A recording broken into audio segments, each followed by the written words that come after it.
Phoenix Wright, and we were just like, who's that? no. Who's Phoenix Wright? Hello, welcome to our Edgeworth. channel, or welcome Hey, how you doing? back. This is our live It's good to improv see dub you. of Ace Attorney Investigations Collection. We're I'm sorry. Cal Z. The ones that are talking over me are Zimic and Amadeus. Yes, I'm we're not gonna keep sorry going. about that one. I'm not sorry for that one. That We're will gonna be go. happening. 100%. Guaranteed. Especially Alright. because I can't remember voices anymore. So we last left off 7 years ago when Edgeworth was just like on his first case, I think. Oh, yeah, he was going through puberty back in. I like how Gumshoe looks the exact same. Yep, didn't age No, or yeah, he's reverted it. I mean, to be fair, so do we, but I Wait, mean, is that Lady Oldbag? I think at least in the pictures, like whenever they're talking dialogue pictures, Edgeworth looks a little bit younger. looks like another part of the courthouse is visible from the window. Ah! My eyes have locked with my reflection's eyes in the barred window. As a student of On Karma, I refuse to back down. Oh no. I won. Okay. Alright, so we're not going to pay any attention to the stream of ants flooding in or the trash in the windowsill. The little turd on the ground. It was just a pile of ants. It was an ant turd. Drink vending machine. Ah! Now is not the time to be pondering what kind of drink I want. That was 5 minutes ago. It's time to ponder what type of beef jerky I want. Special court-themed food products here. Many of them seem sort of troublesome and suspicious. Objection, I suppose. $7, $9, $8. What kind of vending machine is I that? think they just replaced the whatever currency sign they have with the dollar sign. It's like actual food though. Like there's a hot dog in the vending Glass machine. of milk There's, is $7. there's like a little sandwich. It comes out with the glass and everything. A poster of You're a paying church. for. It's a longer slogan of some sort of it. Tiny letters in the bottom. Every strike of my gavel brings the truth closer to me and my hair farther away. Is this a promotional poster for the court or a hair growth product? A fire extinguisher. If one were to be hit in the head with this, I suppose the victim would lose a memory or two. But it's not as though I'd ever be so foolish as to be struck by one of these. Oh boy. Just a sword. You think it's gonna go through his obtaining of the samurai set? I His wonder if otaku it's gonna yeah, I was wondering if it's gonna have a poster for like the first movie that got him obsessed with it, and he's gonna be like, interesting, I should check this out. I don't think we're live on Rumble. Is that correct? Sometimes it just takes longer.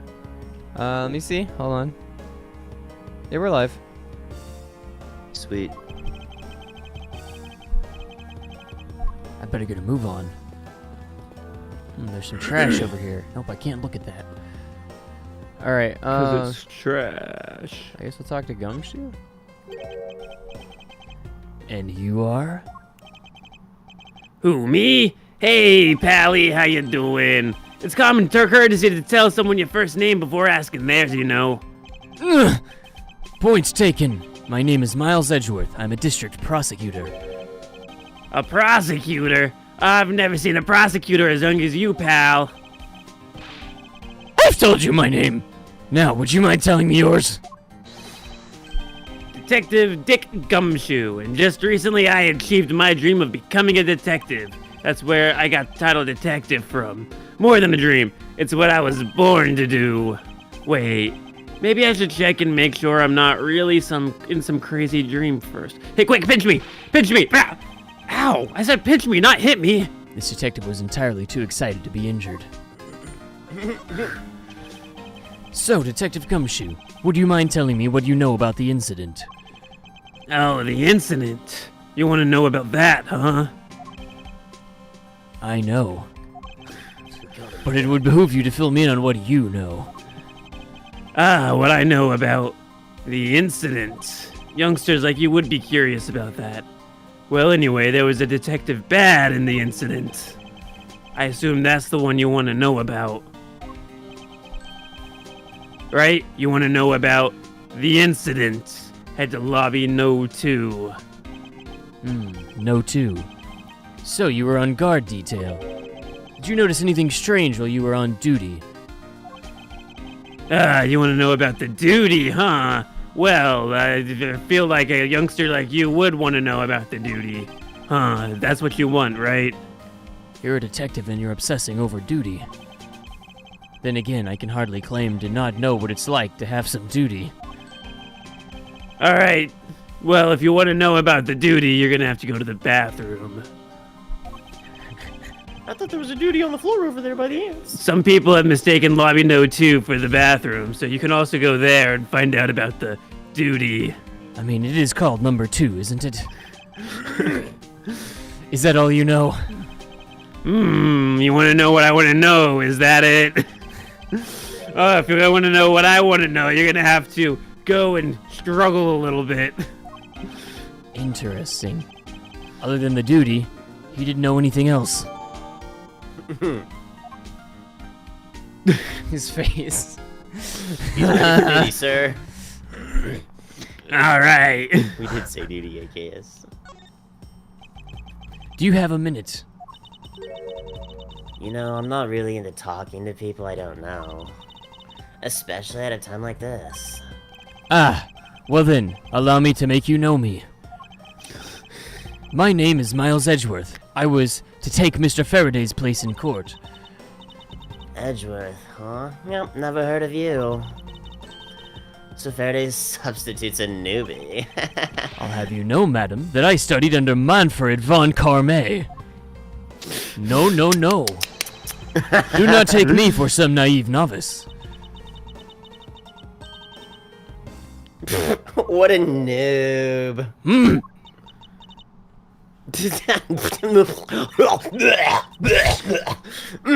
Sorry, I had some bad hot dogs from the vending machine. Don't take me for some naive novice.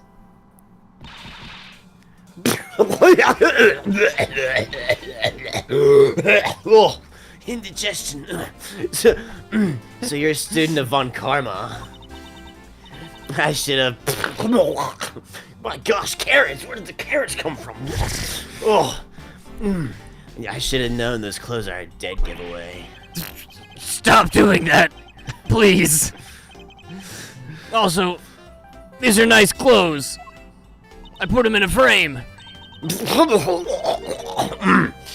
Oh, you definitely owe me some more food after this. Try not to make me vomit so much. Just the sight of that jacket's repulsive. I wasn't trying to do anything of the sort, and it wasn't repulsive until you threw up on it. Oh, look, it's looking better already.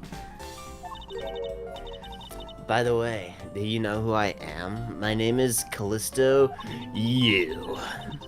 And if you're telling the truth, then we were about to go head-to-head in court. Ah, but of course, I've heard much about you, Miss You.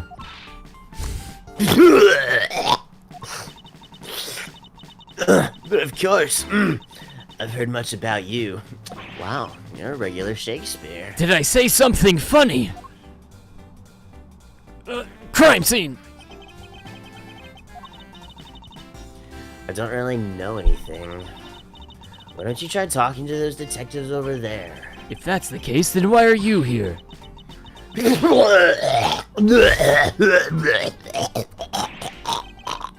What is happening? Wow, I didn't think I had anything left in my stomach to upchuck. Ah, you find new surprises every day. The person I was going against in court until only a little while ago was just murdered. It's not like I could go back to the courtroom pretending as though nothing happened. That's a good point. I apologize for asking such an insensitive question. It's fine, don't worry about it. Goodbye. My shoes. How do you think I stay so razor thin? I can't keep anything in. Excuse me, but who are you? Detective Tyrell Bad. Homicide. I was informed of the situation and came as quickly as possible. So how did you arrive and inspect the body before me? I use the nooks and crannies technique. Are you familiar? Mr. Faraday requested the nooks and crannies technique. I know, that's why I used it. You think I just use it anytime I want? I've already contacted HQ about the unusual nook and cranny situation. I've got nothing to say to you, kid. Kid! I'm Mr. Faraday's substitute in today's trial. Therefore, I insist that you update me on the situation. I can't back down here. I have a right to know. No.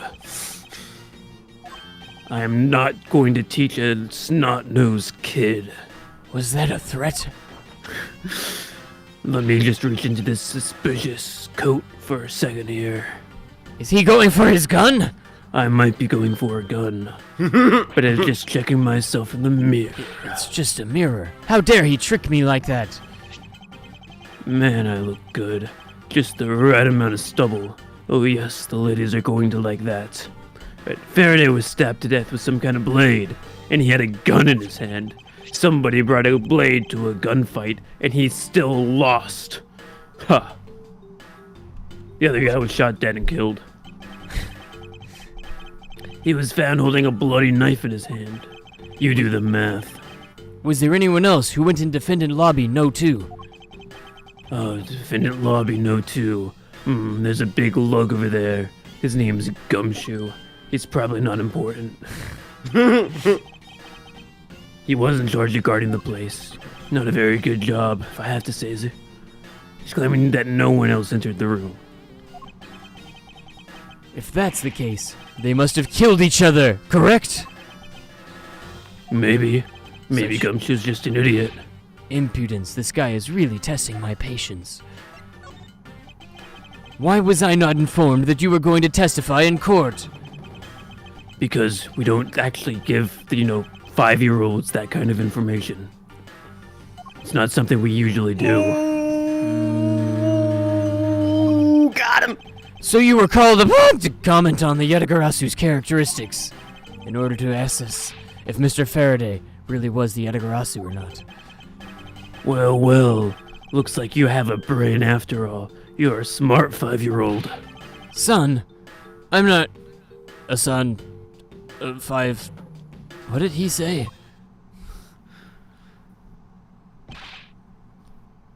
It's you. I haven't been gone that long. There's someone here who wishes to see you.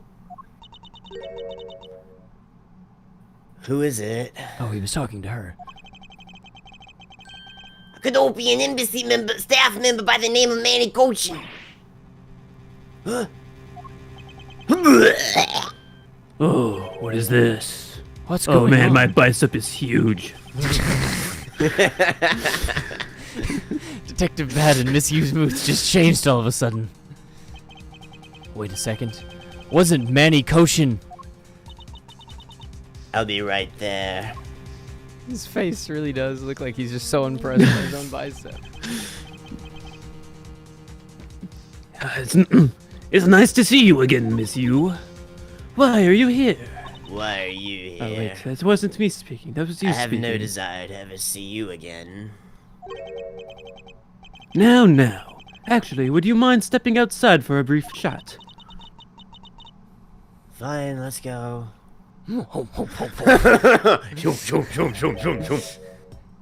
Bad. That's my name. Don't wear it out, Von Karama. It's been a long time. I knew you would show up. You usually do when the Yatagarasu's involved, and I see this case is no exception. Do you know Detective Bad, sir? Yes, he's like an old bloodhound that never leaves the scene of a crime. If only he would get a promotion and move on. It's the crime scene where the detective is most useful and effective. And if I were to take a promotion, they would just they would have to promote Gumshoe into my place. I'll never let that happen. Gumshoe in your place? Moving on though, Bad, the man that I just passed by. Was he not the suspect from the KG8 incident? So I was right. Just what is this man doing wandering around here? That's Faraday. I can't believe he let such an easy catch get away. The imbecile. I would have proved his guilt in 3 minutes. 3! Von Karma, I think you've said enough for now. Please, my ear holes are starting to hurt from your vaguely British voice. Huh? Just because you have big biceps doesn't mean you can insult an Englishman. Back on topic. I'm placing Edgeworth in charge of the investigation here. We're not even in the courtroom. Who said that? What the? Ah. Papa, how can I place him in charge? Frankenzilla! What are you doing here? What is with the name? I don't know. Oh my gosh, you are so disgusting. Anyway, if you must know, I'm here for summer vacation. What else? Such a short whip. It will grow in time. Franziska von Karma. So she's here on vacation from Germany. What? She's What? the daughter of Manfred von Karma, and a student of his who's also junior to me. I forgot. Did we say that she got the accent later? I We think might have. I don't know. you're the one who's... Oh no, she's talking now. You're the one who's junior to me, and don't you forget it. You're not conveniently avoiding the bar examination, are you? If you were able to pass, then I'd have absolutely no trouble at all. I'll never allow myself to lose to you. Never! Why does she always have to be this competitive? Anyway, Papa, are you really assigning Malzadrel to cover the case? Yes, I am. Why do you ask? Well, you know, I'm close to becoming a prosecutor myself. Papa! And I am 100% confident that I can do a better job than him. Right now I have to add the wapas myself because it's so short. That's just like Frankenzilla. Oh my goodness, I hated that name. She has no problem bad-mouthing someone right in front of them. Bad. That's my name. These two will be conducting the investigation. She's so short. What? You want to do what? Huh? A little bit of nihilism never hurts anyone. Are you What does nihilism mean? Hold on. are you stress squeezing your Nepotism? biceps? You mean nepotism? It might be nepotism, but in my country, I have might no say idea what nihilism is. A crime scene is not a place for children, especially 5-year-olds and 3-year-olds. Hey, that resembles two of you. Looking at you, Gumshoe. What? And I will not tolerate complaining. Well, that's just too bad, because complaining is my specialty, so one of us is gonna have to leave the room, huh? Bad. Do you ever grab your other bicep? Edgeworth, Frankenzilla. I leave this case in your capable hands, my daughters. Oh, he calls you Frankenzilla too. Understood, sir. Frankenzilla, what was that? I told you never to do that. I'm still practicing my curtsy. It is a work in progress. I'll go take care of these paperworks now. Remember, I'll accept nothing but a perfect report from the both of you. Do not disappoint your papa. I think they're going to disappoint you. Hold up, Von Karma. I still haven't agreed to this. One of us still has to leave the room. I was expecting it to have to be me, but you're leaving now. Hold on. How's it with? It's been quite some time, Frankenzilla. Not long enough, apparently. You still have to say that stupid name. But now this will be the perfect chance to see which of us is truly the worthy one to take up the Von Karma name. The one who already has the name, or the interloper. Would it kill you to at least say hello? I don't want your name. Yes, it would. That is why I will say long time no see instead. Very good. Pit, pit, pit. Just because you are prosecutor first doesn't mean you can act all proud. Age is not something to be proud about. Oh, Papa. She hasn't changed a bit. She still whips. Malzadworth. As I was saying, we shall see which one of us is worthy of the Von Karma name. As I said, I don't want your name. For crying out loud, I've been reduced to a He babysitter. really has. These people don't even know about biceps. It looks like Mr. Von Carme was successful in convincing the detective. That's just like him. He never fails. Now, I'd appreciate it if you could quickly run me through the facts, Detective Bad.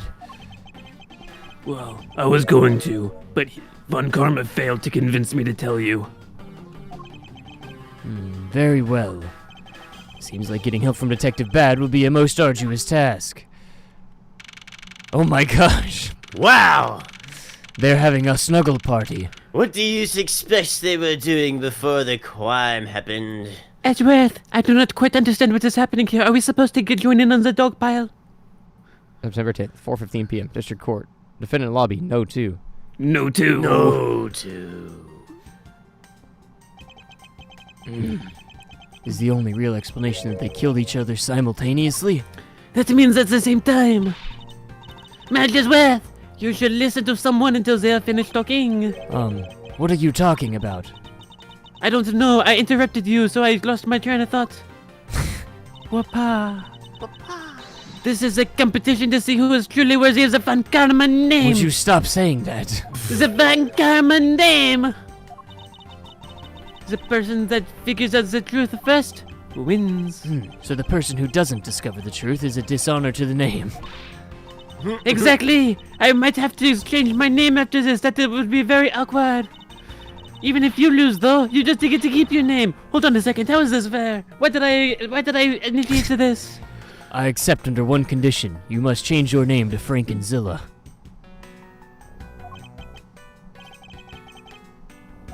Let me think about that. Hold on. Ow! I might have to think about this later. Whatever makes you happy. Happiness. I have not felt that fleeting emotion in such a long time. Oh well, let us begin the investigation, shall we? I'm going to find the perfect evidence and prettily present it like the professional I am. Competing to discover the truth behind a crime. How delightfully childish. That's why I'm doing it. I'm humoring it. You kids! Kid! Serves you right, Miles. He just called you a kid. I said kids. That was plural. Oh my gosh, they actually are 5 and 3. They don't know the plural. Gosh, what is How this? dare you call me a kid as well? I'll do what I please because I can. You see this coat? These are bullet holes. That means I'm a bad man. Hey, big guy, you're going to watch over these two, right? You got it, sir, Detective Bad, sir. I have an AP certification in babysitting. Papa, you'd better not get in the way, Scruffy. You'll feel the bite of my whip if you do. Then you, prosecutor boy. Let's get your investigation started already before I, get assaulted physically. Great, now even that detective is treating me like a child. Alright, kids, time to start investigating. Get a move on, prosecutor boy. My name is Miles Edgeworth, Prosecutor Boy. And if you were to call me Prosecutor Boy one more time, it will be my duty as a prosecutor to look into your monthly salary. This is where it all starts, huh? Alright, I see a bunch of ramen noodle dishes in my future. But do what you want with my salary, okay? I care about treating you as kids. That's up to you now, isn't it? Alright, sounds good, prosecutor boy. He's so naive. Defendant lobby, no 2. Not quite the 21st night of September. Boo. Detective Bad, may I have a word with you? You get 1. It. That's it. I can deduce from your one word. Good choice. I like that one. That leads us to our first question of the investigation. Where did the men acquire the weapons? Because I liked your words so much, I'll go ahead and answer that one. The gun was inside Faraday's bag. Yes, it was. It was a piece of evidence that was presented on trial earlier. Oh, I am in such a better mood after checking out my appearance. It was used to kill the Copium Embassy's staff member. But I never heard anything about the knife. Mr. L was being held by the police. There's no way he could have brought it in. Which means it's possible that Faraday had the knife on him from the start as well. Could have been a piece of evidence that had yet to be presented. But then, why doesn't Detective Bad know about it? Wait, what if? He was checking himself out too much. It's possible that Mr. Faraday brought the knife in under the guise of your mirror. He could have then brought it out and attacked Mr. Rell while you couldn't see. Huh. Maybe you've got a brain in there. I didn't really follow that, but I'm sure it made 5 to your little logic there. Is he going to treat me like a child forever? I am going to treat you like a child forever. Also, if you're thinking things in your head, you should not say them out loud. You might think that I have mind powers, but you just say everything that's supposed to be in a monologue out loud when I'm in your presence. I think he's bluffing.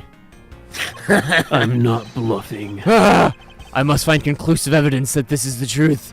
How do I prove that my thoughts are being spoken? I literally just told you. Was I not supposed to be broadcasting everything you're thinking to the audience? I don't believe him. Hey, North, how you doing? Hey, how's it going, Batty? Yeah, just, I like you your know voice, each by the other? way. Oh, yeah, we go way back. Oh, yeah, way back. There's some stuff in the bag. Oh, wait. There's some stuff in the bag, pal. Gumshoe!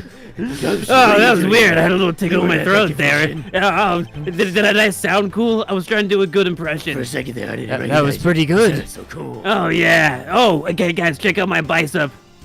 No. Okay, that's just too Oh, far. okay. I suppose I this is knew Mr. it would. Faraday. Oh, man. It's probably... Edward, are we there yet?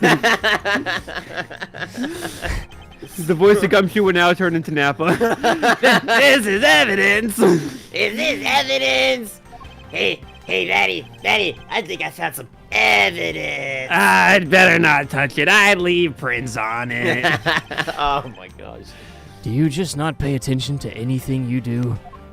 No, he doesn't pay attention to anything. I've had to work with him for 3 years.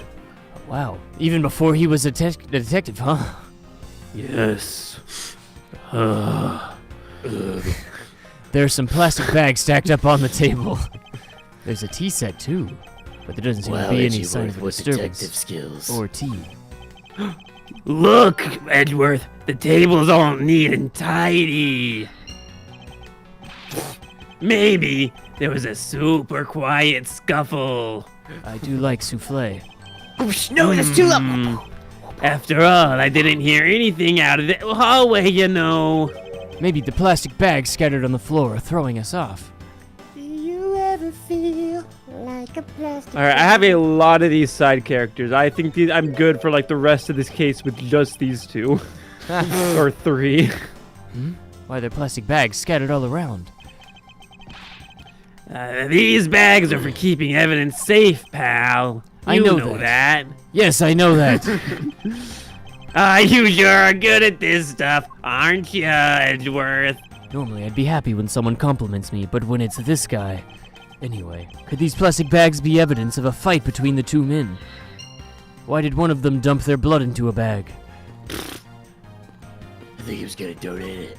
No. The window is Too open. obvious, It is Edgeworth. kind of obvious, isn't it? There's a fresh, flowery scent in the air.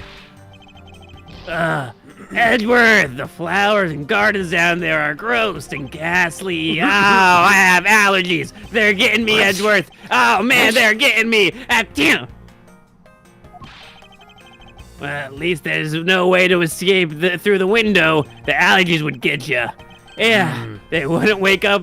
They wouldn't wake up in the smell of flowers after the fall from the 3rd floor. What? I don't think that made any sense. Edgeworth, I think he's on something. Are you ignoring the fact that there are iron bars on the windows? Edgeworth, I think there might be iron bars on these windows. Edgeworth, I think he's right. He's thought of everything. Very nice.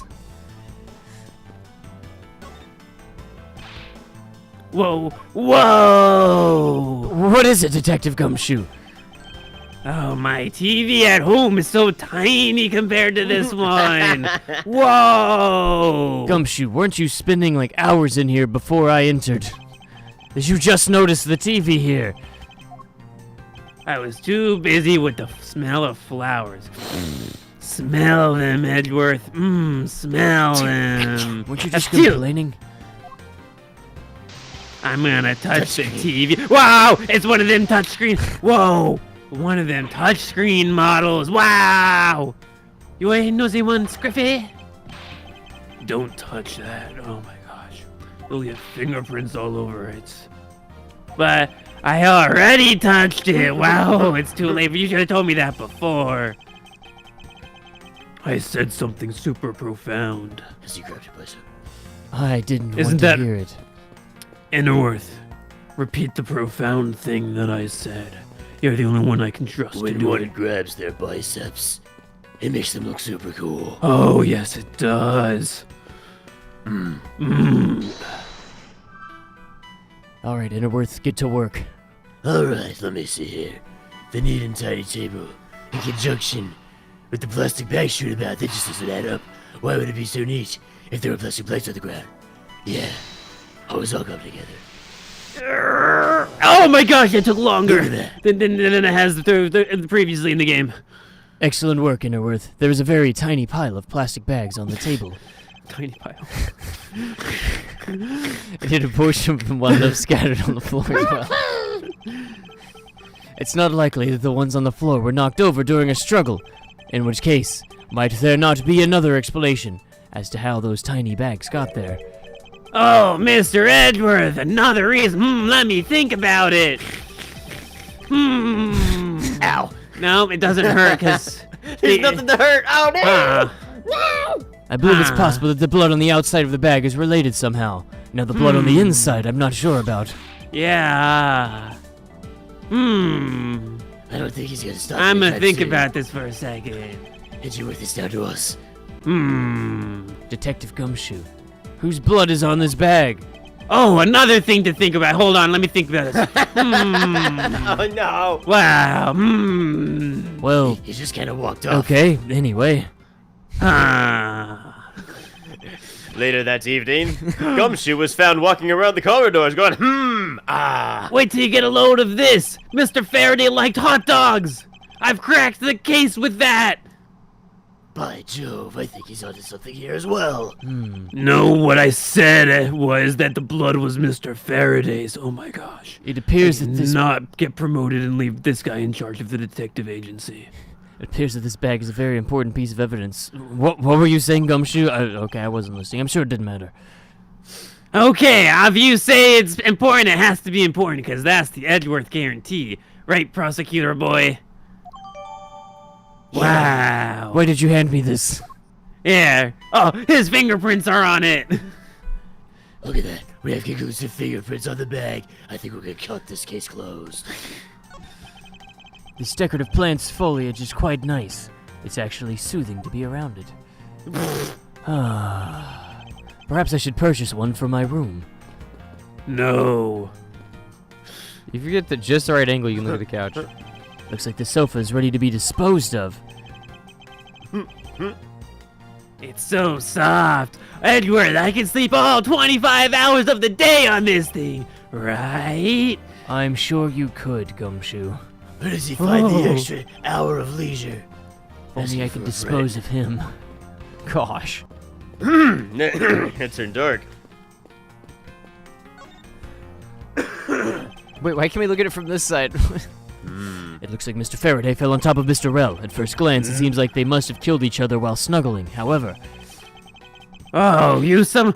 Ooh, are we about to use some of that logic stuff? Ooh. what? My detective instincts hit me real hard. Actually, that was just Edgeworth punching you in the face. Oh, it was Mr. Rail that fell first. See? Look at it. Oh, I'm so smart. You don't need a detective instinct for that. It's common sense. Actually, this is the closest thing he's ever had to detective instincts. Oh no! I suppose we won't know much more than that until after I examine the bodies. Edgeworth killed his budding instincts as an inspector. That's common sense, that's not deductive reasoning. Oh, okay. I'm going to inspect every suspicious-looking nook and cranny of both. You're of using these the men. nook and cranny technique. Why are there tiny plastic bags scattered all around?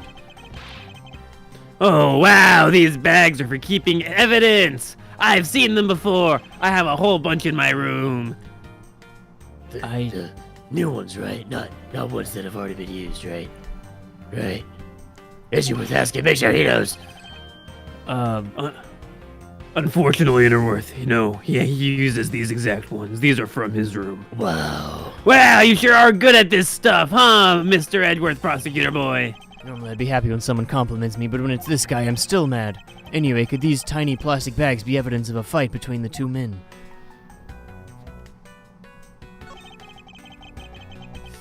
Oh, wow, it looks like Mr. L died with a knife in his hand. By Jove, he's cracked the case, There's Edgeworth. blood on it. He must have stuck it in the bag.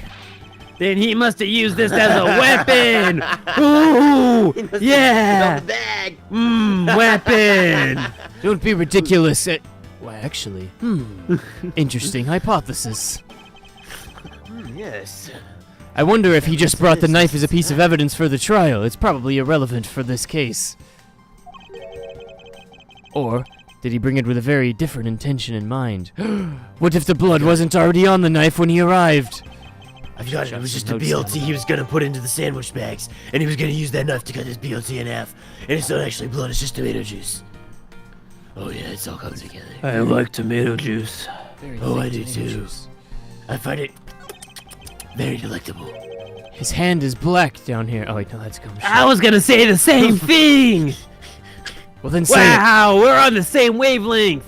It makes you wonder what he was doing with those fingers. Wow, we have a bright future ahead of us, Mr. Edgeworth, the prosecutor boy. But if you look closely, you'll notice he's not black. This blotching What? pattern resembles an ink stain. What? Whoa, he's not black. Whoa, you see color, Mr. Edgeworth? Quick, Edgeworth, write that down. I'm talking about a feather pin now. Look, a feather pin. Whoa, Gumshoe, Please Gumshoe, stop. focus up. it's so pretty. Looks like Mr. Faraday died while holding the gun in his hand. Wow. And then Mr. L fell on... Oh. That's as far as my detective reasoning goes. Isn't it kind of strange how I just stopped right there? It is kind of weird. I thought Edgeworth was talking, but then he wasn't talking and instead it was Gumshoe. It's so weird.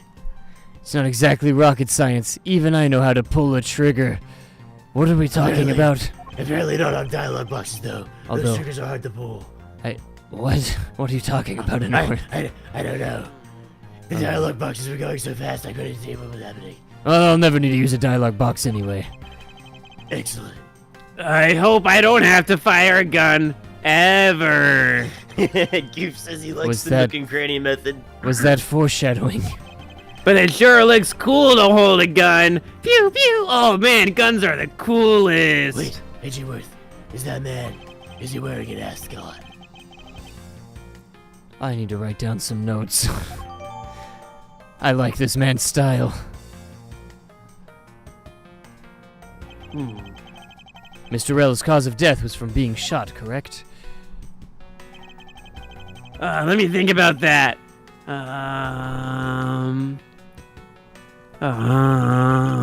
Well, death is bad enough, but it's truly lamentable that someone would try to hide the truth. Was it a cause of death? I can't confirm Mr. L's cause of death with his body positioned like that. Detective Bad, I'd like to examine the bodies in further detail if possible. What is this? They are not able to form a theory with them the way that they are? Oh, you are so naive. I believe an examination of the bodies is vital to finding the perfect evidence, don't you? I suppose you have a point. Well, hurry up and get done with it. You got convinced very quickly. Lobby. What? Arf! Yes, boss. We've taken enough photos of the scene, sir. Huh, you actually responded to that slur. That's kind of funny. Oh, well, there you have it. Do you not approve? Of course not. Just look at this bicep. Does the bicep look like it approves? He grabbed his other bicep. What? Investigation of a crime scene is the work of a detective, so don't touch a thing. Leave the nook and cranny method to the big boys. It's not fit for a 5-year-old like you. Oh, okay, you heard him, Mr. Prosecutor Boy. We're gonna do the nook and cranny method. Gumshoe, do not get emotionally involved. Just because that we're the grown-ups doesn't mean that you have to get emotional. You're a detective, for goodness sake. Yes, sir. Understood, sir. Goof wants to know why the vampire guy wearing his coat like a cape, and why is one of the windows open? You can see the wind moving. So the window has bars on it, so I think they just left it open because it's already secure. I don't know. What did I say about the nooks and cranny method? Leave it to the big boys. And the vampire guy is wearing his coat like a cape because this game has over-the-top props. It's pretty fun. Nice. Wow, a knife wound in the chest here, see? I wonder if the wound matches the knife Mr. Rell is holding. Labby. Arf! Yes, boss. Verifying now, boss. Make it quick. From the look of things, one could deduce that the knife Mr. Rell is holding is what killed Mr. Faraday. Mr. Faraday. How ironic it is for him to lose his life in a courthouse. Yeah! Why did it have to be like this? Oh, I guess you could say he died doing what he loved, though. Maybe we should go out the same way, prosecutor boy. Cuddling.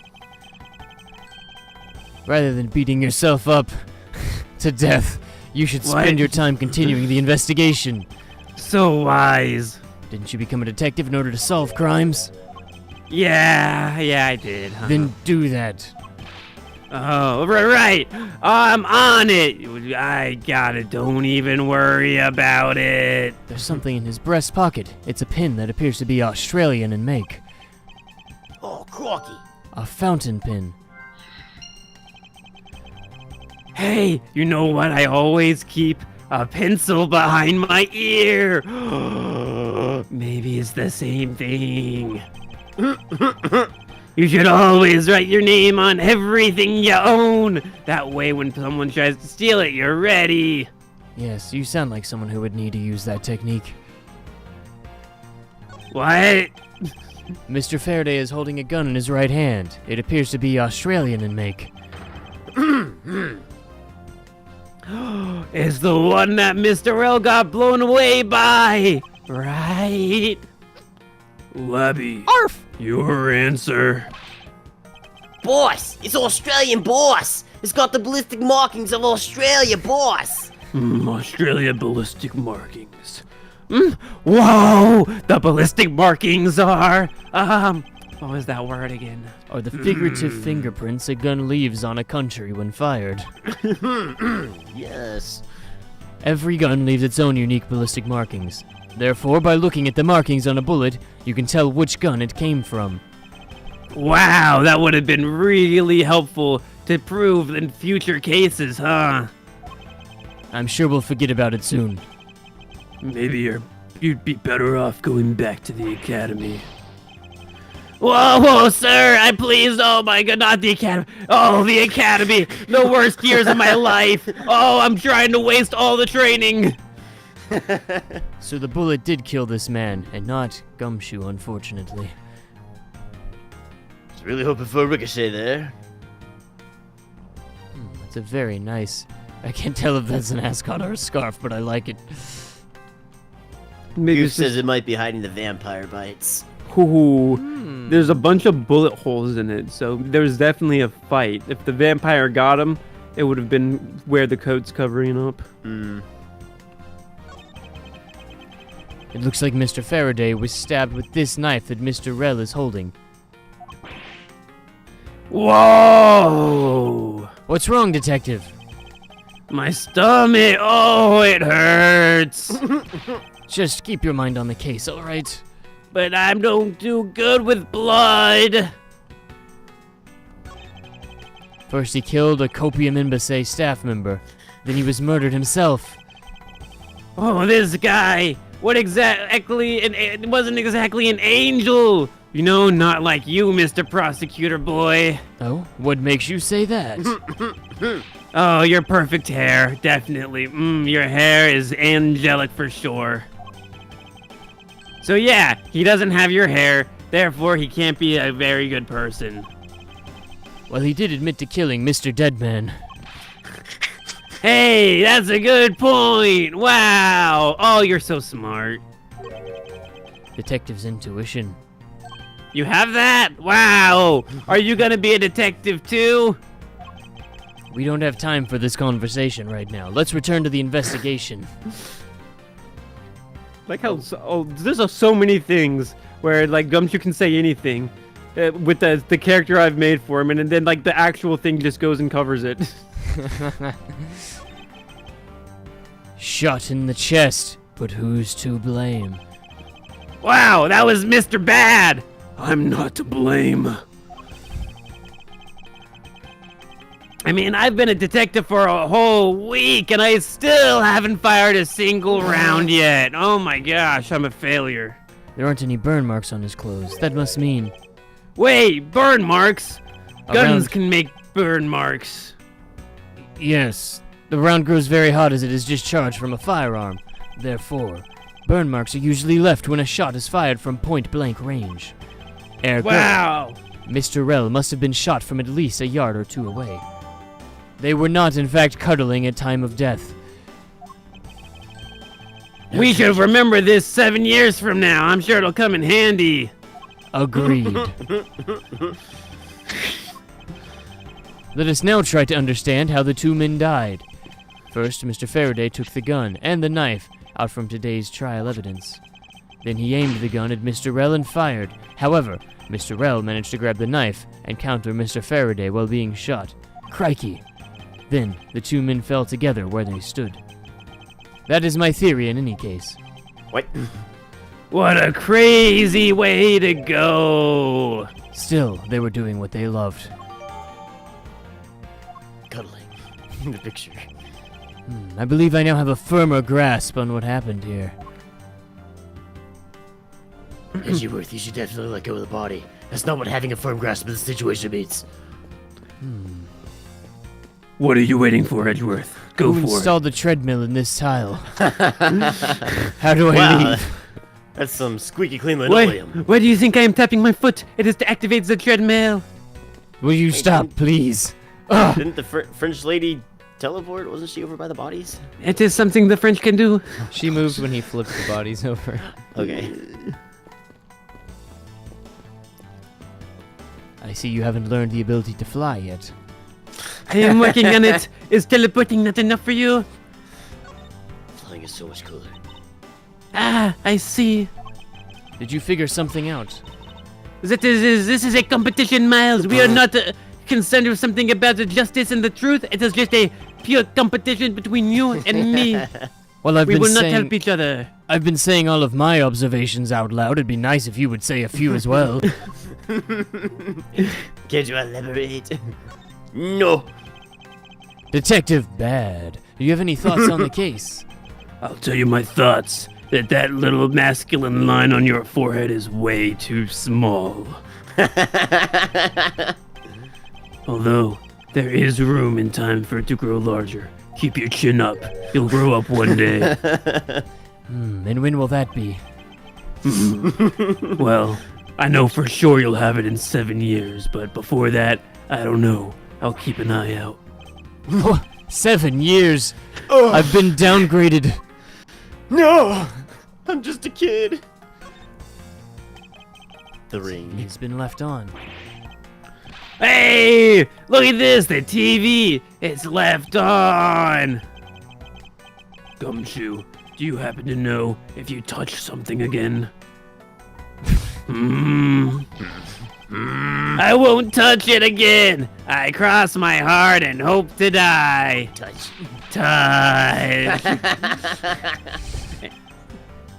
I was planning to investigate, so I'm gonna do that. What an odd thing to say. All right, Innerworth. The lobby no too. The window. With the... Wait, hold on. No. It's the fountain pen in the bucket and the ink stain. It had to have burst at some point. Oh, Yes. you know, that makes a lot more sense. I wasn't sure where we were going with the window. Good work, Innerworth. I had no idea either. I knew you would solve the case. I like how it takes him longer to deduce now that it's 7 years ago. That splotch on Mr. Faraday's hand. I wonder if it might be the ink from his fountain pen. Oh, a fountain pen! Wow! Detective Gumshoe! I confirm that the substance on Faraday's hand is in fact the ink stain! Wow, he is not black after all! Well, alright, now we're gonna have to look at this case with new eyes. It would have been extra funny if you just read that line that he said after that. He's not black after all. I've always wanted to say that. Oh no! You know, I've always wanted to say that. Even if it's just one time in my life. Even if it's just one time in my life. Wow, I dropped the ball there. I set myself up for success and then walked away. Just like life. That's a new character too, though. I'm gonna process for a second here. It appears that Mr. Faraday's pen is very important to our case as well. Okay, to something that can make someone appear to be black. Wow. I guess there's not much left to investigate, huh, Mr. Edgeworth, prosecutor man? Oh, he They called me a probably man. killed each other. No, we can't conclude that quite yet. What was that gesture? Oh my gosh. There's still something I find peculiar here. The theory that they simply killed one another and didn't snuggle is too simplistic in this case. In fact, there's actually a contradiction that shows there is another possibility. That they didn't kill each other and snuggled. Whoa! Contradiction! Contradiction. Wow! I suppose I will just have to show you the contradiction in this crime scene. I The won't rest contradiction. until I've inspected every suspicious-looking nook and cranny. There he goes again with the nook and cranny. Hand in the pocket. Hand in the pocket. Why did he die with his hand in his pocket? It's the burn thing, right? Because he couldn't have stabbed him and shot him with a burn mark, right? I thought he explained it away a minute ago and was like, yeah, he shot him from across the room after he was stabbed or something. I don't know. Oh. I don't know. Let's try that. If not, said maybe it's something the pen with the ink. Well, I think it said something about right versus left-handed, and the stab wound definitely looks like it came from a left-handed person. Because it was on the left side of the body. Oh, that's true. Yeah, I wasn't paying any attention. Okay, we'll try that. I don't know if you got it. The stab part.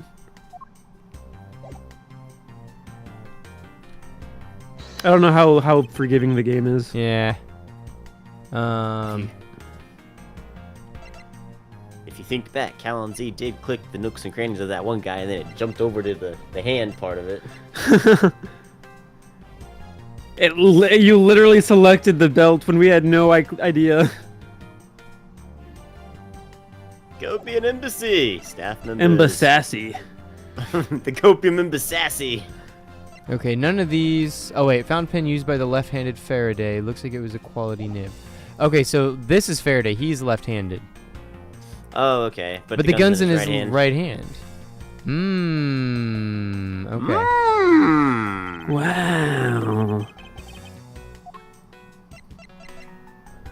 So I guess this one.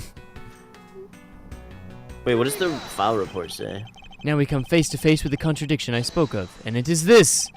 Mr. Faraday used his left hand to write with his fountain pen.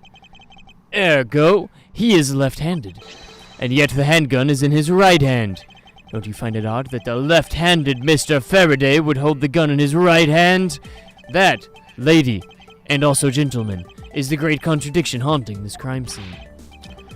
Objection! He could have just been ambidextrous. Whoa. The facts add up to one conclusion and one alone. Someone else put the gun in Mr. Faraday's hand after he died, just like I wish they would put one in my hand right now. Someone else? Plastic. Goof's keeping up with this case. He's saying the stab is on the right side of the body. Doesn't appear to be any organs close to where that stab is. And what side of the scarf for Brenda's neck? I don't know who Brenda is. Faraday's neck? I don't know. But there's a good point, Goof. There are no organs there. How did he die? Poison. Flesh wounds be Poison. serious. Plastic Sorry. I bags just wanted to give that shout out to Goof. scattered on the floor in a tiny pile and a gun in the wrong hand. Yeah, I can't see chat, so thank you. I sense the presence of a shadowy figure behind this case. A person of vile intent who is serious about keeping the truth from us and giving out free tiny plastic bags. It's like a calling card or something. September 10th, District Court, Defendant Lobby, No 2. Otherwise known as not December 21st. Boo! Here's the autopsy report.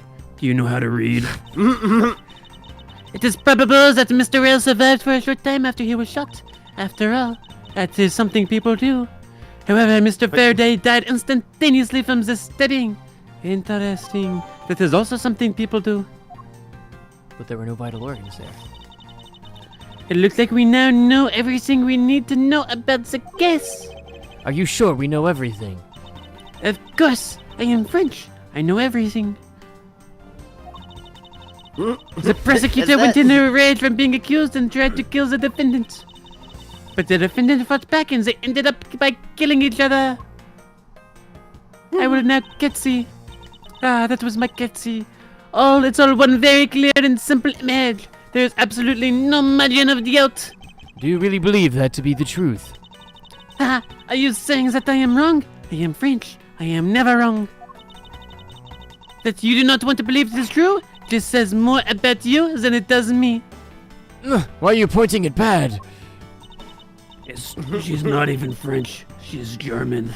It's alright to you if you disagree with my arguments and prove me wrong.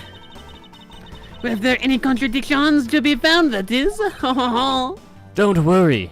I will. Contradiction to be found. Oh, we have our first battles in a battle of wits, but it appears you are unarmed. Oof. Mr. Faraday's death was instantaneous while Mr. Rail survived for a short amount of time. From this, it is obvious that Mr. Faraday died after he shot Mr. Rail. And Mr. Rail, while on the brink of the death, stole Mr. Faraday's knife and stabbed him. Those are the facts of the case, and they are indisputable. Mr. Faraday's death was instantaneous, therefore he must have attacked first. Proving that logic to be false is probably the fastest way to show her that she's wrong. In that case, I should first look for any holes in her theory. What happened? What happened is that I have dropped the mic. It was a drop the mic moment when I said that Mr. Faraday's death was instantaneous and Mr. Rail survived for a short time. Pick up that mic again. What? Do you truly believe that Mr. Faraday died instantaneously? Of course, I have the motor report right here. Mr. Faraday died instantaneously of shock due to this being stabbed in the chest. There you see, it has been documented, clear as day, and if it is on a document, it has to be true. Laddie, is that you? From this, it is obvious that Mr. Faraday died after he shot Mr. Rell. Mr. Faraday shot Mr. Rell before he died? Do you have any basis for that statement? Your foolishness has no end, does it? Now, I hate to repeat myself, however. Mr. Faraday died instantaneously. That's all the basis I need. What else would you say that he shot him after he was dead? Preposterous. Alright, if Mr. Faraday died instantaneously, then he must have attacked Mr. Rel before being stabbed. You're finally beginning to catch on to my superior flow of logic. And Mr. Rel, while on the brink of death, stole Mr. Faraday's knife and stabbed him. So you believe that the dying Mr. Rel stole the knife from Mr. Faraday? Mr. Rel became desperate, as he did not want to die. Human beings can do amazing things when they do not want to die. Makes you wonder why more people don't do amazing things. And in the end, Mr. Rel was able to grab the knife and stab Mr. Faraday. The messy condition of this room is a testament to their struggle. Yes, my logic is perfectly. Good job, me. Very French. Can you really say that it's perfect? What are you insinuating? Nothing. However, I can't let what you said slide by without further inquiry. One must be clear and precise, so if you could append that statement to your testimony. Fine. I will append it. It has been appended. For you. The struggle. What? I didn't even get to finish. Hold it. About that statement you just made. The struggle? What about it? Mr. Rel used all his remaining strength and the knife to defend himself. Mostly the knife. One can easily see that they had a violent struggle. Papa. Of course, it is nothing compared to what my riding crop can do. How does one compare the damage her crop can do with the state of this room? Furthermore, as the plastic bags on the floor in this room are very tiny and scattered due to the fight. And is there nothing else that I can explain for you? Are you implying that the bags were only tiny after the fight?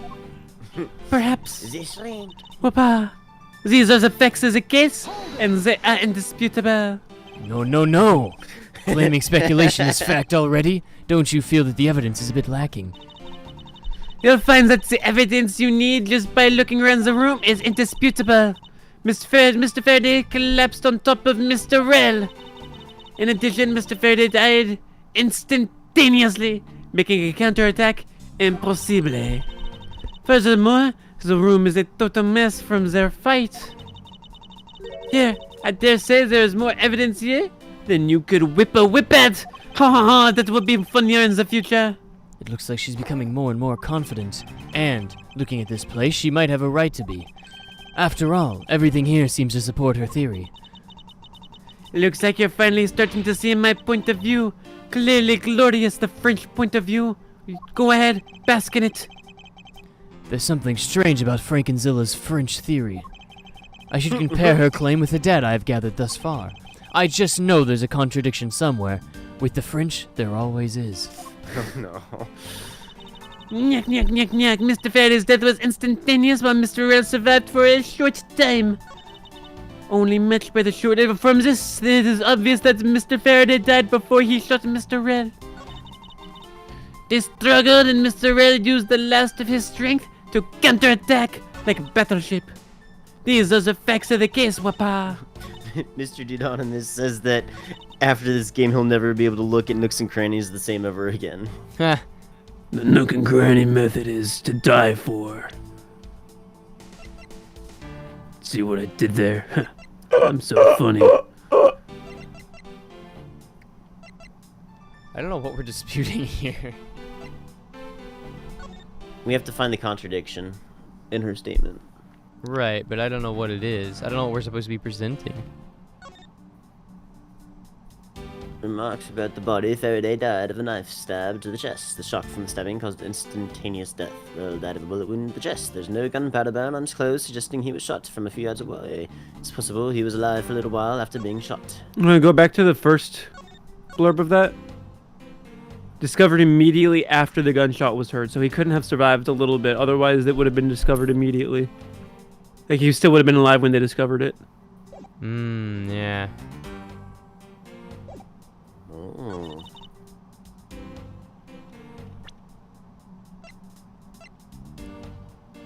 Wait, what is this one? Okay. Okay, good call. Frankenzilla, I advise you take a look at this piece of evidence. Oh, no, I already have. And what are you trying to say with it? I'm saying that this piece of evidence. Doesn't contradict my testimony at all. Congratulations. If you would just read the paper, woman. Well, just wait. Just face it. I am going to win a little competition. I have to calm down and do a better job of finding a flaw in her French logic.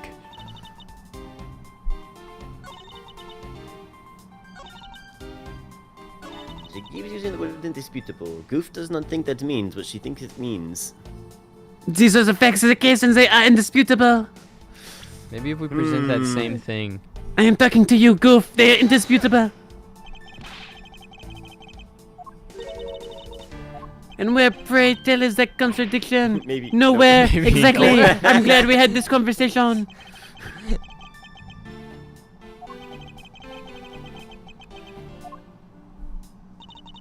I don't know what we're contradicting here. This was instantaneous, survived for a short time. What- Go to the- Was it the paper or the dead bodies that said it? What does the paper say? Was in Holland guard duty. Other than a gunshot, didn't hear a sign of a struggle. Oh, Mm, wait. that's not it. They struggled. Yeah. Woo! Haha! No. If the two men were fighting, their struggle would have surely caused quite a bit of noise. However, Detective Gumshoe testified that he heard absolutely nothing. Yeah, so that is Detective Gumshoe for you. You are putting too much faith in his testimony. Oh my goodness, the man is an imbecile. But for the sake of the argument, let's say that the detective was correct for once in his life. How then did Mr. Rell get his hands on the knife? Mr. Faraday's bag was sitting right here in lobby no 2. It is not hard to imagine that perhaps Mr. Rell saw a chance and took it out at some point.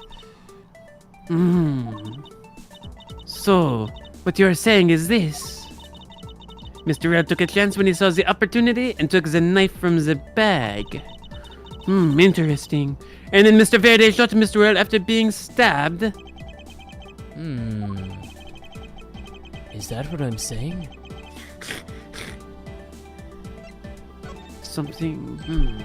Something doesn't add up. Oh, really? And what might that be? It's simply not possible for Mr. Faraday to have shot Mr. Rell after being stabbed. I think it's this one that says it. You know, immediately, you know, instantaneous due to shock. Yeah. Wasn't close enough because of the gun. According to the coroner's report, Mr. Faraday died instantaneously, meaning that he died immediately upon being stabbed by the knife. Okay. Ergo, he could not possibly have fired the gun after dying immediately. That is exactly what I told you. What? Why am I conceding this point? I No, literally no. told you that like 5 seconds ago. But of course, Well then, if the report is correct, then there is only one correct explanation. If we suppose that Mr. Rell attacked first, then Mr. Faraday, who died instantaneously, would have been unable to kill Mr. Rell, because simultaneously at the same time, it means the same thing. Therefore, Mr. Rell did something, and that's the only explanation that makes sense, is that he did something. negating your opponent's ideas in order to prove your own theory. I see you've been studying, Frankenzilla. We have literally been agreeing this entire time. What is going on? Why are we? What are you? You are using the French logic and telling me that I am wrong. Sacre bleu! Before you foolishly propose a foolish theory that only a foolishly fool like you could foolishly tell, please think it through next time. How naive of you to believe that only your opinions are valid, and still expect to discover the truth that the crime scene offers you. No. Frankenzilla, you've still got a ways to go.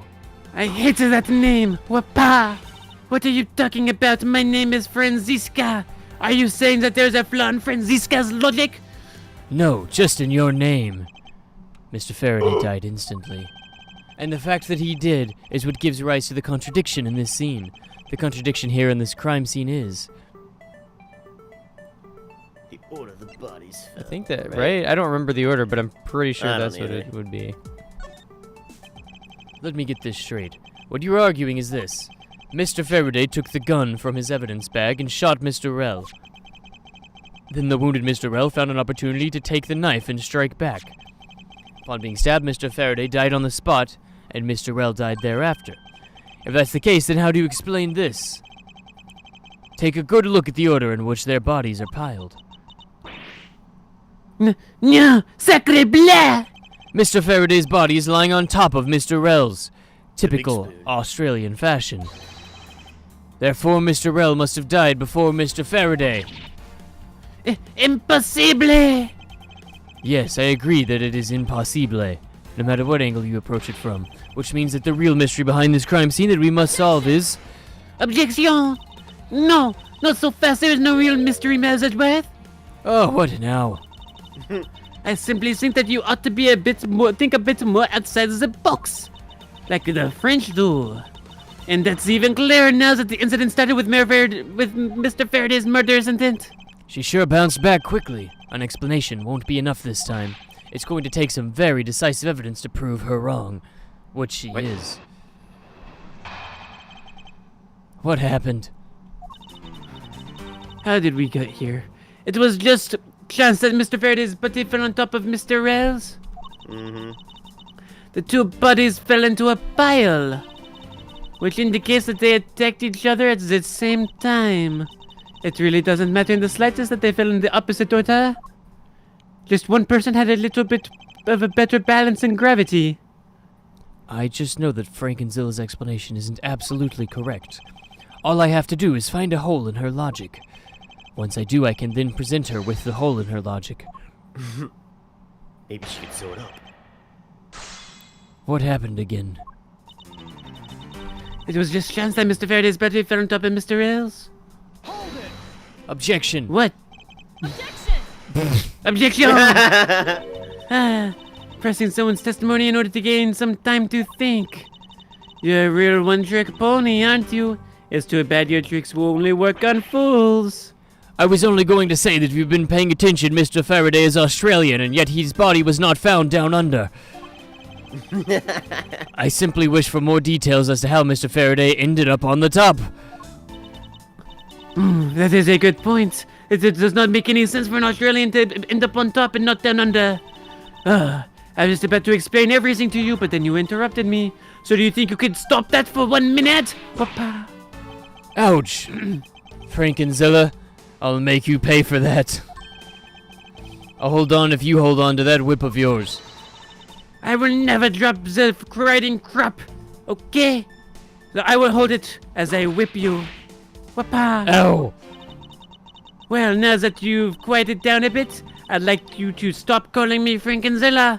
Seriously, are you going to be like doing that for the rest of our careers? Please, it is so childish. Verbal assault is much worse than physical battering. We agree. The two bodies fell into a pile. The two fell on top of each other. Don't you find that to be just a bit strange? Not at all. Huh? Oh. I can see it in her eyes. She doesn't find it strange. There is nothing strange about two grown men snuggling. Once I'm done here, you will see that for sure. Now then, the two men fell into a pile, which indicates that they attacked each other at the same time. What do you mean by they attacked each other at the same time? That means they attacked each other simultaneously. They had two different weapons, but this man that I'm projecting into your head, he made the attack while holding a knife and revolver. Edgeworth, are you getting this? Oh, I'm getting it, Edgeworth. Okay, cool. File that away. Oh, I've got it. Don't even worry about it. And after Mr. Faraday fires a gun, Mr. Rell grabs a knife as he was falling and stabs Mr. Faraday. That is how Mr. Rell wound up at the bottom with Mr. Faraday on top, and why the Australian was not down under. At close range, this is more than possible. It is even likely. Yes, it's possible, but... Well, if you have any other ideas, feel free, but you don't because you are not French. Oh, I will French. And to What? that extent, I'd like for you to append what you just said to your testimony. I don't see any point to that, but as you please. The fact indicates that they attacked each other at the same time from close range. You're saying they attacked each other at the same time from close range. I'm saying that they attacked each other at the same time from close range. Mr. Faraday pointed a gun at Mr. Rail's chest and pulled the trigger. Then the pin hit the bullet, making it fire off, and then it intercepted his body, which left a hole in the man. Do I have to explain anything further? The dead Mr. Faraday that was stabbed instantly fell on top of Mr. Rail from the stabbing, pinning Mr. Rail under him where he died shortly after. Wapa. And that's how they ended up on top of each other with no contradictions at all. It really doesn't matter in the slightest that they fell in the opposite order. Australians do not always have to be down under after all. Do you really believe they fell in the exact opposite order in which they attacked? Mazadweb, you're not listening to a word that I'm saying. Frankly, I am, Right. and they're not making any sense. Wapa. They both attack each other at the same time, and Mr. Rail fell first by chance. That is what I am saying, and that is what you should hear. I am saying it, so you should hear it. I am saying it, so why aren't you hearing it? Please. I'm so upset I cannot have words. I'm trying Except to focus. for these words. I know you're saying words, but they go in one ear and out the other. I can't listen.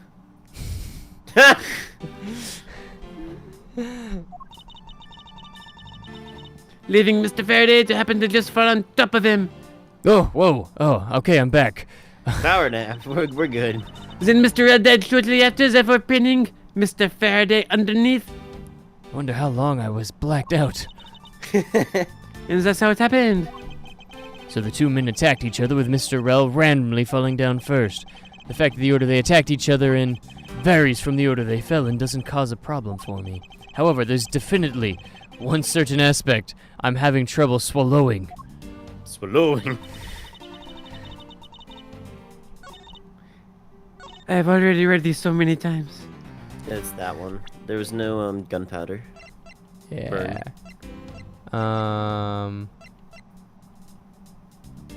Fired from a few yards away. No. So you believe they killed each other at close range? Sorry, but that's impossible. Just as it is written in the crime scene notes, the firing of the handgun did not leave a gunpowder burn on Mr. Rel's clothes. Therefore, Mr. Rel and the gun must have been separated by a distance of at least 2 or 3 yards. Sacre bleu! Yes, this is by far the biggest contradiction. The two bodies are piled up on each other, yet the gun was fired from a distance. And with there being no chance that Mr. Rel moved that far after being shot, that leaves only one possible explanation. What? Completely foolish lie and a foolish thought from a thoroughly foolish fool! Oh my goodness! If I'm not right, that would be a stain on the common name and more importantly the French race! Then, who was it that made the first move with the intent to kill? Huh? Who? race. Tell me that! You don't have an answer, I bet! The person that attacked first with murderous intent? That would be... here in this room. Contradictions appear no matter which man we claim attacked first. Thus there can be only one explanation. There was a third person here. Sacre bleu! I have been attacked! You can activate third person mode by pressing F5. And it was that third person who killed both Mr. Faraday and Mr. Rel, and set their bodies up to make it look like a double murder. However, they did not notice the Australian belongings of Mr. Faraday. That third person is the real culprit. Gah! French noises! Miles at worth, there's just one thing you are missing. Evidence, correct? Exactamundo! Everything you've said up until now is nothing but a story played out in your head, your sick imagination. However, this is where the real test begins. Wapa. Can you prove that this was a third person involved in this crime? I bet you cannot. Go ahead, try to prove it. Of course I can. What? He's going to prove it?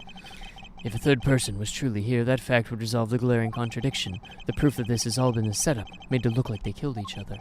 I'll present it, and lay bare the final piece of the puzzle that's not yet in place. What is that piece of evidence that proves there's a third person involved?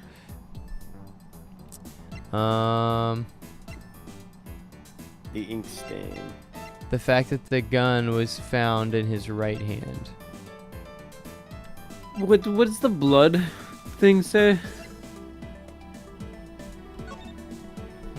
It's Faraday's blood on it.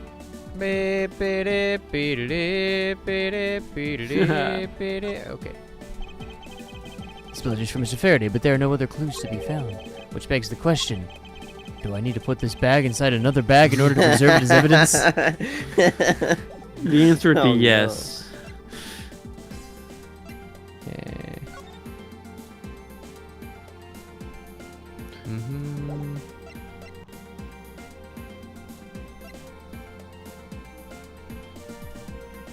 What does the paper say? No sign of struggle. What about the file? Not that file. I meant the other file. This is Yeah. the newspaper. Oh, okay. There's gunpowder on his clothes. He was shot for a few yards away as possible. He was alive for a little while after being shot. I mean, no struggle. I guess that wouldn't have to indicate a third person. Seems Mr. Faraday was in the habit of using very nice fountain pens. Wow, that's the total opposite of me. I don't get these things at all, mostly because they're expensive. Well, I think the pencil behind your ear suits you just fine. Really? Oh, thanks. I'm gonna make that a permanent characteristic because of that compliment. Thanks, pal. That wasn't a compliment. Oh. The nib. This looks like a quality nib. Wow, let me test it out. Oh, wow, that really. Oh, man, ink all over my hand. Detective Gumshoe, don't ever play with the evidence like that again. You're the detective here. Oh, it has a serial number on it and everything. That's crazy. Wow. 71417. Just to the detail. I think that the evidence that proves there's a third person has to be the left-handed thing, right? I thought it was the pen. I don't know how That's the what you're saying, yeah. I don't know how the pen would. Well, he had ink on his hand, but I don't know what that means. Well, he had ink on his left hand, but the gun was in his right hand. Oh, okay, I see. I mean, you can shoot a gun with the other hand. Yeah.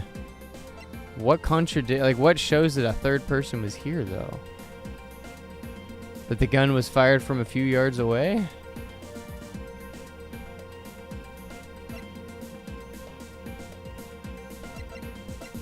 I don't know. Let's try the pin, and then we can do the gun, I guess, next. I don't really know what else to try. This is that very evidence. Oh, no. How exactly is this related? Papa, did you think you could explain it to me? I do not think that you can. Go ahead and try. There is no need for an explanation. Oh, wow, so confident he doesn't have to explain evidence. Well, can you explain it to me, please? Yes, well, Oh, that is right. I thought that is just as I thought. You cannot explain it because there's nothing to explain. Your explanations lack explanations. I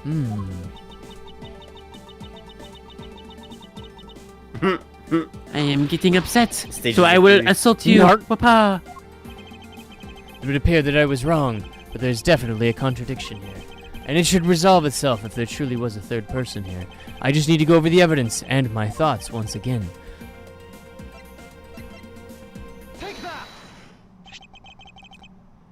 The gun in Mr. Faraday's hand and the plastic bag with his blood on it. These two items point to the presence of a third person. How so? Recall Detective Gumshoe's testimony. I would rather not. I'll do it for you. I said I was in the hallway the whole time and I didn't hear a single peep or struggle. If there wasn't a struggle in this room, then there shouldn't be any plastic bags on the ground, tiny as they may be. meaning that someone else must have deliberately scattered tiny plastic bags around them. We are using that detective testimony again? I thought we disagreed that he is a buffoon. Do you not see the possibility in this? The insurance fraud we can commit, disregarding the gun for the moment. There's a high probability of blood splatter when a knife is used on a person. I would know. If the culprit held the knife with a plastic bag around it, they could use the bag to catch any blood splatter from when they withdrew the knife. Then by spreading a few more plastic bags around, mixing the bloody one in with them, and arranging the room to make it look like there was a struggle between the two, they were able to conceal their presence. Sacre bleu! I've been attacked! Verbally. I want to make that clear. I'm writing that down. She was attacked. Okay, got it. Looks like there's still a long way to go in this investigation. Yes.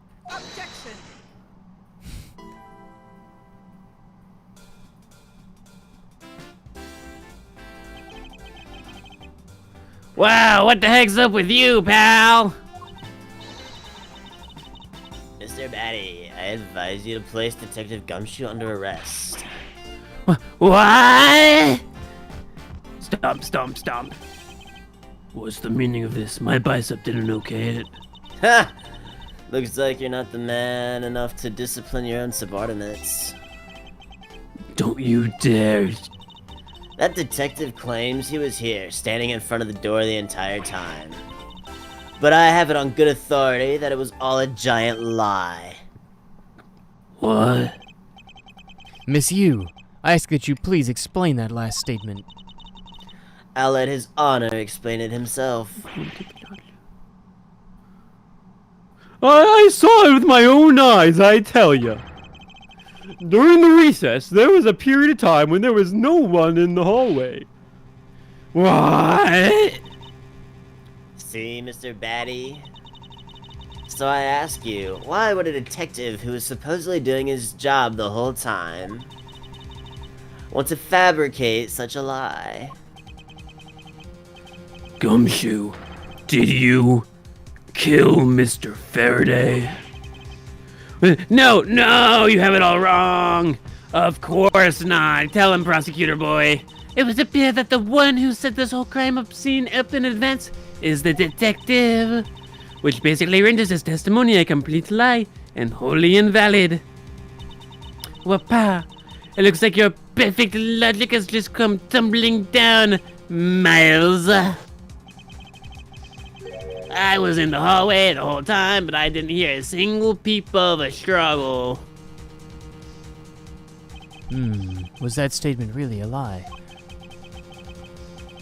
Detective Gumshoe, you're now a suspect in the murder of 2 men. Now spit out the truth, or so help me, I will use this bicep. I haven't lied to anyone, sir. Honest, Boy Scout's honor. I really was there. I was in the hallway the whole time. Detective Bad, I ask that you please do not act without my permission. After all, I'm the one that is heading up this investigation, am I not? Oh, now the 5-year-old's talking. Don't talk like you know what's going on, boy. All I want is for this investigation to run perfectly. Perfection is only the wish of a disciple of Von Karma, after all. That thing actually checks out. We're in agreement. Good job.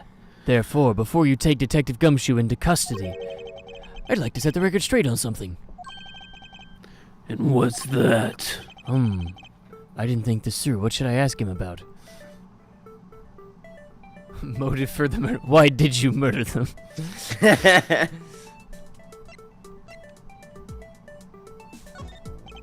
Detective Gumshoe, I take it that no one else was in that hallway at any time, correct? Huh? Oh, of course not, pal. You're being awfully defensive. Might you be hiding something from me? Watch your mouth, little boy. You can't go around saying stuff like that. I'm a professional. You don't have any evidence. I suppose you're right. I have no evidence at this point. Mouse at breath. How can you be losing a battle of wits with this detective? The other detective is fine, but this one, this is a disgrace. Papa. Maybe I should ask about something else. Detective Gumshoe, why were you missing from the hallway for a span of time?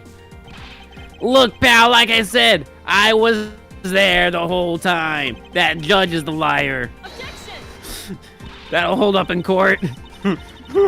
Message with, why you waste your time on completely useless questions? The only logical reason as to why he was absent is that he was busy committing the crime. I didn't think of this.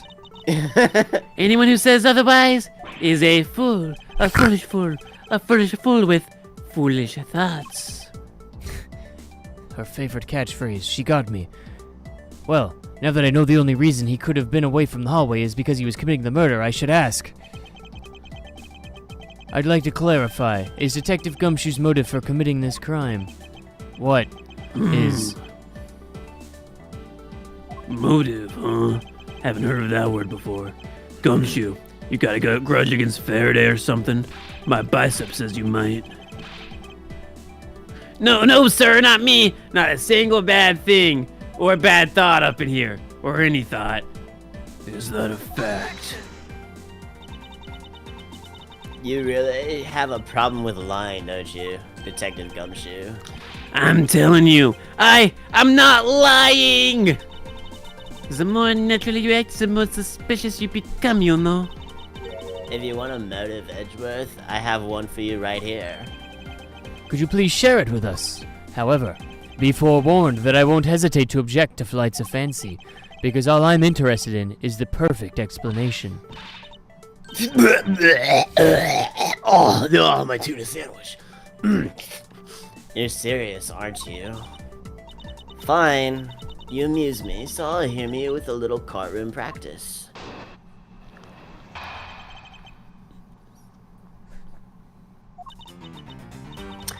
It was about a week ago. I saw the detective get chewed out by a livid Faraday in front of the precinct.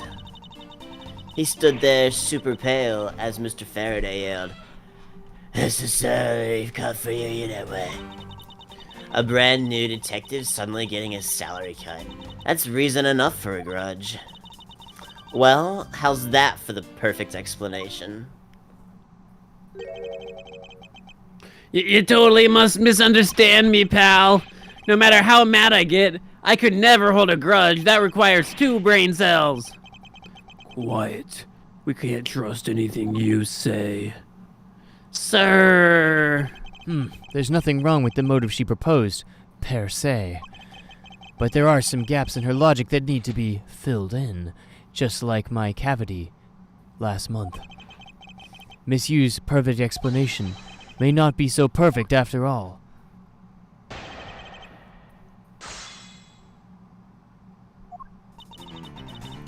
It was about a week ago. What? Why are we already objecting? I knew what you were going to say. A week ago, you and Detective Gumshoe are acquaintances. No way. I only met him in person today. The amount of contents that your stomach can hold is remarkable. How did Oh, you I know know. about Detective Gumshoe? Oh, I've seen him around before. I saw the detective getting chewed out by livid Faraday in front of the precinct. Mr. Faraday was upset? Yeah. You know what else? Mr. Faraday isn't exactly known to get angry often.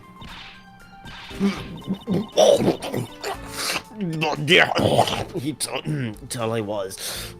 Totally beat red in the face, just like those beets I just threw up. And the offending detective just stood there, pale as a ghost, like he was about to die. Just like the face he's making now. Oh, I'm completely innocent. I'm telling you. Oh, man. Oh, that throw up is making me uncomfortable. The poor man.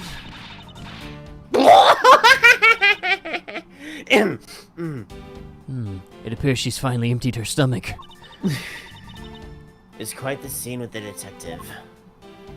Maybe it's like spit or something. Like, has a tobacco problem.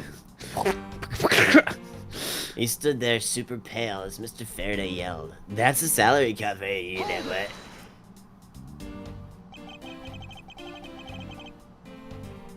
You just stood there watching this unfold in front of you? Yeah, I have to say it was really enjoyable too. But that's why when I saw Detective Gumshoe earlier, I knew to steer clear of him. No way! I thought it was because I had something stuck on my face! But you do. I just spit in it, see? Oh, I got spit on my face now. Oh, that's nasty.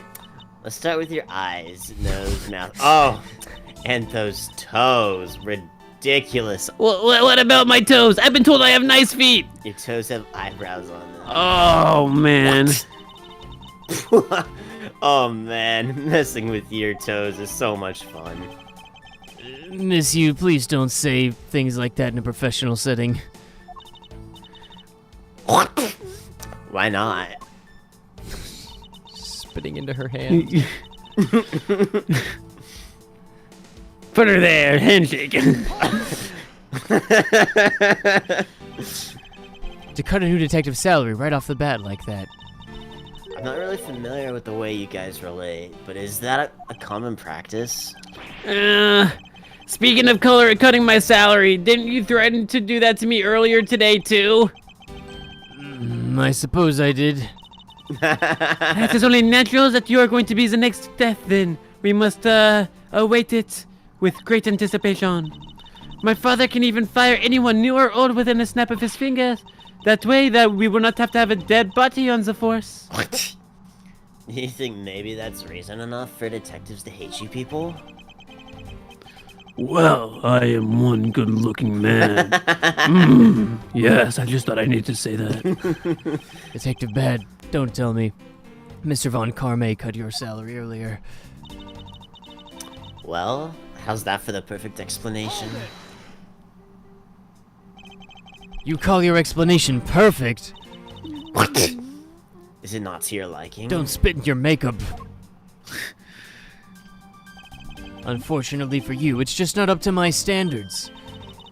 Oh, is there something you want me to clarify in that case? What should I do? Should I raise an objection? I should raise an objection. If you could clear this one thing for me.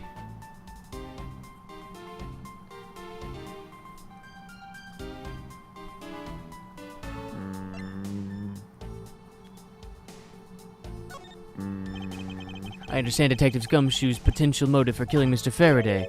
However, what about his motive for killing Mr. Rell? His motive for killing Rel? Like I would know. If there was no clear motive for both of the murders, then I doubt this incident would have occurred. Wouldn't you agree? What? Is there anyone else who might have had a grudge against either of the two men? Or should we look into that ourselves? Oh, in that case, I have absolutely no idea. What? That's impossible. She must know something. What? Look at the spit fly. Could you please not glare at me like that? It makes me spit a lot. Lots of saliva. What? I didn't even do anything and you're already spitting everywhere. Well, anyway, the way I see it, as long as he had a motive to kill one of the two, this crime would have played out the way it did anyway. Oh? Would you care to explain your logic to the class? Oh, no, you wouldn't. This time, please try to provide a truly perfect explanation. What? Perfect this, perfect that. Stop being so uptight. Or is that a requisite trait for being a Von Karma? You spit on the Von Karma name! You have made an enemy of me! Miles Edgeworth, I demand that you shut down this rude woman up! Shut down the rude woman up! Yes! Down the up! I wish you'd both be quiet. Oh well, I guess I'll just have to explain it to you kitties. Our eyes met. Let's battle! Motive to kill men. Motive to kill the men. Oh, yeah. There's no one out there with a motive to kill both Mr. Faraday and Mr. Rell. All you really have to establish is that someone had a grudge against one of the two of them. Mr. Rell, who happened to be there, became a witness to Mr. Faraday's murder. Therefore, he was killed out of necessity and set up to look like they had killed each other. I wonder if that's really true. It's not. Is there no one out there with a grudge against both men? There is. I should take another hard look at the evidence for this morning's case. You should. The second KG8 incident, as people are calling it, involving an embassy staff member. And the two Cool. men who both wound up as suspects in the case. Is there someone else I'm overlooking who is somehow related to them? There is. Bad, go back to your mirror, please. Yeah,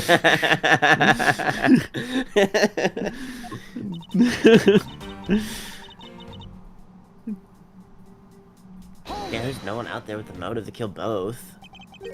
So there's no one out there with a motive to kill both. I suppose no one is a bit of a stretch, but I'm pretty sure no one like that was in here in this courthouse today. She's lying through her teeth. We just saw someone like that here earlier.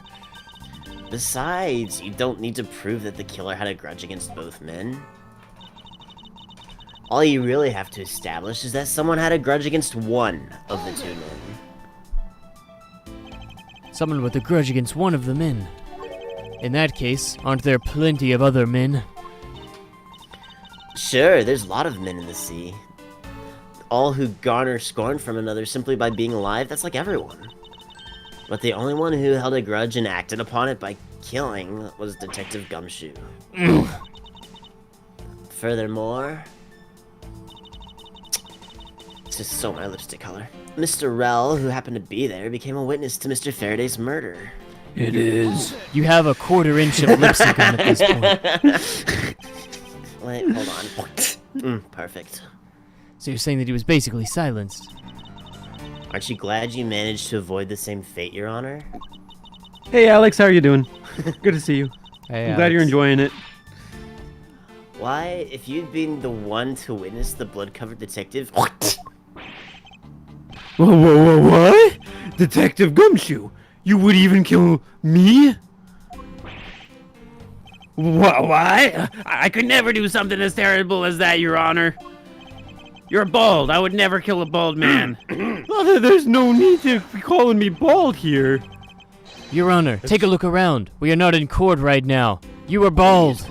It would be greatly appreciated if you would stay here with us in reality. Accept your baldness. Please forgive me. I know not what I do. I do like to quote the Bible. Well, And there you have it, miss you. Hurry up and continue your testimony, as I'm sure you are going to fail. And when you do, I will whip you. That is not a threat. It is a promise. squeak, squeak, squeak. Ah, yes, you can really see the shine on that head after the spit take. Ah, that's nice. It sounds like such fun, actually.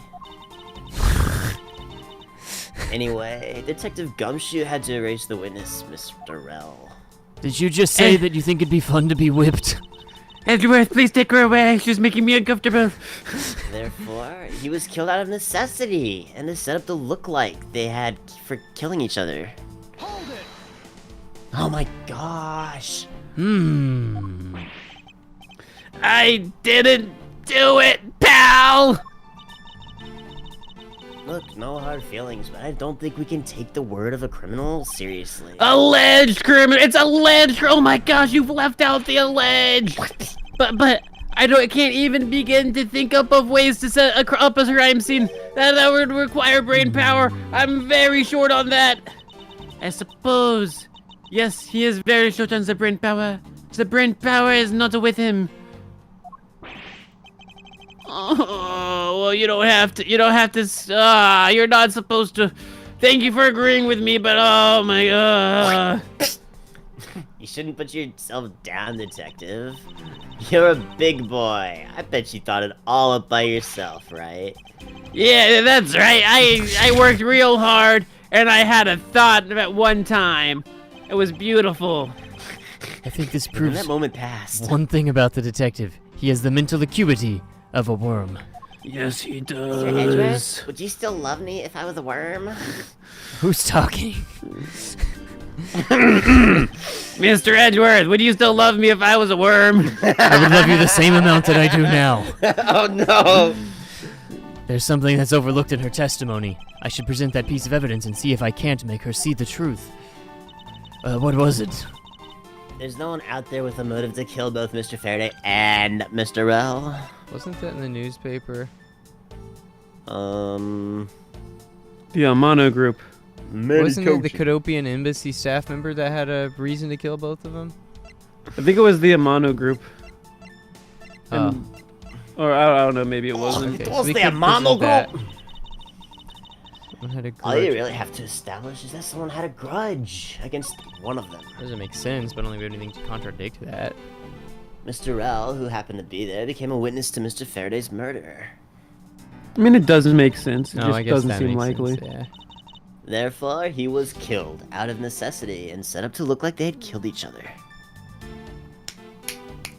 Hmm.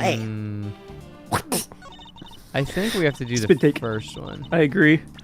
And I'm gonna say it's the newspaper. Bless ya. Bless you. Oh, the KGB incident. Bless you. Miss Yu, I believe there is someone you overlooked in making your statement. Or rather, is it because you'd rather not bring this person up? What do you mean? We are looking for someone with a reason to kill both Mr. Faraday and Mr. Rell. I can think of at least one person that fits the bill. He was the suspect in the original KGB incident, and a member of the Copium Embassy staff, Mr. Manny Kochin.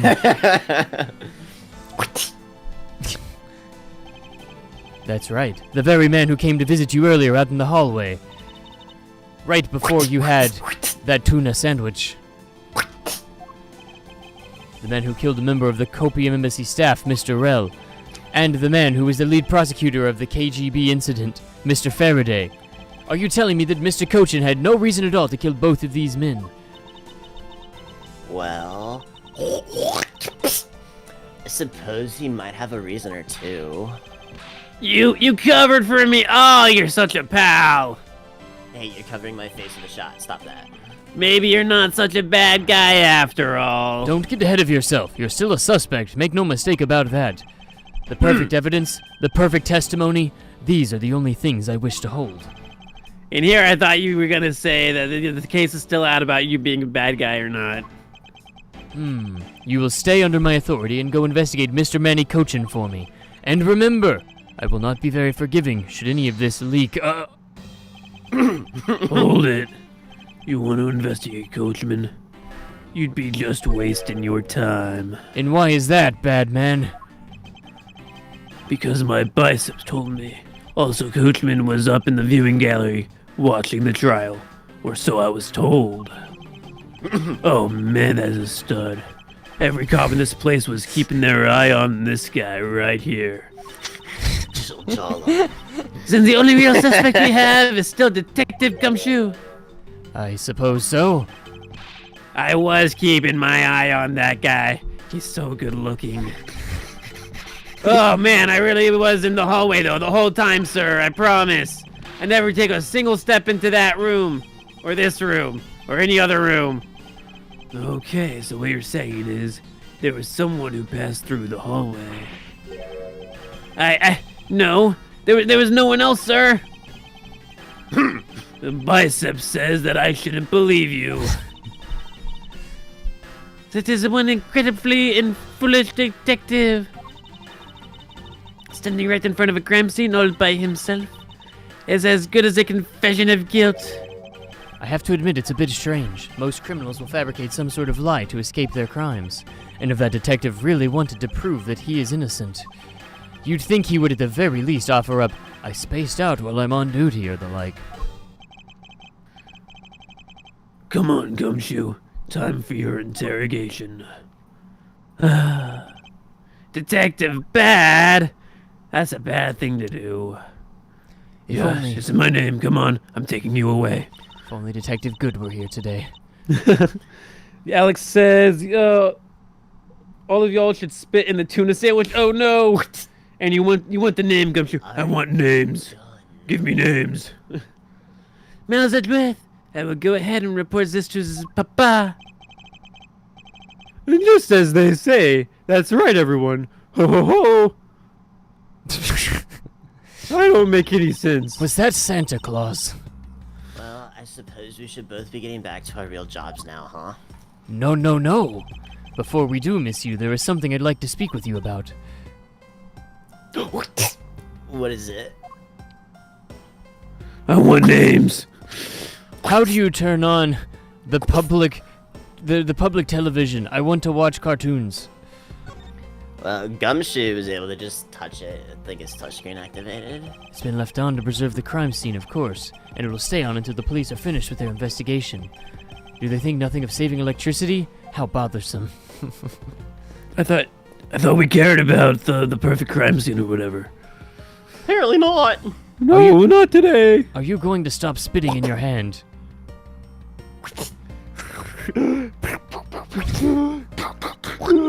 She has to like go away from the hand to breathe because there's so much spit built up. Every now and then. So, what did you want to ask me about? I The already have a KGB worm incident. boyfriend. I'm sure you do. Worm boyfriend. The current case of the murdered Copium Industry member is... I've heard that people have begun calling it the second KGB incident. Only among you law enforcement types. And what about it? I'd like for you to tell me everything you know about the original KGB incident. I'm afraid I can't help you. You see, that sounds like a hassle, and I'm not reporting to you. In Soviet Russia, the papers report you. I believe you know how much comrade. Proceed with the mission. you the are direct directly tie. tied to the KGB incident. I'd appreciate if you stop with the false The false accusations? See, baseless outbursts are useless, both inside and outside the courtroom. Didn't they teach you that in kindergarten? I do teach that in kindergarten, but I also know that I do have a leg to stand on here. I thought that was a peg leg. This. Think you could stop making that ultra serious face in front of me? If you could please stop laughing for just 1 second. I'm not going to make any headway like this. I'm just going to have to show her exactly how related to the KGB incident she is. Comrade, they're onto me! You see, I am a prosecutor, therefore you are related to the KGB incident. Why does he sound like a clown? I'm like, well, you know, because He just had that look, I don't know. I miss you. Oh wait, no, I meant your name. I believe that I have proof of your connection to the KGB. That file's your proof? Very well then. Why don't you tell me exactly how I'm related to the KGB? Your connection to the KGB incident is through the victim. What? The victim's name is CCU. You will note that she has the same last name. You. What? Can you really still tell me with a straight face that you are not related to this case?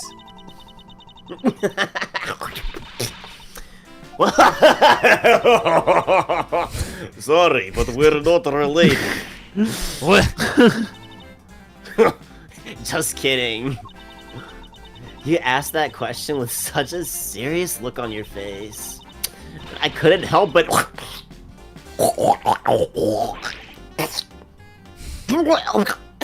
Ugh, so much saliva.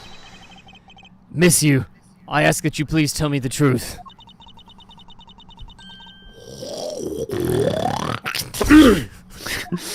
Loogie. That was deep. Alright, I'll tell you everything that I know. Tell me about the KGB. As you guessed, the one who reported smuggling activities of a Manu group was my sister, CCU. As I thought. And she was killed right before she was to testify at impending trial Remember that as Imperial. by Manny Kochin. But because he was tried once, And all acquitted, he gets to live the rest of life, gushy life, completely carefree. All because of a lack of evidence. No, I heard that the evidence to convict him did exist. What? I heard it from Mr. Faraday himself after Cochin's trial was over. Apparently, Man in Black made off with the most important piece of evidence. Then the evidence had been tampered with. Isn't it just like criminal to do something like that? The smuggling ring being run out of a Manu group by one of the secretaries. They bailed Mr. Cochin out. Turns out they were in league with each other all along. How big was the ring? Was it large? So large that you wouldn't even know it. Which is why I always wanted to become the lead defense. On this case that the people are calling second KGB incident. But I haven't learned anything new at all. I was probably expecting much. You mean you think this case has nothing to do with the large ring? I don't know what to think, comrade. Why did she switch to a Russian man? Because she's 'Cause they were Russian. She's the KGB. She's the KGB. we started talking about the KGB incident. I don't know. Activated her like a sleeper agent. I was like, hey, Beta Luigi, good to see you. Hey. Alex, thank you for the subscribe. We appreciate it. Much appreciation, yes. Tell all your friends they gotta come too. Yeah. Why did Mr. Cochin want to meet with you earlier? Actually, he came to watch the trial. Apparently, he found out I was defense lawyer on case after he arrived. He figured he should say hello. And one other thing. Looks like you could resolve anything this time with gun. Too bad. What does that mean? Oh, stop it with a scary face already. I'm fine, really. I gave him a good slap across the face. The way she talks about slapping him as she spits is always kind of creepy. But it's just as Mr. Baddy said. He's not related to the double murder. I asked around and people in gallery claim that he was in seat entire time. Talk about cruel fate. Well, this is all I know. Sorry, comrade. Guess it wasn't much help, da? That's not true. I'm sorry I made you recall such a painful time in your life, and I think activated you as some sort of agent. Phew. Oh, this lipstick really is my shit. Yes, it is. Edgeworth, you really are too serious for your own good. What happened to the time? Like, what just happened? Whatever. You really need to learn to relax. We wouldn't want you to die of stress, would we? Thank you for the advice. No. But there's no need to worry. No, there's not. I work in my own way, and I will catch this criminal in my own way as well. You'll see in my own way.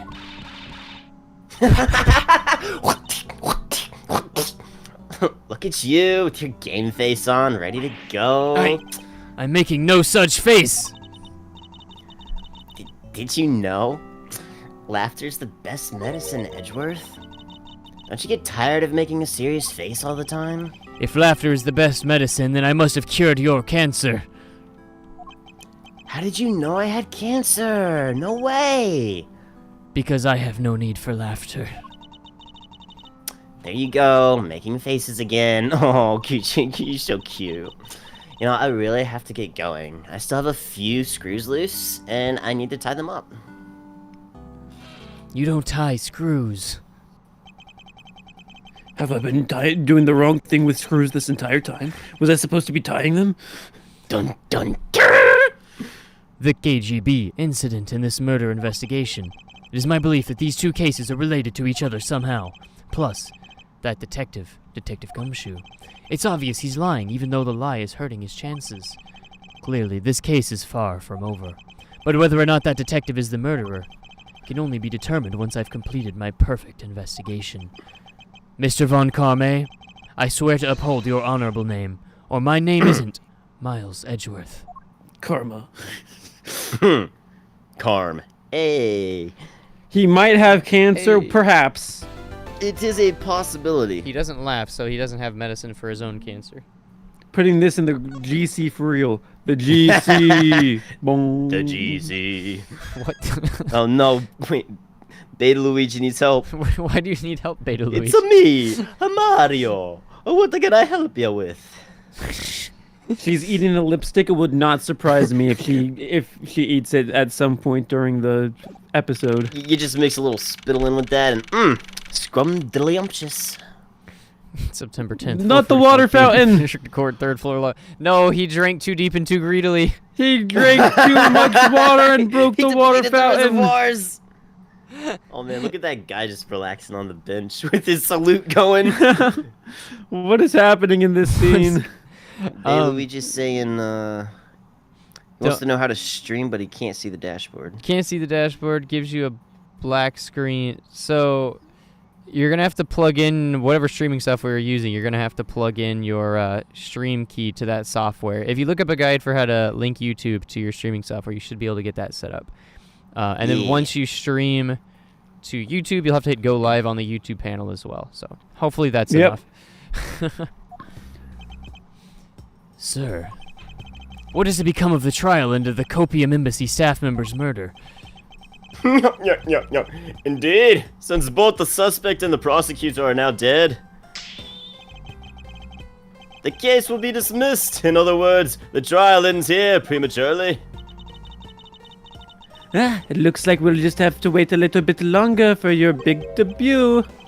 I suppose it can't be helped. Your big debut. The evidence for this trial will be transferred to you in a little while.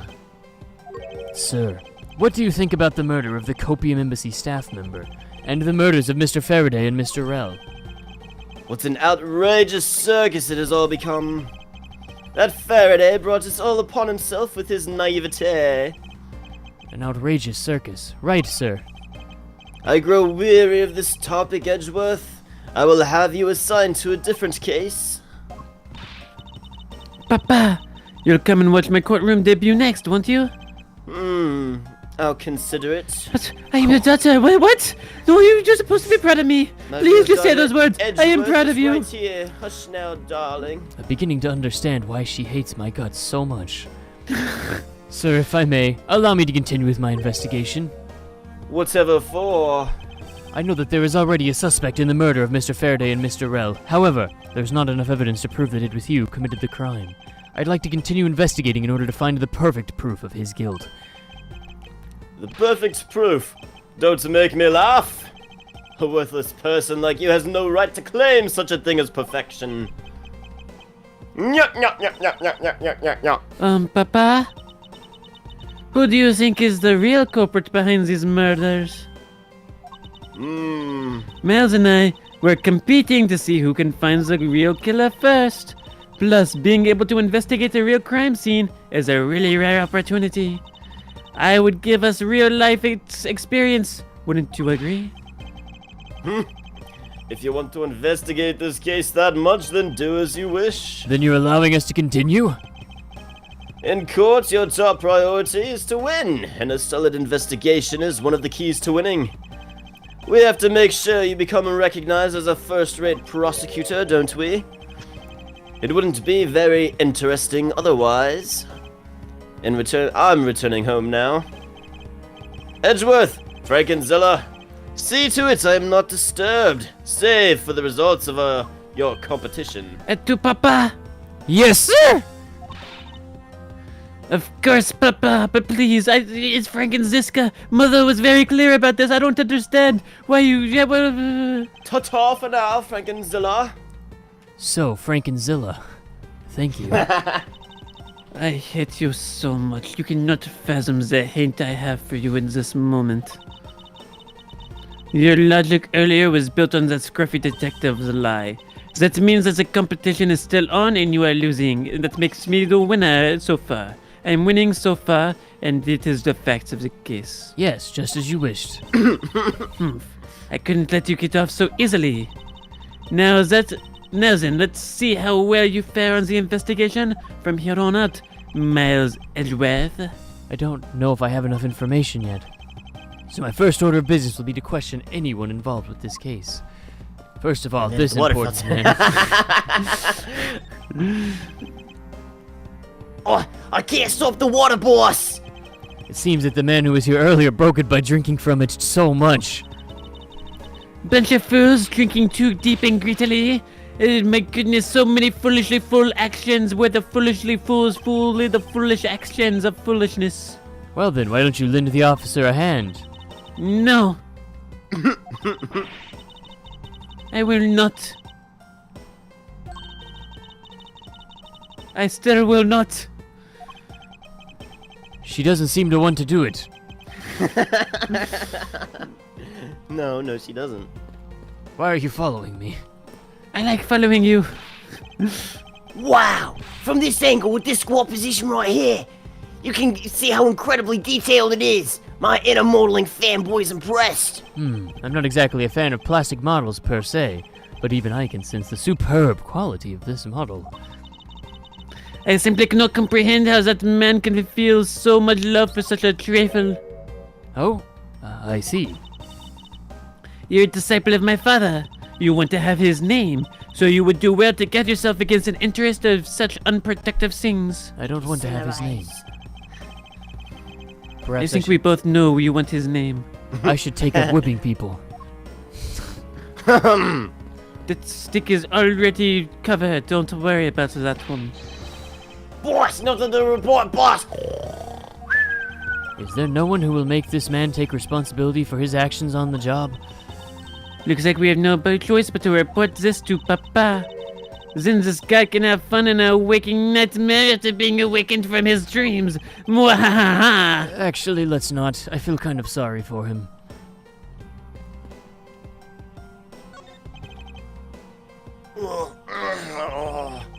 What's the matter, officer? I've been standing there forever, sir, and I really need to use the bathroom.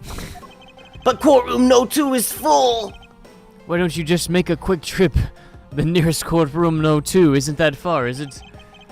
No, it's only a short way down the hall beyond those doors, but... Oh, I don't want to be blamed for anything that might happen while I'm gone. So, I'm gonna hold it. Perhaps Detective Gumshoe can be a positive influence on the force after all. I don't know what I meant by that. I think earlier he was like he wouldn't leave no matter what. I think he also had to use the restroom. Miles' Wrath! Yes? What is the meaning of this bulletin board? You know that I cannot read English? It would appear that the entire week is devoted to Mr. Rell's trial. Is the crime rate really that low in this country? Or maybe the police lack the proper motivation to get out of there and catch the criminals. I know you come from a country with a remarkably high crime rate, but yes, that's how things work over here. But I won't comment on that. After commenting, I won't comment. I have my doubts about the younger detectives. Sounds to me like they're in need of a stricter hand.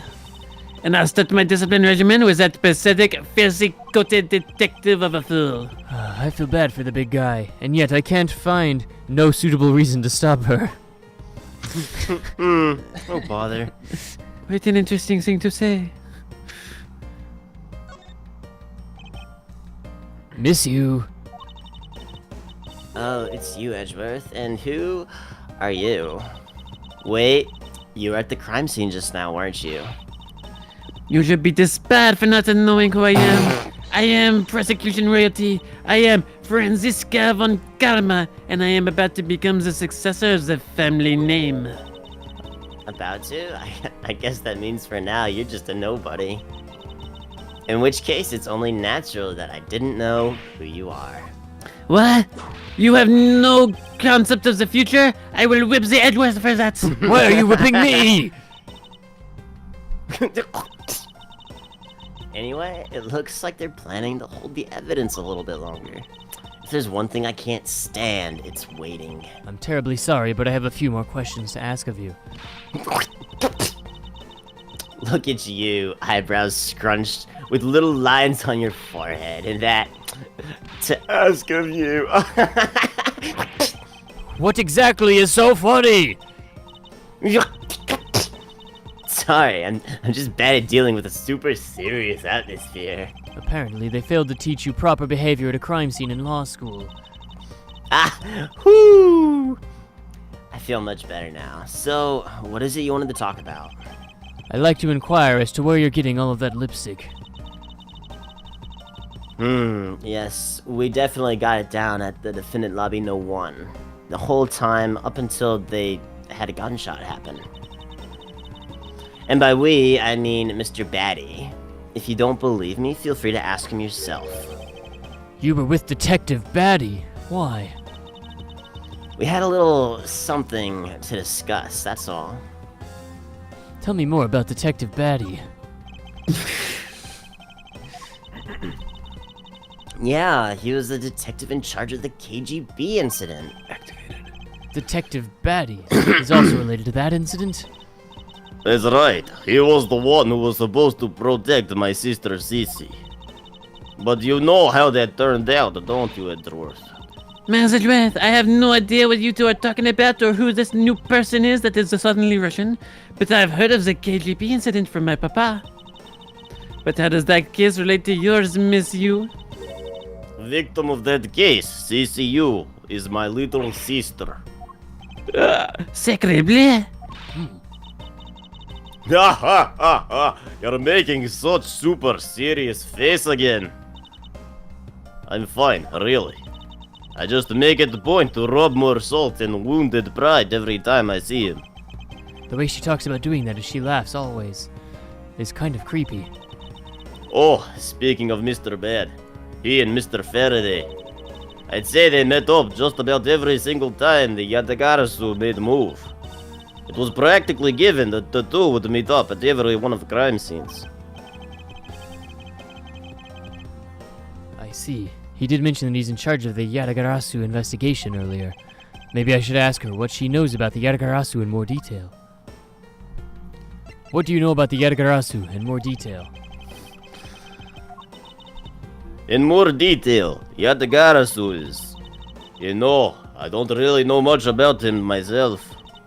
But I do get a lot of consultation requests from companies to defend him. Requests from companies? The Yatagarasu isn't some petty thief out for money, you know.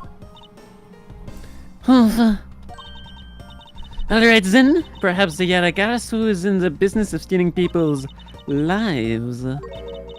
What? You're not very funny or witty, are you, little Miss Von Karma? The herd with me. I do not like that. Frankenzilla, be careful about who you whip. Choose carefully, or we'll be sued by... No, I missed. There, I chose carefully. I definitely did not miss.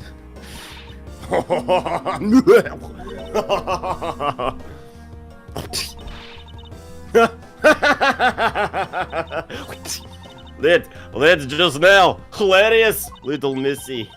Oh, Of course it was, because I am a person of great humor. What is wrong with these two women? Why does my pain give them such delight? Just like all the other women I've ever known. And so in the end, where is the Yaragarasu? I have to say, I have never heard of this thief when I was in Germany. Because I'm from Germany. You are German. It definitely shows. You see, Yatagarasu deals in information. Namely in digging out dirt about backroom dealings in the like of companies. You see, Yatagarasu's vigilante will steal such information, makes it public for everyone to see. Vigilante or not, this person sounds just like another criminal to me. I suppose you can go. I am speaking right now. I have the same stand thoughts. down. I apologize. But either way, I get a lot more clients now thanks to Thief. Sounds like Miss You is profiting nicely. You claim that at the time of the murder, you were with Detective Bad. But don't you lawyers usually discuss the trial with your clients during a recess? We do, and that was what I was planning to do, but then they had an impromptu football game, and I thought, oh, very fun. Much better recess. After that, Mr. Betty came into lobby no 1, so we just stayed there and talked. And what did you talk with Detective Bad about? Well, nothing interesting. I just insulted his face. Talked about trial, how it was going, and then I insulted his face more. His face is very easy to insult. Bloody! When she's not laughing, her mouth seemingly spews nothing but insults. Otherwise, it was spewing saliva. Anyway, Mr. Beardy and I were in the defendant lobby No. 1 when murders occurred. But there was someone in No. 1. What murder? So I really Murder. can't tell you anything about hallway or lobby No. 2. I see. Alicia, good that you've made it, comrade. Do you enjoy mackerel? Hello, Lissy her. Hey, this here. Your client first claimed to be the Yetagarasu, is that correct? Da. Once I heard that it was Yadagarasu that had made off with evidence from KGB, I began to ask Mr. Royal all sorts of questions, but to no avail. Turns out Mr. Royal was not Yadagarasu. He had just made it up. He made it up. Mr. Royal's crime was caught on tape by security cameras, but there is no footage of him sneaking into a Copium embassy himself. Hold on for just 1 second. Then you mean to say that you knew that he was not the real Yetagarasu? And that he was just another cold-blooded killer? And you were ready to defend him? Da. That's right. I see. So a defense lawyer is actually just someone whose job is to cover for criminals. That is why defense lawyers are so detestable and tasteless and anti-French. But they are no match for us von Karmas. It seems you are not caught up to speed with the law. Everyone is allowed to have lawyer. Why don't you save face for something really worth being serious about? And Edgeworth, do you remember what I said earlier? I have own agenda. I'm still on hunt for leads regarding KGB incident, da? And for that, you have not a single qualm about defending a known killer. Don't put words in my mouth. I said no such thing. The only way I had to get close to Mr. Rail was to be his lawyer. I had no intention of covering for him. Ever. So don't suggest I was going to do so. I'm sorry, forgive my rashness. Suppose we've got All to know- is forgiven. Oh, thank you. By the grace of Russia. I've gotten all I can. Miss you. I should move I on. and miss you too. speak with Detective Gumshoe now. Comrade, we will talk again. Indeed, miss you. Can't interact with it. Oh, you can interact with the bookshelf here. It's a bookshelf. What's this? Judge's Trial Exchange Log. It appears to be a journal where the various judges share their thoughts and ideas. The real daily lives of the judges are laid out here on these pages. There's nothing about the courts in here. It's just page after page of unrelated drivel. Judging by the content, they are very enthusiastic about the courthouse's daily menu. And it would appear that fried oysters are a favorite. I have no use for such foolishly foolish words from that foolishly foolish crowd. Someone please assure me that this is not the true state of this country's judiciary. It's the true state of the country's judiciary. Innerworth, no. Whoa, how did we get here? Do you remember? The Wait, trial on the 10th Whoa, of whoa, wait. September. This must be the judge's desk. You can tell by all of the hair down below. Oh, really? It all Is that fell Fallen off. out. That's what gave it away for you. I had a dream once that I was being squashed from above by this gavel. You're such a weakling, Mazadworth. Did dreaming of such a drivel? You have no idea how frightening it was. Martin Luther King Jr. Now that is a man with a dream. It's the viewing gallery. This is where the riffraff sit when they come to watch. It's situated at the same height as the judge's bench. I wonder if that's to represent the intense scrutiny of each and every case from all sides. Mazadworth, are you not a man enough to stand up in front of all those eyes? What Tell sort of... me. Of course I'm a man.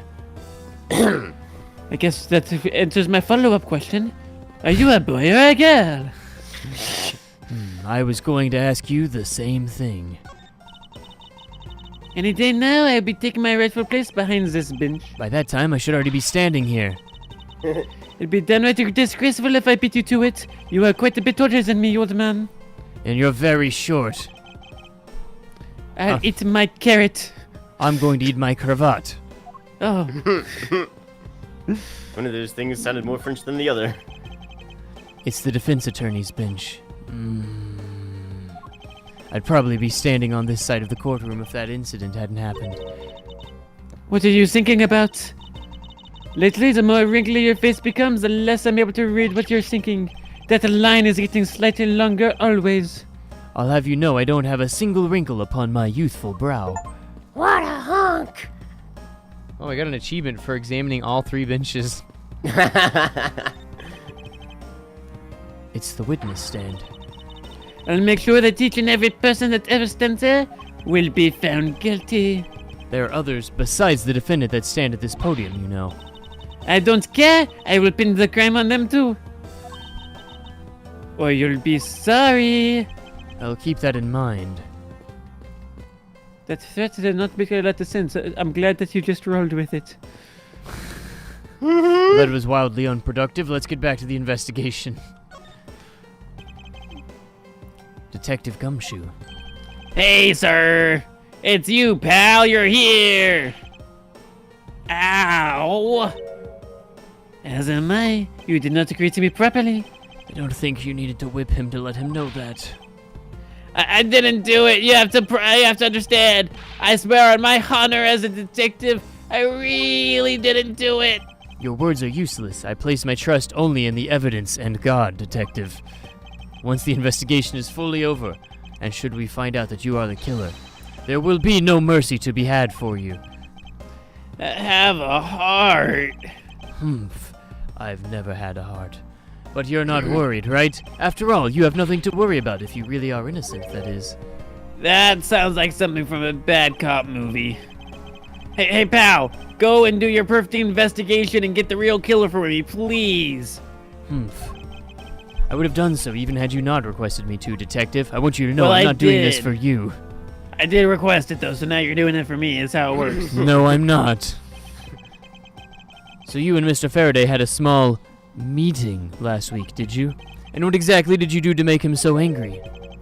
I just asked Detective Bad the same thing myself, pal. So I have no idea.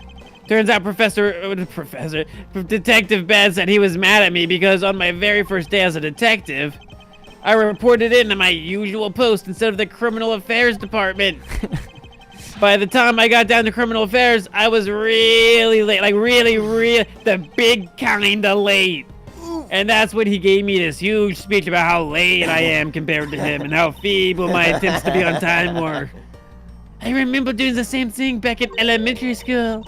On the first day of every school year, I'd always wind up going back to my old classroom. Of course, I was 5 years old at the time. How pathetic for the detective to be comparable to a mere schoolchild. By very, very late, I'm assuming you meant you showed up the next day. That sounds better than what the actual thing is, so we'll go with that. I was at the wrong school. I forgot I moved from 8th grade to middle school to high school. You claim to be standing guard in front of the door to lobby No. 2 during the recess. However, when did you receive the order to do so and from whom? Earlier around 3:20 and from Detective Batty. Today's trial took a real crazy turn, huh? So I was told to make sure nothing happened to Mr. Faraday, and I think we can all say, job well done. And yet something did happen to him, correct? It looks like he was a total waste of manpower to assign you to guard duty. Oh, your magic words, they hurt. Please, just use the whip. So it was Oh, Detective no. Bad who ordered him to stand guard, huh? Next step, put one foot in front of the other.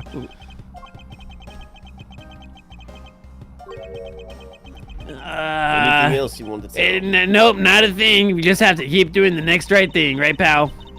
In that case, allow us to take a look at what you are carrying on your personage. Well, he's packing. Wait, you can't. Wait, no, she's inspecting nooks and crannies. That's not allowed. You need a permit for this kind of thing. There's nothing any particular value here. Well, my handcuffs and badge were confiscated by Detective Batty, so, you know. And what is that open envelope I see sticking out of your coat pocket? Ah, hands off. That's mine. Just show it to us already. We have no respect for the law. Whoopah. Ow. Annual bonus check within. $5 total. Except there's no check in sight. Oh no! You've had your look, now back off! Oh my gosh, that was my first bonus as a brand new detective. I just got it and cashed it today. I had literally no cash on me until then, you know? So that envelope is real special to me. Now give it back. You do not need rubbish like this. Don't worry, we'll throw it away for you later. How could you? Oh, the sentimental value. Literally had no money on him until he cashed it. Annual bonus too. The $5 bonus. $5 bonus. Hey, Beta Luigi got it to work. Nice. Nice, way to go. I'm sorry, but I need to take him for questioning now. I think I've asked him just about everything I needed to. No, wait, I didn't. He became a suspect. There's one piece of evidence I should reconfirm. Officer, I ask that you wait a second. I still have one thing I'd like to reconfirm with Detective Gumshoe. Understood, boss. Please make it brief, sir. Oh, he left. I want to hear it from the horse's mouth. I must confirm whether or not his testimony about when the crime occurred is the truth. Why is it saying we already talked to him?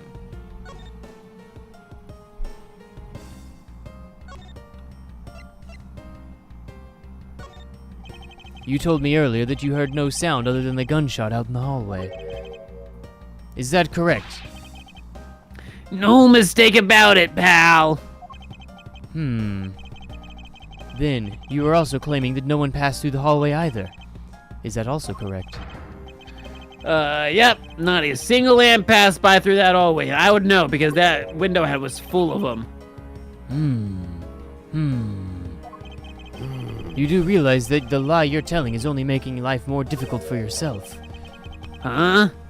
Oh. I see. Lying makes it. Wait, but I'm telling the truth. I didn't see anyone go through the hallway, and I didn't hear anything else. Pal. I bet the killer found a way to kill those two guys. That's beyond what I can even imagine. It's not hard to do. So he intends to continue telling this ridiculous lie. But why would he do so, given the situation he's in? I believe a thorough investigation of the hallway in front of the defendant lobbies is in order.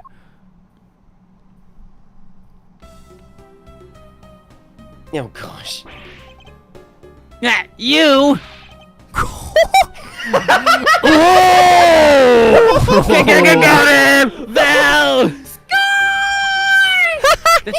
That was brilliant, mademoiselle.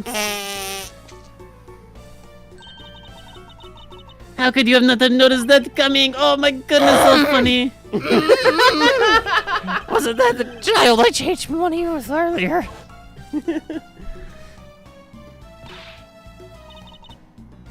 Thanks, that's exactly what I needed. Kids can sometimes be so cruel. It looks like they dropped something other than this piece of paper. Oh, My Swiss roll. maybe we should arrest that girl. She might turn out to be a valuable lead.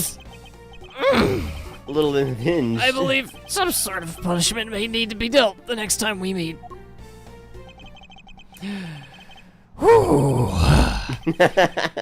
I believe I've asked all that I need to of this man. Now for Detective Bad and the judge.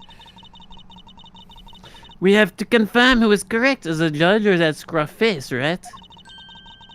I suppose we should inspect the hallway in front of lobby no 2 next then.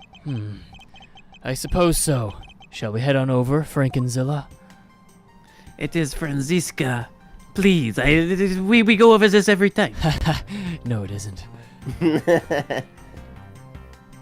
No, this is number 1. So number 2 would be here, right? What are we supposed to be doing? You're supposed to go to the hallway, weren't you? Where the ants were. Oh, was it the other door? I think it's where the kid ran off to. I thought that was the exit. Oh, okay. So these are the best products to keep your hair. Yes. I definitely believe that. This is what you should have used, huh? You regret it. Yes. Okay. And this one right here, is that prescription only? It's September 10th, Rogaine, yes. District Court, hallway. So, did you see anything else besides your lack of hair? Well, no, I don't think so. I see. Well, thanks for your cooperation.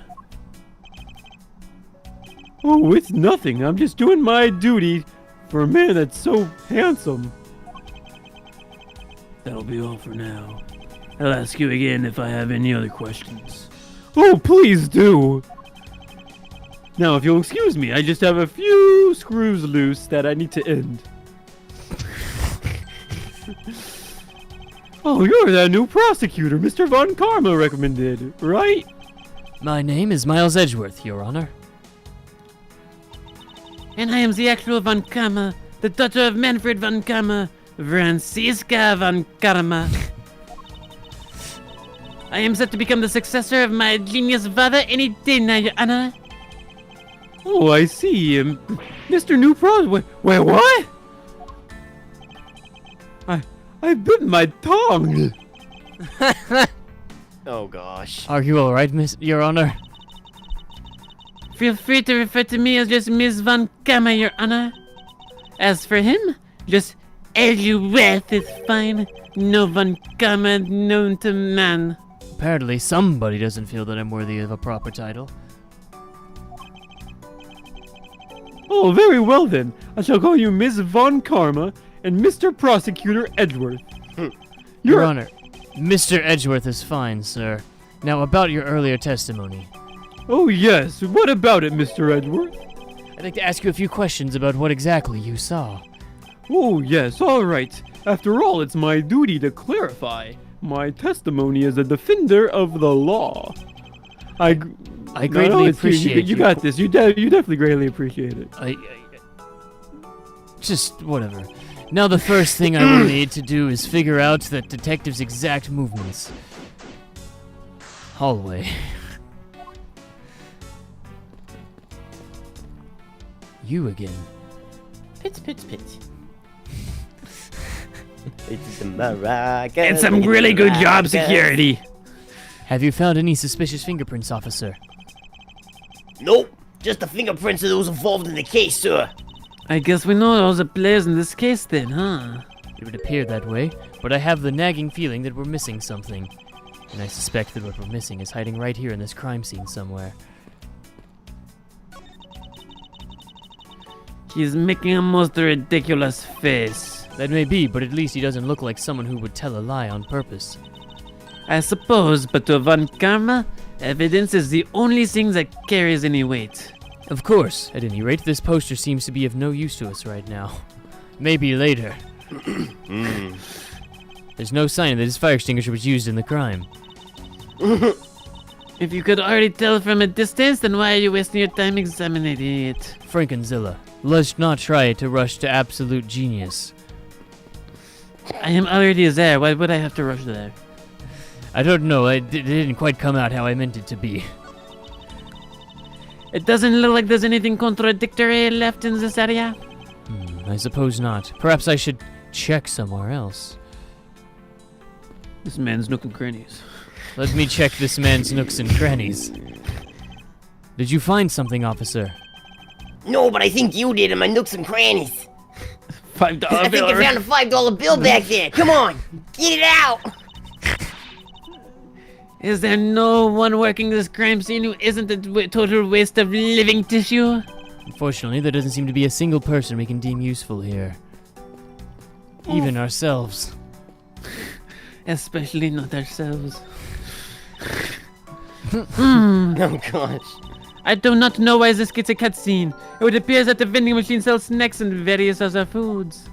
The Swiss roll. Just lovely. What will they think of next? Don't be a jerk and cut like these beef jerks.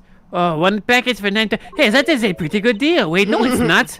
This game came out like 2005 or something. How expensive was beef jerky back then? Defendant's fresh milk. 1 pint for $7. It is not super funny when the defendant is a woman. Straight from the defendant. Stay neutral as the Swiss do until the end with these for $6. They're awfully overpriced. The lineup is simply awful. Period. Speaking of snacks, I wonder if that Swiss roll that little girl dropped us from this machine. I was wondering about that myself. Is it from this machine? Stay neutral as the Swiss do until the very end with these. The end of what? Well, I assume it means the end of the trial. I suppose this means that one should eat these during a recess. You can't eat during a trial, so I suppose the only time you can eat them is now, huh? I wouldn't mind if you wanted to eat one now. They come in packs of 2 after all. You're in the middle of an investigation and you want to Swiss rolls me? And $6? Please, I do not have that kind of cash on me. If you want, we can pool our money together and buy a pack together. If I have to split it with you, then I don't want it. Fine. So be that way. we gave the little girl $1, and the Swiss rolls were 5, and we had a bank thing that cashed out for 5. And that officer saw He saw lost a $5 $5 bill under the vending machine.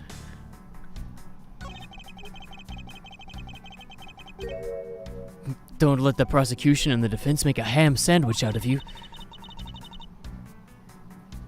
It sounds like it's directed at the ham of the judge. Well, it certainly isn't directed at me. I can outmaneuver him any day. Oof.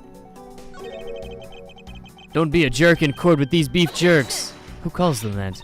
Objection, Miles Edgeworth! Wouldn't you agree that is a very clever pun? Wait. Do you really think they put that much effort into the product name? Even a foolish fool could understand the foolish thinking of the fool who made it up. You're acting so foolishly that I got so thoroughly mad. And now I am utterly famished. If you wanted a pack of these, all you had to do was ask like a normal person. The answer's no. Hot dog. When you're in hot water, you might need a hot dog. Yes. It looks like this slogan was decided through a public contest. And the winner was Prosecutor Winston Payne. He did Winston Payne after that pun, huh? What a pathetic slogan, no presence at all. Now, if it was up to me, I would read, if you leave matters in Von Karma's hands, everyone in court would be found guilty dogs. Overruled. You do not get to object. Objection. Nope. I like that the hot dog is $7 while the orange juice is $9. Expensive That's orange freshly juice, squeezed huh? juice. When it's looking bad, blind your opposition with some OJ. Are Oh, they no! promoting violence? No. Don't worry, this was definitely not a reference to something else that is worse. Nope. Compared to the sting of a whip, the sting of orange juice might not be so bad. Defendant's fresh milk. What exactly is that supposed to mean? Explain, Frankenzilla. I bet it means that the milk is freshly milked by various defendants on trial right now. No, I think it might mean that this was milked right here from the various defendants. Miles Edgeworth, you can't possibly be serious. Of course not. That was a joke. The title at the top, fast foods and milk. And milk. Milk's not a fast food. Orange juice is, though. Orange juice is fast. So is a Swiss roll. Honestly, the only actual fast food that I might consider is a hot dog. Beef jerky's not bad from vending machines. I mean, but fast food, like beef jerky's not fast food. That's No, it's that's not. a snack. Ham sandwich, like you could maybe a deli like Subway you consider a fast food. Hot dog and ham sandwich are the only two contenders we have here.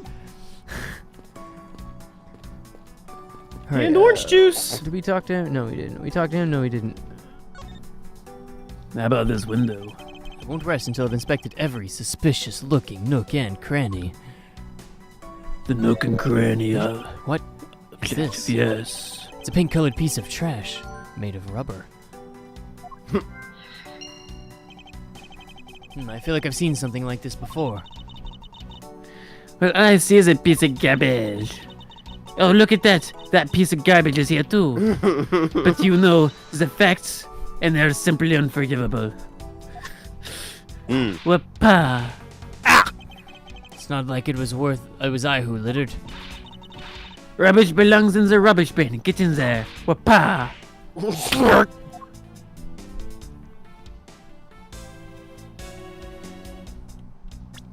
Ah, there we go. Ah. What are these black speckles? I believe it's a pile of ants eating away. Oh, that detective. He claims that not a single ant slipped by him. And yet here's a whole hill of them. Wapa. What are you hitting me for?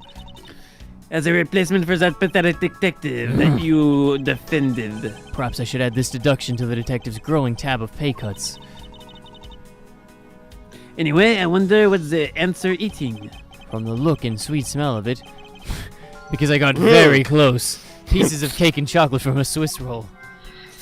Yep, definitely. Swiss chocolate.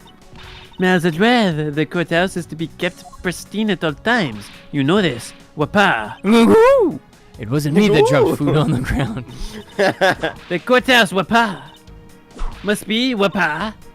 Kept clean, wapa.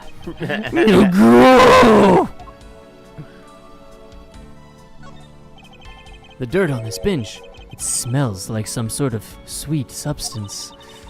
I cannot believe you smell the dirt. For shame.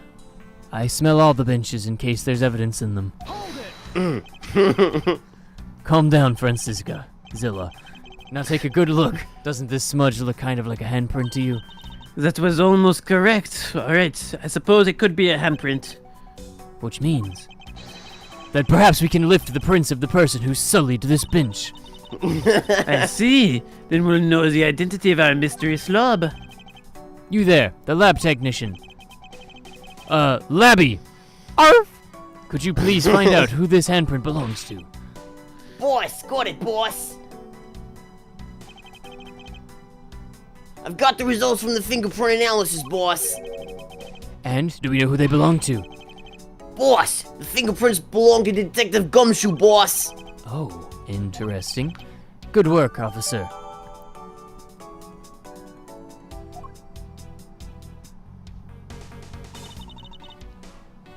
And there you have it. Yes, I suppose I have it. Now that we have it, we know who has it.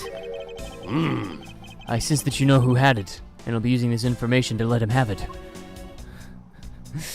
Yes. The ants are hard at work carrying their food home. It's a marvel that they can pick up such comparatively large objects to their size. Well, if you want to carry the mighty Von Carmen name and not be squished under it, you'd better work extra hard, just like these ants, and the ant that you are. The same goes for you, Frank and Zilla. No, I already have the last name. I've been carrying it my whole life. I do not have to work any harder than I have so far. Let me smell this one. Ants are pouring out of the hole in this bench as well. I wonder if the inside of this bench consists of nothing but ants. Don't you dare continue as that gross assault. I'm sorry. No, you're not. You will be. You will be. Ugh! What is the matter? I pricked myself on one of this cactus's needles. I was trying to smell it. I didn't think they'd be so sharp. Well, what did you expect? It is a cactus needle. They are sharp. Can you imagine how bad it would be if you were hit in the head with one of these? Oh, my fantasies. Anyway, the cactus seems to be unrelated to our case. Do you really think so? Because I believe that this cactus sitting on this windowsill is completely related. You're just holding a grudge. Oh, well then, I look forward to your explanation on how exactly it is related. Yes, Do I not will explain do it not forget our bet. at some point. So what happened was the balloon popped on the cactus, obviously. Wah, wah. Womp womp. I can look outside, however, I doubt the killer could have escaped through here. I guess not. This is the third floor after all. You would have to be a very tiny child. It appears that bars were installed on this to prevent people from falling out. Bars? What bars? You spit bars? Wow. Can you not see them from your vantage point? He just called her short. Wapa. I must remember not to bring up that taboo subject again. Oh, All right, so this is great. So what we're thinking, right, is that the kid climbed in the window, made a deal with Gumshoe to go cash in his paycheck. They bought Swiss cake rolls so she could distract him, and then she committed the murder. Yes. She committed the It murder. was K. We've cracked this case wide open.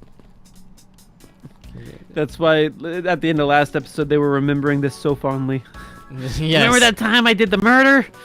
but that time we first met. Yeah. I killed 2 guys. You were there, and you were there. Good times, good times.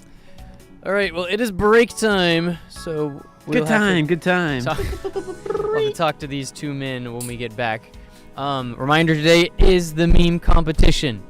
So if you want to join, go to the Discord. The link is in the description of this here stream. Wow. Who's judging today? I think it's me. I think so too. Good. Pretty sure it was Amateus last week, but I'm not. I don't know. I'll verify that, but I'm pretty sure it's me. But yeah, post your memes. Stream will be ending around 5 o'clock ish. Calum memes. Calon memes. So get your memes in by 5 o'clock and post them in the memes channel. Make sure they're image memes, not video memes. We won't judge video memes, and you might win and be featured at the end of the stream. With that said, it's 1:50, so we will be back at 2:25 p.m. CDT. Enjoy your break, guys. We'll see you in a little bit. Bye, guys. My BRB. I am Super Monkey. And I can throw darts with speed. Should we go get the power, or should we go further? I kind of want to go further. I want to know what's next. Oh, okay. I don't see why we wouldn't do Oh, the yeah, further. that's Oh, it's too dark. the game. The Okay, game I has guess- more I guess sense that's than why y'all. we don't see why The we game should go has more forward, sense 'cause than we y'all. don't see. Was there something in the Wait, cupboard wasn't there space? supposed to be pills, or is that a different one? No, is it different? Ah, that's a face. Yep. That's a face. Yup. Oh my Object gosh. appearance- Captain Toad? Oh, it's It's a a hint. hint toad. That's my Toad. My mistake. Sorry. Oh, is he gonna tell me where they are? Wow. What? For 50 coins? Wow. Excuse you. Capitalism is alive and I kicking don't in think so. the Cascade Kingdom. That warp pipe though. Day 83. The coins still elude my grasp. I've come within mere inches of them 37 times, and yet they still evade my grasp. How much longer can I go on like this? Well, the answer is clear. Until I get that money. No. Hi! I should be friends. No, stop it. A hug. I will hug you now. I like hugs so Why do they have to give it hands? Oh my I found capitalism, Toad. Treasure. Treasure trove. Okay, that is capitalism, Toad, right there. Look at all that money. doing here? Get out of here. How'd I get here? It's a go on my moped. Mario, you cannot do this to the Italian stereotype. We already have the mustache. Hard hat Goomba. I never knew I needed to see that. Capitalism They makes had its to put him return. on the outskirts of town. He was too dangerous. is technically on the outside of the city limit. They can't stop me from being here. They could cut down the beam, but they won't. Seeing a trash like this makes me feel kind of bad for it. But only kinda. She's amazed at our persistence and thinks we should consider running for public office. Oh, wait, whoa, He whoa. wants us in the bureaucratic. But only kinda. Mayor? It was I. What? No, she's been sabotaging the city. How did she get here? I died like 5 times. The mayor kinda helps run the city. But only kinda. Step aside, Pauline. It's a bad one of the mic. It's a me, a Mario. My name is Mario. I'm here to stay. I'm gonna change the government in a major way. Oh my god. Nobody asked you, Toad. Wait, what do you guys do with that dynamite? No, get back! No, no! My dog! We won't be seeing him again. So long, a Toad. Oh no, that was too hot. Okay, wait, hold on. I can do this. Watch He got it! Yes! Yes! Way to go! What a trick! That's What a my dog. boy. All right, Why isn't my dog this Princess cool? Peach can marry Bowser. We have look at we, that. we have a You we, found We have a we dog have a now. dog now. It's all We've good. replaced He's on the Princess cage, Peach. flipping. Careful on those flipping Platform. platforms. He's just ticked off about the platforms, but he doesn't want to very curse. upset. It is rated E. You have to remember. Yeah. That is a slope. What is he? Is he riding a dragon? Oh my god. You didn't expect this. Oh my gosh. We thought he had a ship the whole time. In reality, he had a dragon. The final fight with Bowser. You fools. I'm not competing with capitalism. I am capitalism. No! Oh my They are gosh. literally getting married on the moon. Oh my gosh. To the Moon Kingdom. Look, if you can establish a kingdom on the moon, I think you have the right to marry, like... Well, no, not really. No. No. No, but it's I thought definitely about pretty it. epic. It's pretty Like, impressive, where are we but going hold with this on. line of thought? It's like, I said it half out loud, and just like, no. That doesn't mean anything. I would say that sounded better in my head, but you know what? It didn't either. It didn't. I didn't think about it in my head. That was the problem. Roll. Excuse you, I objectify. Wait, no, that was wrong. Can I get a do-over on that one? The cube of all cubes. One more time. Headbutt again. Oh, wait, hold on. Oh, wait. We lost out from headbutting, but we can do it. It's the frogs. Wait. The power of frogs. That's what we were What? missing. Now that we're in the magic tree house. Yeah, I think that was the Magic School Bus song, but close enough. Oh, Amadeus is going for it. He's going for it. We gotta hit the Nice. crit spot. You're His hitting left him. ankle. You're hitting him with meat. It works, okay? If it works, it's not stupid. Blow yourself up on him. No. Oh. Wait, Did it do it? worked. Did it I think it worked. Did it do it? I think it worked too! Who sacrificed themselves? Who took the damage? I blew up a little bit. Challenge completed! Yo! Oh my gosh, we did it! So we need to grab. Wait, social media is canon in Kingdom Hearts? Apparently. Apparently they're not very good at it. They don't have any likes. Oh And yeah, that's a that's Sora. Sora. That's with not a the- That's Sora. Sora. That's a Every Sora. single person is Sora. That's not a Sora. It's just Sora in a different lifetime. Wait, he has a second health bar. It's the Queen of England all over again. Yeah, but like your focus hasn't been going down, and I'm wondering like why you haven't focused. You do have a lot of focus, which is kind of crazy. This is. Yeah, I took Adderall. Hey, do you remember the 21st night of September? If I just put in the right inputs. Down, up, left, select, plus start. LR at the same time, swivel around clockwise twice, counterclockwise once, and then hit the start button again. May's back. It worked! No, Hainer, you need to get a gun. Where were those hidden? Yeah, I wouldn't take that. Nope. I'm thinking of a number between 1 and 15. 72. That's it. I don't think I've ever seen a place more beautiful. Heart tag sky, heart tag sea, heart tag where hearts return. I'd Mickey that. Maybe you should I stop Mickey looking at that. your reflection. Oh my gosh. No. Are you using auto shoot? Auto shoot. Why would I ever use auto shoot? All of these are manually inputted. He says as he's facing backwards and the bullets turn around and shoot. Simpatico, he's gonna say simpatico. The kingdom and I aren't exactly simpatico at the moment. Simpatico. Yeah, he says simpatico. He has the frying pan! I mean, I see the mini-map, but there's 2 ways to go. But you were going like not one of the 2 directions. I forgot which direction I wasn't going. Pat, No, no head pat. I am an angry anime girl. No head pats. Oh yeah. Double arrow guns. Ah, guns! Yeah. Who cares if you can cure cancer if somebody's been stabbed to death? Rapunzel? What? This is a little bit unsettling. Where are our pants? I'm not cut out for this racket. It was a tennis joke. Come Oh. on, it's a tennis. Step 1, steal all the underwear. Step 3, profit. It says I have to attack the tentacles, and every time I hit the middle ones, it wiggles. I don't understand why he doesn't have a health bar though. It's so weird. Yeah, you didn't need that ability. You took away the health bar? Yeah, Oh my gosh. I didn't think it was necessary. You needed AP for other stuff. And like it was taking up one whole AP point, so I took it off. Oh my gosh. No longer sees boss health bars.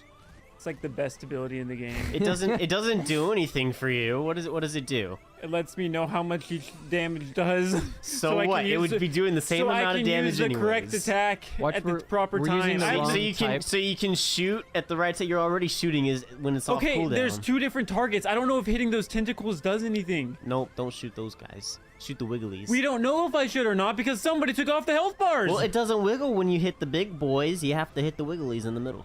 Who's to say it has to wiggle? What if it doesn't have to wiggle? Well, it clearly has to wiggle. It doesn't clearly do anything because If there's it's no not health bar. wiggling, There's it's no, not There's doing nothing clear anything. about it.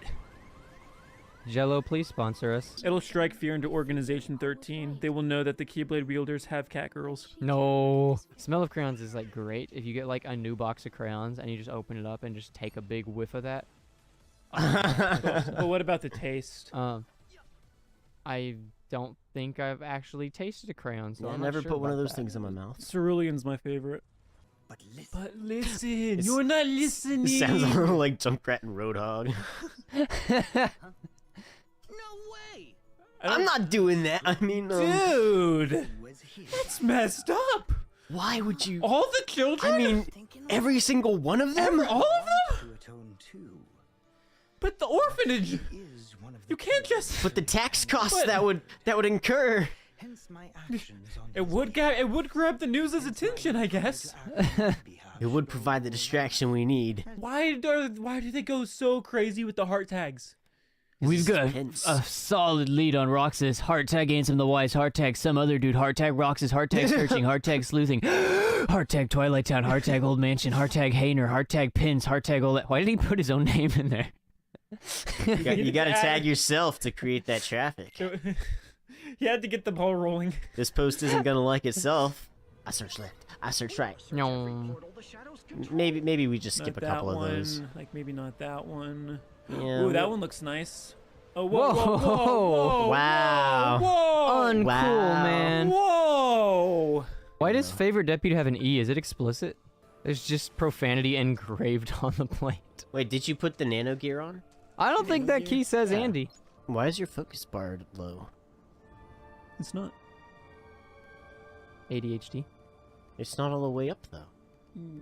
I'm pretty sure it is. It's It like says- a Pringles it says can. Max. It's a Pringles can. It Look how much. says Look how Max. much more can go though. Like, look at that.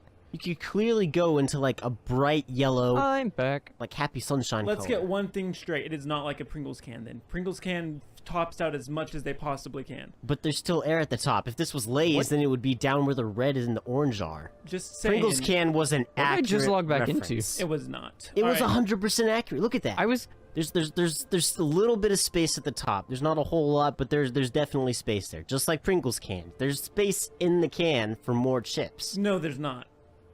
But it's not all the way full. No. I was gone for 5 seconds. What just happened? Light. Second form S. Star It bright. survives from antiquity. The first star I see tonight. Is everybody I else? wish I wish I might make a wish. on Kalonzi's tonight. trying to say something, Zimic. Okay, I'm glad we got that. I had to out of our finish my system. rhyme. Okay, yeah, I'm sorry, Kalonzi. Zimic's got to finish his rhyme. No, Please it's go done ahead, now. That's Zimic. fair. That's It's done fair. now. It's Oh, fair. he's finished. You can go, Kalonzi. Yeah. Go ahead. Oh no, I think he needs to. No. He said he was Now gonna we're do it. now we're waiting on you. It's a We little interrupted him, awkward. so I feel bad now. So you just need to do the whole thing. Starlight. All right, we're back to Zimic. Okay, yeah. Watch out! He's got guns too. That's awesome. Look at that. He's taking on 4 people. Mickey is still doing this. You're doing great there, Mickey. Go, Mickey, go. I wonder how long we can just watch this happen. Oh man, Mickey's getting beat up. Oh man, this is not Look at pretty. Sora's pose. He's just Oh, like, Yeah. Someone should really get in there and help, you know? Absolutely. Somebody that does enough popcorn right now. Yup. You promised to go to Disney World for the next 10 years? I don't know. I can't give you this high potion until you say yes. Mickey, please, I'm dying. No, please just hand me the potion. Just sign the contract, Sora. Well, bye. They took Kyrie. It's only her 3rd time being kidnapped in the franchise, I think. But I was born with yellow eyes. I had to join the dark side. Do you know how hard it is for people with yellow eyes to not be evil? Name one character that has yellow eyes and they're not evil. That's what I thought. Oh no, I used up water instead of heal. That's not good. Mickey, you want to talk more about my Disney Plus subscription? Oh, don't He doesn't play games with his capitalism. got a new subscription called Disney Gold. For the low freezes me price in of your time I firstborn die. child, you can have unlimited access to all current and future Disney shows. Shot in the heart, and you're to blame. That was a fireball. It's a lot of pain. Maybe you should restock your potions. We're practicing for the the final dance off. Yeah. So, You remember the 21st night of September? No, stop. I am infinite. I am Mickey Mouse. Donald. desired. It. Thoroughly. What does that even mean? What does that even mean? Mega potion. Mega potion. Mega potion. You know, Mega Mega How many potion. do you have? What the heck?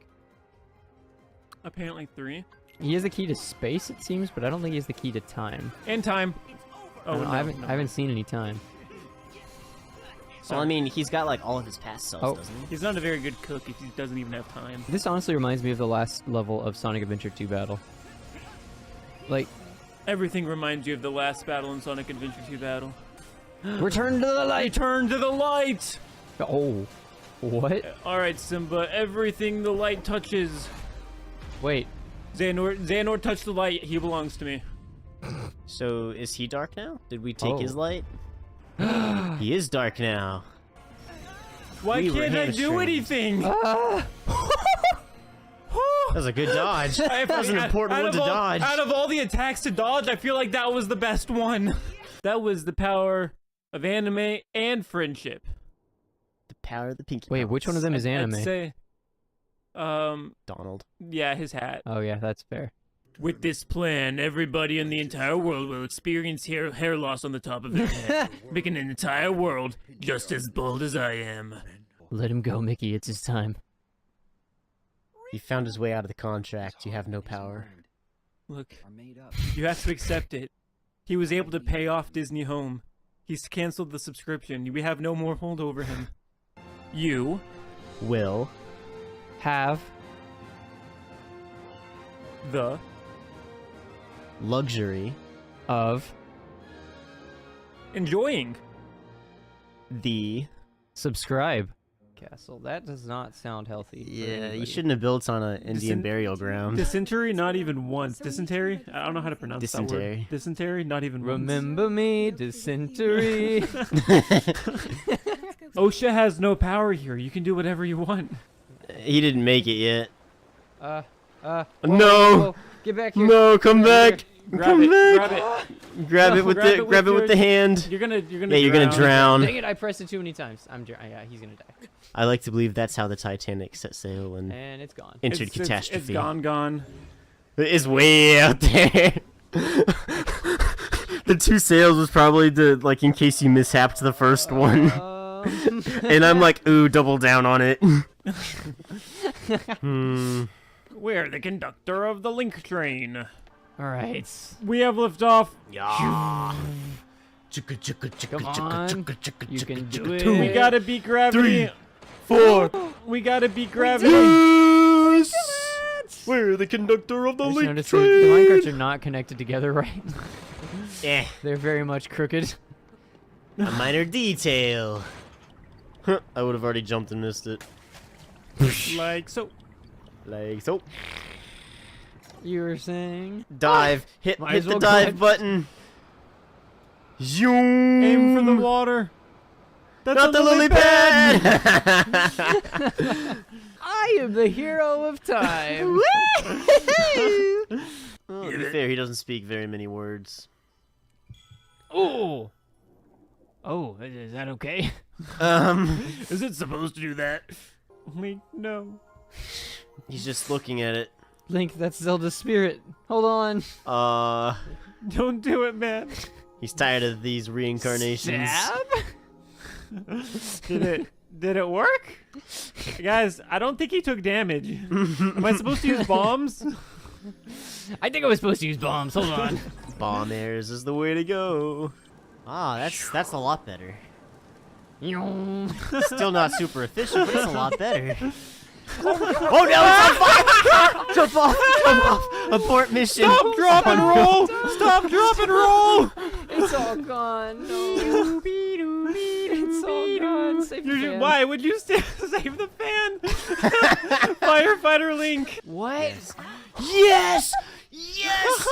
Yes! Oh, I want to see Guys, this. I'm concerned. I want to see I'm this. very concerned. I'm gonna swing it real quick just to see, like. Just Okay. immediately blows up. Yeah, don't charge it because you're gonna ground. Oh no!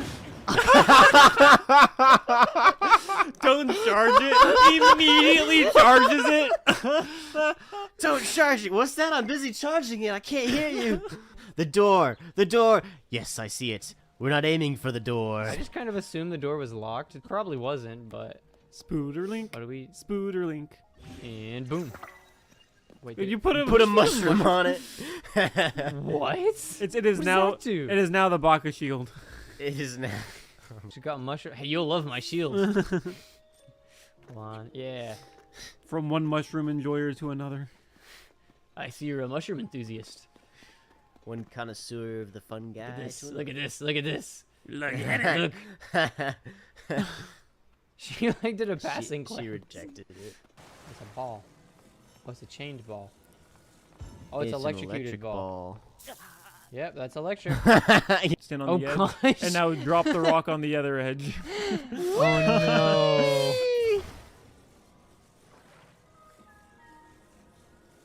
Here goes nothing. Yes! That's gone. There's nothing left. Nope, of that. that's gone. It's gone for good. Oh my god. We're having to here now. Wait a second. expecting it to actually launch you that far. Now what? My ever love. Oh. I read that as ever lover. Oh no. Hold my ever lover Muzu. He's our best We're friend. just a blabbermouth, apparently. Thank you for telling me about my father. Now is the perfect time to usurp the throne. He's gonna give it to you, just like wait a minute. Usurp it is. All right, we're going up. We're going down. We're going up. Battery. Well, what do you want me to do about it? Since you can't take it out here. Wee.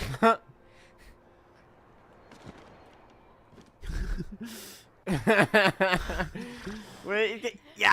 Oh, man. Does I'm he over just here expect me to ranting be at him, carrying fruit around? I mean, he was right, but he was still out of line. I got the shield Hit up, it got with the the shield up, got the shield. What the?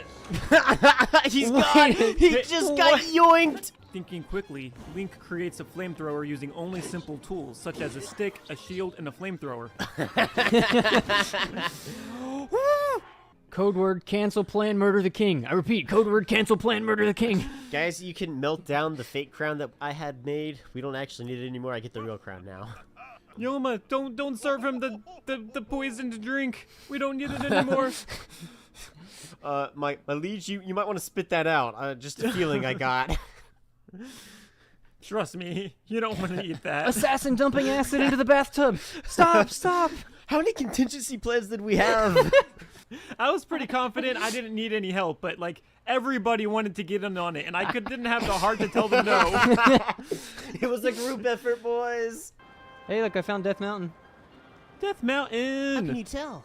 Oh, is that where we're going? No, we're going to the left of Death Mountain. The left of death. Yeah. We go to the left of we death. It's just severe depression. It's like Panic Oh, Mountain. yeah, it's this way. You gotta put it on. I bet you that would increase your armor Oh rating. my gosh, it would be so much armor. Darn it. Like if a hood increases it, there's no way a hard hat doesn't. For sure. I'd like to see Ganondorf swing his sword at you, only for it to be deflected by OSHA standards. OSHA approves this message. A steaming red pile of what? You don't want me to You finish don't that want, sentence. Yeah, I was gonna say you don't want the ending to that sentence. Oh, it's peppers. Now stop with your rock chompers and get over here, Goro. Is that a slur? The old guys are talking without any clothes on. Oh, good. As they do. As they do. You just, Unbearable heat. Oh gosh. you're just cooking. I heard a sizzling noise, then I saw the icon in the It corner. was knew our s- feet. I knew something smelled delicious. Abort the ship. Jump! Abort Jump! the ship. Jump! We're gonna land it. We're gonna land her. Oh, no. Ah, Um, okay. That is kind of a land. That it is We on the did- ground. We did land. Oh, you gotta line it up. You gotta line it up for the short. You gotta line it up so that we can clip it for a short. What am I lining up? You gotta put it in the middle of the screen. Yes, Look, that is the here, greatest here, landing I have here. ever seen. Have your short. Look at Oh my that gosh. landing. Beautiful. Beautiful. Oh wait, we The- can't get in. Oh wait, no, we can't. Okay. Oh right, doors. Ah, I forgot. They open. All right. Alright, the best Here we part of this go. entire game. Purr's claws. No, not this part. No. Oh, yeah. I mean, Okay, I'm gonna refrain from pulling out the flamethrower this one time. Ugh. That I just, but chicken nuggets. I feel, I Are you I serious? can't do it. They're kids. Chicken nuggets. It's been live streaming on the Pura pad. Oh man. Oh. In today's video, I'm going to commit a mass genocide on a race of plant people. Make sure to subscribe. Just a Korok's disinfecting 24-hour spray. stream of Link going about his daily life, but it always has the tag without There it Korok. is. Look at this beautiful landscape. Without Koroks. Just disappear. Heated up and knock speed, grunt, no strength, no ladder, shush your glider with the fear of height, down height, wire in the fire, representing 7 games with the government for hire Jump. in a combat site. Woo! Air's become very cold. The only thing keeping that alive was your song. It's time to burn it. You Never win. mind. You win this round, Spikes. I think How it do might I be a different get out of stamina bar. Nope, it was not. Oh! Wow. Oh my gosh. Fairy! And then we died. And then the fairy! died That twice. was amazing. Is that 2 fairies in 1 shot? What is Oh happening? my gosh. Take refuge behind the boulder. It offers protection. No, No, why'd you send it up? No! It was our shield. Buttons, buttons. Their welly wellness. Oh, you can break that. I don't have a hammer. Easy peasy. And that's how you do it. There is no other way. Are you kidding me? No, there's a second one. Oh, All right, we got 3 more fairies. oh no. Oh no. I don't know if that I one don't think hit it the even rock. hit. I think we're wasting Alright, fairies. We're not taking any chances this time. We will get this. Boom. Woo! How many more fairies do We we have have? another bomb. We have no more bombs. No. No, we've been thwarted. No bombs, no fairies, but life experience. I can show you the world. Oh, are these? Can we take? Shining shimmerings. Ooh, it's a walrus. Give it a hug. I don't think I've ever had a good conversation where somebody just started with, I'm curious. I'm curious how the bomb plants got around our Korok nursery, Link. Yay! We did it! Yeah, That'll do it for the this skip. one. Do the skip. So happy. Whoa! We saved the day. Did he It's a get his good dog. tail? He got his tail. Yes, the bestest of boys. Dun-dun-dun, We're almost there. dun-dun-dun. You just gotta find another foothold. And then you just have to reach a handhold. And then you'll be at the top. I think we'll make it. Yeah, we'll definitely. Almost there, Link. You're so close. Right there. You just gotta do a jump. Nice. Gerudo gaining the Sky View Tower. You can have anything else, just don't touch our mop. I am the janitor of the sky. That Ah. mop, though. Look at that mop. This was the best idea you've had, Calonzi. The physics engines they Thank put in you. it were, That's peak gameplay. Mop. Look at that. That is how we will defeat Ganondorf. That pose right there. Are Like, you ugh. are you locked in the animation? No, Okay. I don't think. Wait, maybe. Oh no! Wait, hold on. Okay. Okay. Which one? This is a Zonite shield. Let's attach it to that. That was the wrong thing. The rocket mop. Rocket Bob! I have no idea what'll happen when we swing that. We need to learn about the lore of Ganondorf. We must before study fighting him. Every Time tome. to crack a book, or 2, or 10, or 5,000. Why is it just the Book of Marks over and over and over again? Oh no, Cynic, no! Zelda? Fuse the fairy to your sword. Let's go.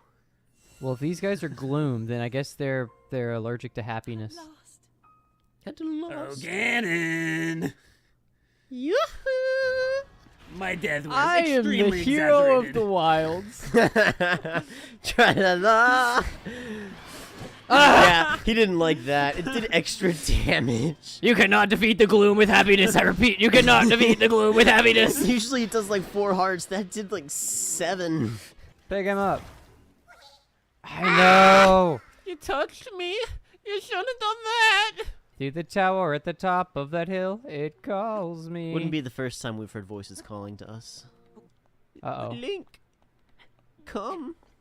Moana. Okay, I was like, I can't place the song. I went to Tangled, then I went to Frozen, and just finally settled on Moana. I knew it was a Disney princess movie. Y'all ready for some awesome Zelda Oh, content? We can just leave. We took the picture and we walk off. Wait. No, Oh, you no. Can you can't. fast travel away? We like halfway through just separated. He's like, "Get back here!" And then he magically He reverses grabs it. us after we're like dissipating and yoinks us back into reality. Both of his eyes focus on us at the same time. That's too much power. Oh no! Oh my gosh. Zelda, you like my cosplay? Like, what are you dressing up as? It started out as you, but then I like unicorns, so I added a little bit of unicorn in there. Daddy's home. Did you see that little flex thing he did? Why did that go with your line so well? Oh man.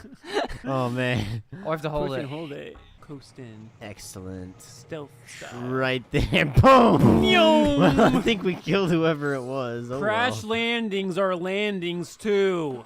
We don't discriminate. Is that a bomb flower? It was. Still smiling. I found the cameraman. Mineru is not living. No. Oh, look she at got a that recliner. recliner chair. Yes. Stone recliner. Oh my gosh. The rope. Oh, it was the hands.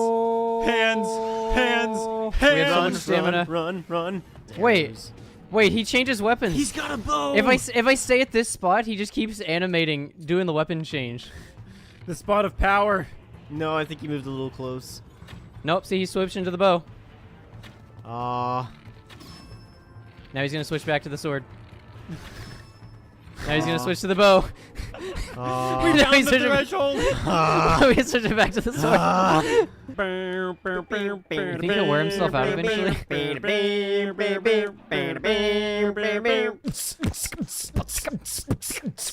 Do you remember the 21st night of September?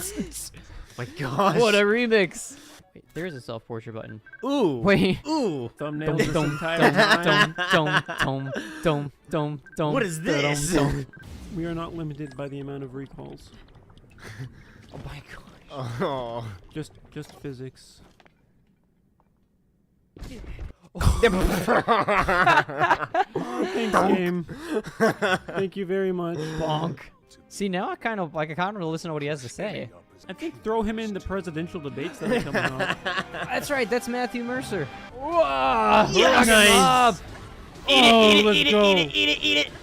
Rocket Mob. It broke. Rocket Mob broke. Oh. It sacrificed its life to save us. No. It was such a good weapon. 07's in chat. Oh man. Ah, Rest in peace, Rocket Mob. this fight would That was not be beautiful. possible without you. So Zelda, where's my shirt? What did you do with it? You were the dragon. You took it. It was really cool armor. It looked like a P.E.K.K.A. You know what a P.E.K.K.A. is? For Clash of Clans. Look at my combat power. It's over 3 million. See? Not that too Nice. shabby.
Hey, we're back. Are we now?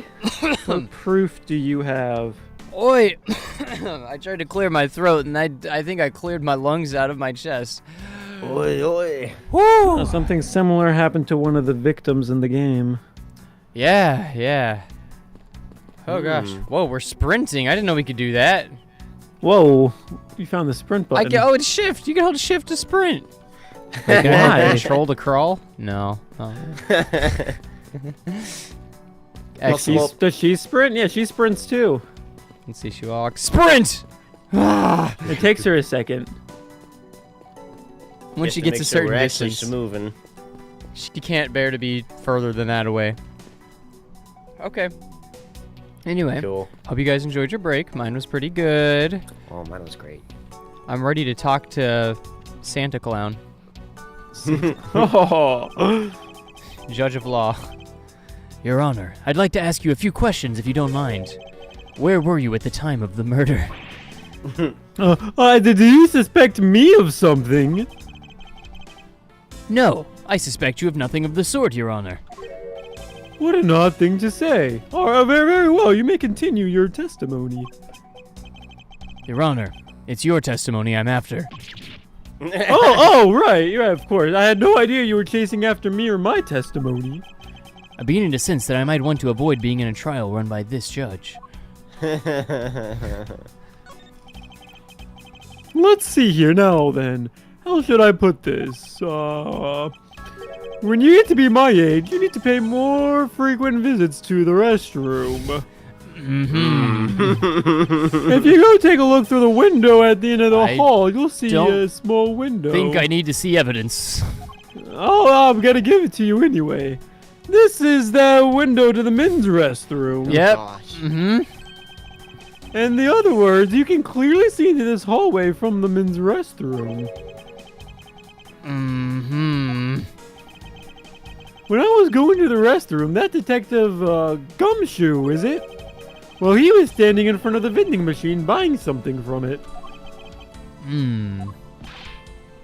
However, and this I couldn't believe out of all my years of judging, when I was about to exit the restroom, and I've judged a lot of years, there was not a soul in the hallway anymore. Your Honor, if you could please calm down and explain it to me rationally. Your eyes are so wild. I'll break it down very simple. I used the restroom. At the start, there was Professor Gumshoe there. Then I went to wash my hands after I was done, because you all are supposed to wash. And after I finished washing my hands, there was no Detective Gumshoe. I'm thinking it might have had to do with me washing my hands. So 3 things have left. You've emptied your bladder, you've cleaned your hands, and Gumshoe has fled the case. It was really suspicious. That's what my finely honed judge's intuition said. Although, well, the murder occurred. I just sort of brushed it off. But before I brushed it off before the murder occurred. Yeah, ho ho ho ho ho ho. Apparently, this judge doesn't understand the concept of staying calm. Ho ho ho. The restroom window, I wonder if you can see the men's bathroom window from that one there. You can. I'm looking at it right now.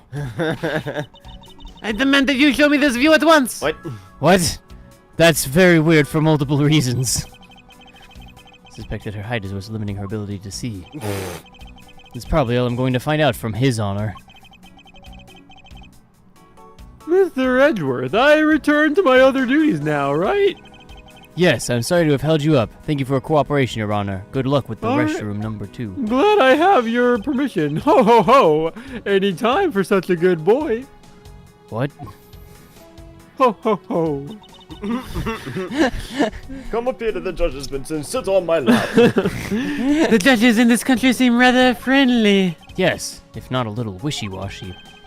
However, I hear that they are known to hand down very fair verdicts. Okay. Understood. One more person in my way. Detective Batty, I have something I wish to inquire about. Is it about my bad boy looks? Yeah, I would see why you would need to inquire about that. Hey, how about doing some extra work, you? I wish to inquire about what's in your mouth. Is it a cigarette, or do you have a sucker in your mouth? I'm gonna move it for you real quick, like once there it I see is. the- Yeah, yeah. That doesn't that's all answer the my answer. question. That's all the answer you need. I see. Yes. You're getting in the way of the investigation, you know. I have an order from Mr. Von Carme himself. Plus, I still hold investigative authority. You still hold it as you. That's what you sound like, 5-year-old. So I hear you were the one who called for Detective Gumshoe to come down here. What of it? Faraday? That guy was just accused, you know. I just knew something was gonna happen. My detective's instincts told me so. I let it get it, did you? You couldn't even protect one little prosecutor with it. My bicep. Wow, it's huge. What would you say? Did you ignore me? Why are you both holding your biceps? I have a bicep too, you know. Frankenzilla, I think you need to apologize. The bicep grab is clearly this man's territory. Ugh, I'm sorry. I'm terribly sorry, Detective Batty. Please continue. Alright. My biceps has calmed down now. I used the phone on the first floor and called the precinct. I told them to send somebody over. And that detective's the one that showed up. Hardly my fault. And only upon his arrival did you set Detective Gumshoe to stand guard, Detective Batty. Yeah, I waited for him on the first floor. After he got here, we came up to these defendant lobbies together. Look here, I'll beam you a flashback of it. Make sure As you we record entered this. Don't even worry about it. I'm all over it. As we entered this hallway, we ran into you. What? I wasn't here. Not you, you. I just said I'm not here. Anyway, she told us that Faraday was real mad. Yeah, you's a girl. No, I's not. Anyways, that Faraday dragged Rel off to lobby number 2 to have a word or something. And that Faraday had said to not let anyone interrupt them. So what choice did I have? All I could do was tell the big lug to stand guard outside. And around what time did all of that take place? About your mama 30. That was good. Of course, that your mom was, in reference to the murder. So, got him. After giving the big lug his assignment, I never left the hallway. Not once. So he never left the hallway. Not once. Oh, and how can you make such a claim? One of the guards outside this floor's main lobby swore to me, didn't he? If the detective never left the hallway, then where did he disappear off to? That is simple. He must have gone into lobby no 2, just as I suspected. You and I, we were in lobby no 1 together. I've never been in lobby number 1. You and I were, that's a fact. The only one without an alibi is Gumshoe. It would seem that I'm still missing some key pieces of information, particularly these sections where my memory seems to have blacked out. Detective Batty, you also heard the gunshot, did you not? It was real bad. I heard it when I was in defendant lobby no 1. That's why I came running towards lobby no 2 together with you. I don't remember any of this. How much Don't you time? remember Hughes was there too? How much time between you hearing the gunshot and your arrival on the scene? Wouldn't you like to know? I'm pretty quick though, so you can assume it's less than a minute. What were my movements upon hearing the gunshot? You grabbed the big lug, you smacked him across the face a couple times, said, "Get it together, man," then you shoved him at the door. That doesn't sound like me. Then you raced into lobby no 2. I assumed it was an emergency. That's when we discovered the bodies in that order. That makes you the discoverer of the crime scene, right? That's right, I guess it does, little child. I am about to become the prosecutor very soon. Do not call me a child. You will treat me with the dignity I deserve, or else. Wow, deflection. The good looks repel that whip. You wave that thing around anymore, and I'll have you arrested for obstruction, little child. Sacre bleu, you wouldn't dare! Ha ha ha. They always take the people that I arrest. Anyways, I was just joking. You're fine. Yeah, I've been assaulted. Detective Batty is really something if he can make Frank and Zilla behave. Are we about done here?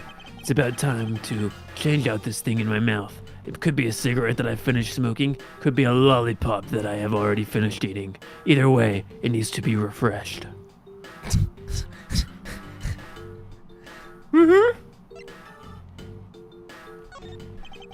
Detective Batty, where were you when you heard the gunshot? How many times are you going to ask me that? I was in the defendant lobby no one when I heard the gunshot. You and I were there at the same time. The same exact thing as what he said earlier when I asked, but I still don't remember. Now get out of here. You're getting in the way. Ah, see, now that I remember. But I'm not done questioning you yet. Is there anything else I should ask him about? Situation. I'd like to know a little more about the circumstances under which you heard the gunshot. Like I said, I was in lobby no one with you. But you weren't. But I was, and I have nothing else to add. But I wasn't. But you was. But it... Of course you weren't, but you was. I was. You weren't. No. You was. I were. Man, you already asked him about that. Remember, please stay focused. I suppose you should ask about something else. I'd like for you to tell me the exact time you heard the gunshot. It was around the time of the end of the recess, and the trial was just about to start, I think. He was supposed to make time for himself to transfer the evidence he was holding. Of course, that never happened. You can't do it when you're dead. But I got the sense he wasn't gonna show for the something I couldn't read. So I figured I should go get him, or he'd be late. Turns out he was late. He still hasn't popped up there. And then bang! A sound of a gunshot hit, and I leapt right into the action. So he heard the gunshot right before the trial was about to restart, huh? Detective Bad's testimony jotted down in my organizer. That's right, jot that down, cause it's so bad. Are we done here? I don't have any time to waste. Objection, you have plenty of time to waste, come on! All you're doing is standing in front of the store, doing nothing. Wow, that's actually the angle she went with. I'm doing something very important. I'm admiring these bad boy looks. I get the sense that he is somewhat investigating this crime scene. Or rather, that he is keeping us under surveillance. But to what end? Detective Batty, may I ask that you cooperate with us for just a bit longer? As a baddie myself, I suppose I have no other choice. But I don't really have anything else to say. You guys, you were the one to investigate who wanted to investigate in the first place, so go ahead and do it without me. Fine then, be obstinate. We will just do as we please. Come on, Miles, time to arrest everyone. Oh. You may no longer be willing to help us, however. May I ask for the forensic scientist's cooperation? Why are you asking me? What about the dog? Of course, it's the same thing. Excellent. That's all I needed. Ow!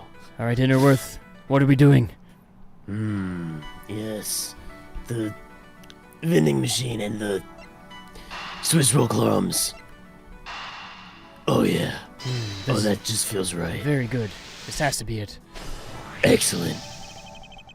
These bits of chocolate and cake, could they not have come from a Swiss roll? A Swiss roll? Why would a course sell such a thing like that? It may not seem like the right venue. However, it is being sold. Right, over there! Sacre bleu! The vending machine! Ah, I see. Stay neutral as the Swiss do to the end with these. 2 for $6. Talk about expensive. Leaving the fact that it's on the expensive side aside, the fact that the cake crumbs and chocolate bits were found in this hallway suggests that they came from a Swiss roll that was purchased from this machine. A Swiss cinnamon roll. Wow, which one of these officers are Swiss? They're all pretty cinnamon rolls. I think I have a pretty clear picture of what happened here now. Naturally, after all, I am here, aren't I? The French enlightened you. Detective Gumshoe must have sat on this bench as he ate a Swiss roll. Yep, that's him. And as he ate, he dropped it on the floor and sullied the bench. Detective Gumshoe's fingerprints data updated in my organizer. Thank you, Interworth. Ah, how could he not be clean up after himself? How utterly despicable. Don't you dare whip me again. It wasn't I who made the mess in the first place. Anyway, if it was indeed Detective Gumshoe who bought the Swiss roll, that creates a rather interesting contradiction of facts. A contradiction, where? I think another look at the special courthouse vending machine is in order. Okay. Look.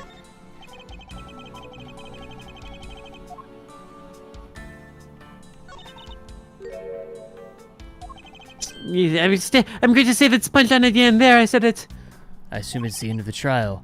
So it means we should eat these during a yeah, we already talked about this. Yes, why are we repeating a dialogue again? Deduce. Deduce now it. we can deduce. Okay. Deduce it. Deduce. I'm dropping a deduce on this point right here. In lobby no 2. You were supposed to go to lobby no 2 for that. It's the bonus. Eureka! About Detective Gumshoe's finances, he said that until this morning, he didn't have even a single penny on his personage. Just how poor is this man? If his bonus really was only $5, then he should not have been able to purchase a pack of Swiss rolls. However, facts being as they are, we found cake crumbs on the floor. Meaning Scruffy must have bought the pack somehow. Indeed. He is not a murderer, he is a thief. He should not have been able to purchase a pack, and yet he did. The question is, how? Praise the 2 for 6. 2 for 6 Swiss roll.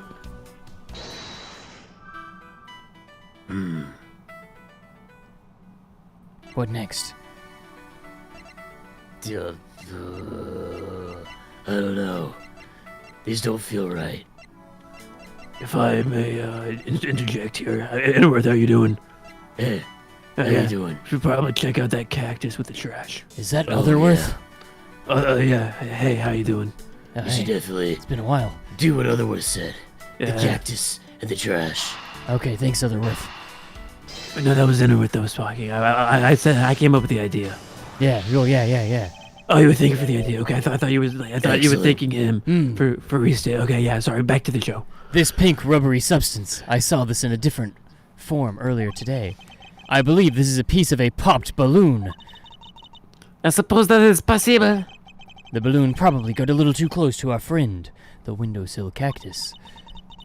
That would be the logical conclusion, I suppose. Other than, unless that the person just blew it up too big by the window. That would also make it pop. Just saying. I believe I now have a very firm grasp on what happened here. Yeah, well, I do too. The French would not be left behind. Alright, Frankenzilla, would you care to share what conclusions you've come to? Oh, if only I had a other Zilla. Oh, why should I do that? We're in the middle of a competition, A competition whose stakes are very high. Speaking of the competition, I think I would like to change these stakes. Well, what do you have in mind? My proposal is that if I am to win, I am allowed to call you Frankenzilla for the rest of time, and you will have to accept it. The rest of time? What do you mean by that? You mean like 7 years from now included? 7 years from now, and then another 7, and another 7, and another 7, and another 7, sacre and bleu, another so 7. many sevens! But no, I will not back down! I will see your fight and I will raise you another one! If you are able to win, I will say that you are have a very masculine crease looking up on the eyebrows there. A crease line of the eyebrow that is the most masculine looking. Of course, this would be a lie, so it will never happen. I will never lie, so I will not lose this case. Very well. Well, let's pay his honor a visit then. September 10th, 5:15 p.m. Wait District a second, Court, that didn't make courtroom any No. sense. 3. If I lose, something bad happens. If I win, something bad still happens. What? I think I've been had. We've already agreed. We shook on it. Your Honor, if I may, I'd like to test your witness testimony to see how it stands up.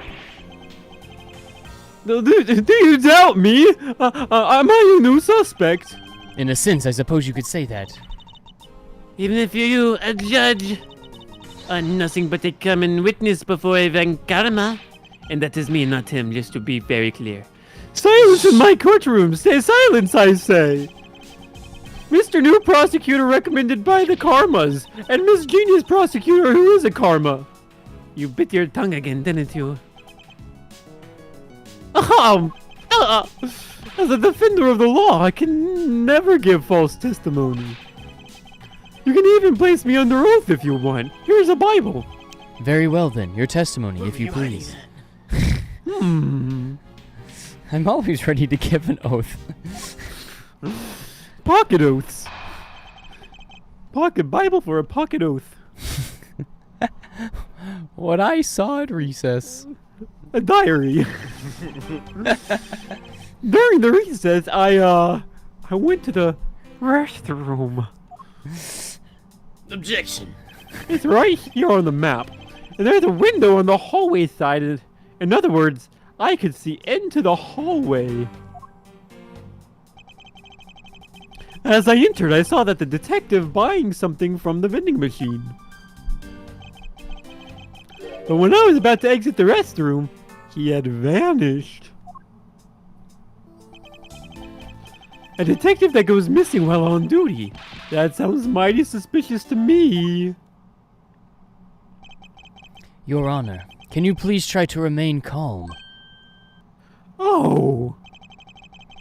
I'm so used to simply listening to testimonies that I got caught up in the incitement and giving a testimony. See, anyone can take a testimony, but it's the giving that's really exciting. I'm sorry, Your Honor, but I'm afraid I'm going to have to spoil your fun now. Oh. I don't understand. Here, what I saw at recess, a diary, part 2. During the recess, I, went to the restroom. Your Honor, this is not school. You are not in first grade. You do not have to whisper. The restroom.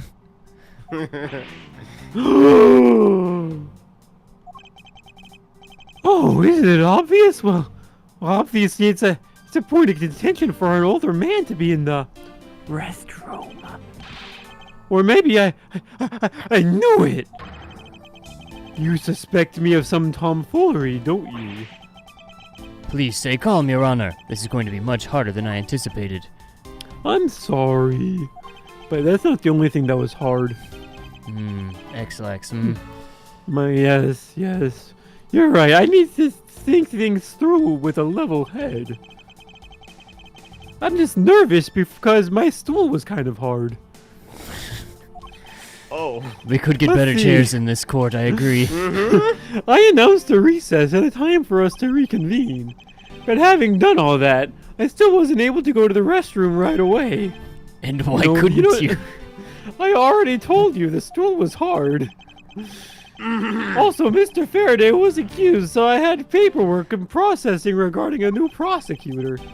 Once I finished that, I was able to make a mad dash to the restroom. At least he stayed consistent on the going to the restroom part of his testimony. There's a window in the hall. You can see right through the restroom. Your Honor, did you really go to the men's restroom? What? What are you insinuating there? Are you asking if I'm a boy or a girl? I simply meant perhaps you went to a restroom on a different floor. I had to go for such a long time. It was very hard stool. It was all I could do to dash to the closest one into the courtroom. It was an emergency. The big kind. Suppose that's only natural given his circumstances. I ran from the courtroom to the main floor's lobby and down to the hallway. You have my word. Once you enter, you can see there's a window just above the urinals. Ah, there were urinals. Ah, that confirms it then. And it was through the window. It was through that window that you witnessed Detective Gumshoe, Your Honor. Well, exactly. While I was at the urinal. No, don't pay any attention to the fact I've been mentioning stool. Your Honor. I think that's enough on that topic. There's no need to yell. Please don't call me out on that contradiction. You're not gonna like the answer. Oh, I guess I got a little bit too much, man. A little too excited.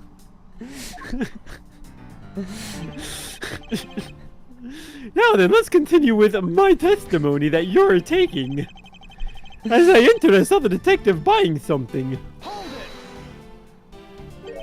Are you sure that the person you witnessed was Detective Gumshoe, Your Honor? Yes, I'm absolutely certain. It's hard to miss someone of his stature, even from as far away as the restroom. Besides, I can't think of anyone else with that kind of hairstyle and big beige coat. Well, I was simply wondering if you were mistaken in what you saw. Well, preposterous! My eyes are as sharp as ever. I don't even have glasses. And they see through the truth. Although, recently, things do seem to be a bit fuzzier. Perhaps I should get glasses. Clearly, his eyes are not the only thing that have gone fuzzy. But allow me to say, with all the honor and dignity of a judge, and I stole it from all the other judges, if I am not mistaken from what I saw. When I exited the restroom, he had completely disappeared. Hold it! I couldn't. That was the whole point. He disappeared, but Your Honor, didn't you just say, I saw the detective buying something from the vending machines. That was a great impersonation, and yes, I did say that, didn't I? The restroom window looks out over the courtyard and right into the hallway. But I was just about to exit, after washing my hands, mind you. I took another look and there was no one in sight. I think it was the washing of the hands. That's the only solution to this mystery. That detective must have gone into the crime scene lobby Nobe 2 at that point! So he looked into the hallway from the restroom and over the courtyard, did he? A detective that goes missing while on duty. That sounds mighty suspicious. Meanwhile, I was taking care of a different duty. Your Honor, I ask that you please refrain from discussing your duty further. No! I can't do that. It's the testimony. I swore to tell the truth. You're being anything but useful. It appears that his honor could have not been mistaken in what he saw. I suppose so, given his line of sight. And Or- his duty. Frank and Zilla, why do you suppose our lines of sight are so different? You would not be calling me that name for much longer after I win this. If you are referring to my height. Can't you hold that whip still for just a second? Now, about his Honor's testimony. Whoopah! Ow! I believe his line of sight to be an important factor. If it is that important, why don't you hurry up and tell him already? I will, but there's one more thing I need to do if I am to correct his Honor's testimony. I'm going to need to retrace Detective Gumshoe's movements. During the recess, I went to the restroom. Something about something. There was a lot of duty involved. That was quite the information dump. Oh, that's a good one. Oh, yeah. How did we end up here? What was that finger wag for, Mr. Edgeworth? And don't you know it's rude to shout objection when someone is giving testimony? This will be the only time it's ever brought up. Ha! If you truly are a man of the law, then you must always be vigilant for an objection! For example, I never let an opportunity to shout objection pass me by. Master Edgeworth, it is one thing to be passionate about your job, but this is real life. This is what some people may say is the pot calling the kettle black. Furthermore, you have stolen it straight from somebody else, I am quite sure. Or maybe you have stolen it from the future. Your Honor, I wonder if you might take a look at this for me, Innerworth. Don't even worry about it. We're already projecting. What is this? What's this? A perfume bottle? How dare you show me that? Why did you get a picture of a perfume bottle? Hold on a second. It was just in the way back. Hold on. I got this. All right, this should be right. Oh, why you show me something so dirty on the hallway bench? That's disgusting. Who is the culprit? That party is hereby found guilty of uncleanliness and being a really sad dude. If you must know, the uncouth bench Solier has already been placed under arrest thanks to your earlier testimony, Your Honor. I am on top of things. Oh my goodness, I'm the best. Who was it again? We were able to discover something from the smudge on the bench, namely Detective Gumshoe's fingerprints. Not happy with committing just murder, he had to go and take it a step farther too, dirtying the courthouse. Guilty! Guilty, guilty, guilty! Gosh. Your Honor, please calm down. While it's true that the detective is the one who made the mess on the bench, we have not yet established that this action is related to the double murder. What do you mean? Only somebody that could litter would murder someone like that. I believe that the detective bought a pack of Swiss rolls from the vending machine. They are $6 for 2, and then promptly sat down on the bench to eat one. $6 for 2? Hey, you want to split one? I got $3. If you add $3 to that, we can split one. Absolutely. Did you wash your hands, though? I told you multiple times that I think it was the hand washing that made him disappear That's into right. the lobby number 2. Yes, very good. Freakinzilla won't split with me, so let's do that. Anyway, the cake crumbs and pieces of chocolate on the floor under the bench and Detective Gumshoe's fingerprints prove my conclusions to be true. Oh, but I still don't understand. Is this whole thing related to how I couldn't see him as I was leaving the restroom? It is indeed. That was an odd laugh. The window in the hallway was built rather high up into the wall, at around a grown adult's chest height. As evidence, I submit that Frankinzilla herself wasn't able to see out of that window. Got him! I truly hate you with the passion of 1,000 suns. Papa! No! I knew I shouldn't have used her height as evidence. Basically, what this means is that the area directly under the hallway window is a blind spot when the hallway is being viewed from the men's restroom. No, that's so loud there. Somebody might overhear us. It seems that you have made the connection. The word restroom can be spoken out loud. If someone were to sit on the bench under the window or the window above the bench. Dun dun dun! Yes, even someone as large as Detective Gumshoe and his insatiable appetite would effectively disappear from sight. Nani? You finally see, Your Honor. Your testimony has just proven that Detective Gumshoe was in the hallway the entire time. Hold it. Oh, wow, that objective business is pretty fun. Sorry. Yes, I meant just 1 second. I didn't mean to say it with that much enthusiasm. All I wanted to do was try saying it once. Yup. Here, let me try that again. Hold it. Is there something of value you wanted to say? Yes, actually, there is. I remember something just now. The 21st night of September.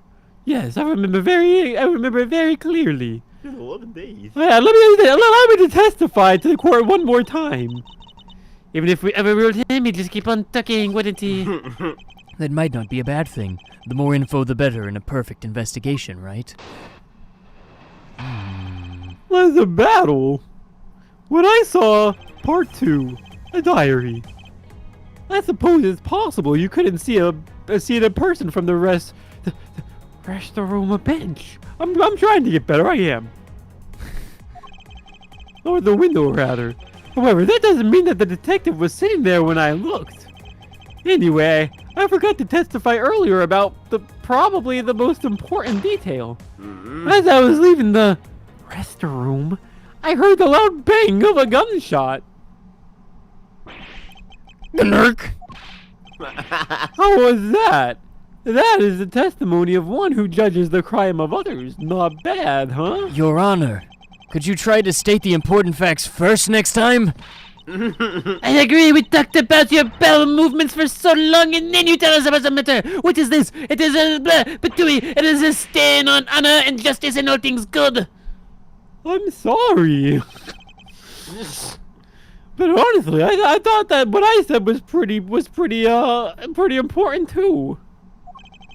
Now that he mentions it, right before we restarted the trial, he did talk about that.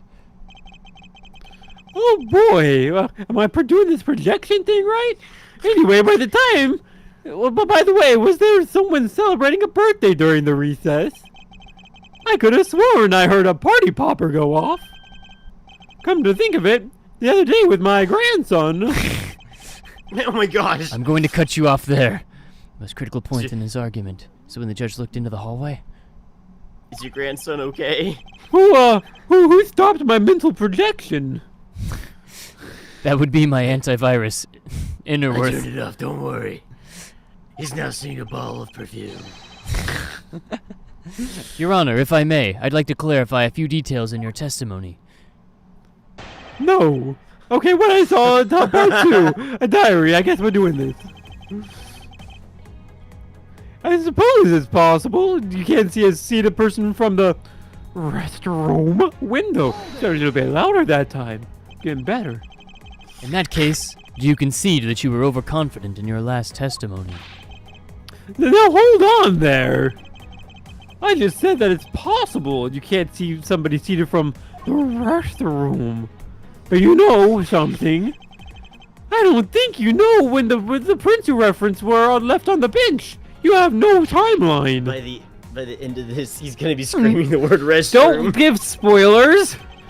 Well, you have proven that it's possible the detective was sitting. I still have a problem with just those fingerprints as the evidence. He's right. I have yet to prove when the fingerprints were left on that bench. While he feigns ignorance, his honor has seen a lot of life. This judge, I mustn't underestimate him. He is very old. My vastness also says that it doesn't mean the detective was sitting on the bench when I looked. It's a great way of calling somebody old. He has seen a lot of life. His expiration date's coming up. You're past your best by date. As we established, you went to the restroom during the recess. However, at what point in the recess did you look into that hallway? After I called for a recess, I handled the charge of the prosecutor paperwork. About 20 minutes until we reconvened. Yeah, that sounds about right. 20 minutes. Definitely did not pull that out of my beard. Just as I expected. You were expecting that? Oh, okay. Of course, and I demand to know what that all-knowing smile is for. Your Honor, that statement you made just now is very important. I'd like for you to append it to your testimony. What does that even mean? Glue it. It's an appendage. Oh, like this? Sure. Let's see, I looked into the hallway about 20 minutes before we were to reconvene. Yes, very good. Now hold it. Wait, you just asked me to repeat what? 20 minutes before we reconvened. Very well. What did you say after that? You interrupted me. Let's see. I had to make some preparations, so I rushed straight back to the courtroom from the restroom. I also had to track down a few pieces of paperwork to various bailiffs. So you rushed back to the courtroom despite having just heard a gunshot. Well, at the time, I thought it was just the sound of a party popper. I was like, oh, instant party, and then I boogied down. But now I know I was boogieing down to someone's death. And I apologize for that. I see. Not one of my finer moments. Hindsight is 20/20, as they say, especially when you were boogieing down. Thinking back, the judge did mention something to that effect when we reconvened. Anyway, I forgot to testify earlier about probably the most important detail. It has nothing to do left with the resto room. Anyways, yeah. If it's something that forgettable, I don't need to hear it. But it was really good. I just forgot at the time. Whoopah! That's sort of excuse me working as a people, but not a Van Karma and a Van Karma descent. Oh, but it's such an important piece of testimony. Please, you give me one chance to present it, pretty please. I suppose I have no choice in the matter. As I was leaving the resto room, I heard the loud bang of a gunshot. There's no need to be so enthusiastic about the word restroom. Your Honor, about the other thing you just said. I know, the bang was a gunshot, yeah. It was ow! Your Honor, please remain calm when you're trying to explain yourself to me. I think I had a stroke. Yeah, definitely a stroke. Now that I've gathered myself and overcome that, yes.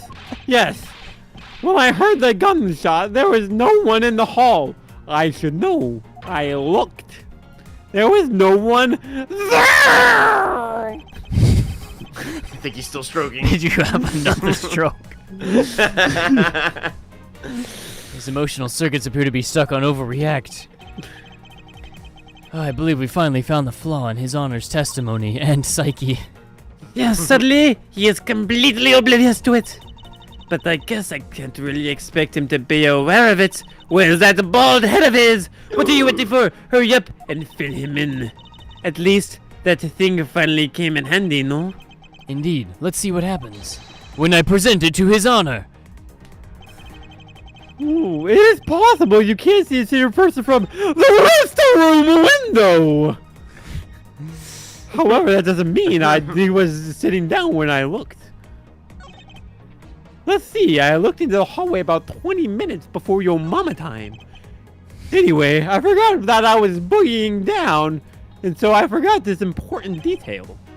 As I was left at the resto room! And anyway, I forgot to testify. Let's see, however, that doesn't mean that the detective was sitting there when I looked.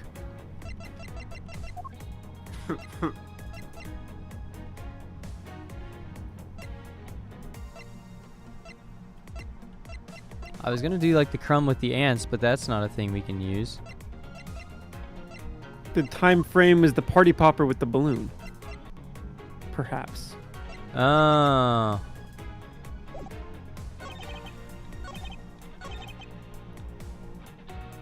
See, he thought there was a party popper and there was a gunshot. So maybe it was the balloon that popped instead. Yes. Yep. Your Honor, there's a very large flaw in your statement just now. I don't understand. What's the flaw? Oh, thank you. My allergies. I have an allergy to silicone. Oh, never mind, Your Honor. I don't want to disturb you then. I'd appreciate it if you don't give me evidence that's silicone in nature. Making such an accusatory statement. That's not very good. I'm truly sorry, Your Honor. I did not know about your allergy.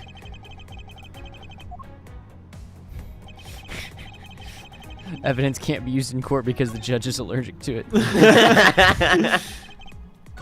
Wait, what about where it's the party popper? He doesn't say that here. It. I think he appended it.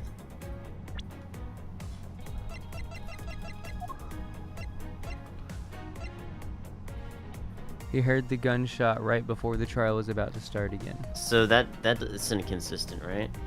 I think so. He's saying he left the restroom, and this one says it's when the trial is. And he said he left the I mean- restroom like 20 minutes before, right? Looked into that hall about 20 minutes before we were to reconvene. Yeah. Yeah, I'm pretty sure that that's a conflict. Let's try that. Your Honor, there's a very large flaw in your statement. Oh, I don't understand. Where is it? Nowhere. Oh, that's not very good. I'm sorry. You should be. Maybe it's an earlier statement he made. I mean, this is nothing. That one.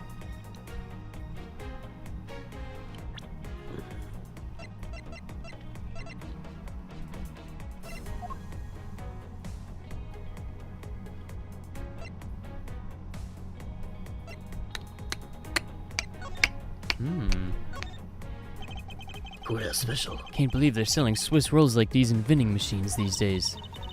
Yes, I cannot believe it is 6 for $2. Wait, 2 for $6. I mean, who charges that much for Kamenez's junk food? Petui. Frankenzilla, if you want one, all you have to do is buy one for yourself. Well, I'm working right now. It won't do for me to eat while there's a case to be solved. Gnurk! Your idea of working is vastly different from mine. Who's the back? It looks delicious. That Swiss roll wrapper is much more fancy than the ones we get here.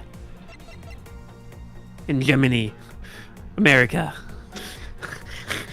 Where are you from again?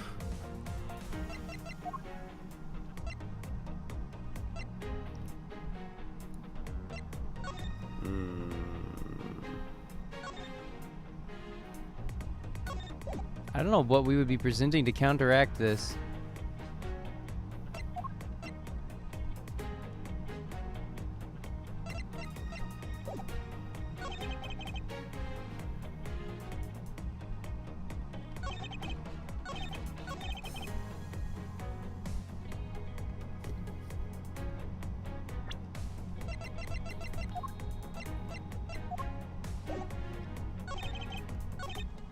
I feel like this is the only other one that we can be contradicting. I guess let's try the testimony again that said it was right before the trial on this one. Sure.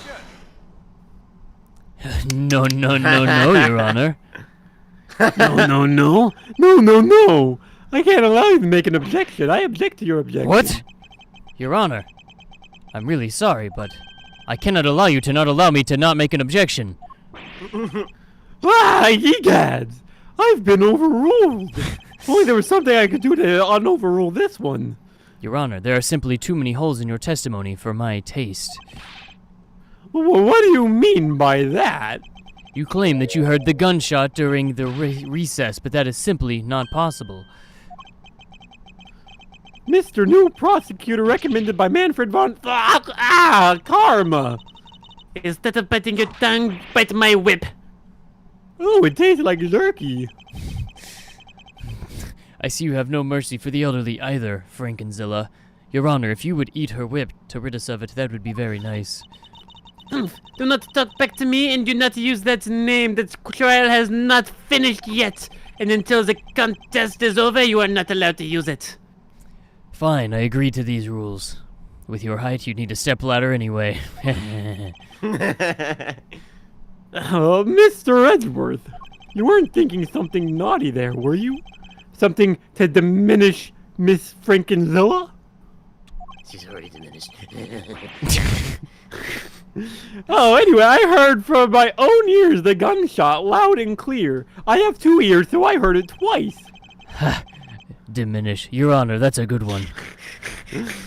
Thank you. It's from Detective Bad. And according to I him... love that man. Oh, he's bad. He heard the gunshot right before the trial was about to start again. What did you just say? What did you say? Your Honor, you just said that you heard the gunshot about 20 minutes before we were to reconvene. How do you explain this glaring contradiction? That can't be! It can be, unfortunately, and that is the truth. But I heard it clear as day. That's right, I can hear the sound of day. The sound of day. We keep returning to this point of contention. And that piece of evidence, I always did wonder why I found it where I did. However, now I understand what that gunshot the judge heard really was. Unfortunately, Your Honor, this is what really produced the gunshot you heard. The gun. The Swiss cake roll opening. Bam! The gun. The gunshot. Oh, yes, oh, yes. It was actually the knife. My knife is a gun knife. It's a very powerful It's also a switchblade. gun. Bang! Wow. I found this object in the hallway earlier. Well, what is this pink stuff? Achoo! It may not look like it, but this is actually a piece of a latex balloon. Latex? How would you know that sneeze was fake? I'm allergic to silicone, not latex. And I suppose you would like me to accept that the pink balloon into the court's record? Your Honor, I presented this piece of evidence in order to overrule your testimony. What? Your Honor, your argument goes as follows. You saw no one in the hallway when you heard the gunshot. Now there is no guarantee that the detective was sitting on the bench at that time. Therefore, you believe he must have been at the crime scene, defendant lobby no 2. Am I correct? You are spot on with that. Man, you are a good listener. Let me ask you something. Do you think that the gunshot you heard was produced by a real gun? I think I've said enough that even you can figure the rest out on your own, with your small brain. You pee-wee-sized cranium. Your Honor, Dwarfed only by... you are fooled by the popping of this balloon into thinking it was a gunshot. You're so trained to be afraid of balloon popping noises because of your allergy. What? What manner of trickery is this? That was a good effort you put forth, Mazadworth. But if it was me, I'd wrap this thing up before the judge even testified. Can you elaborate on how one ends something before it even begins? Well, to be honest, I did think that it sounded a bit off from a real gunshot. Now I don't have to feel bad about boogieing down.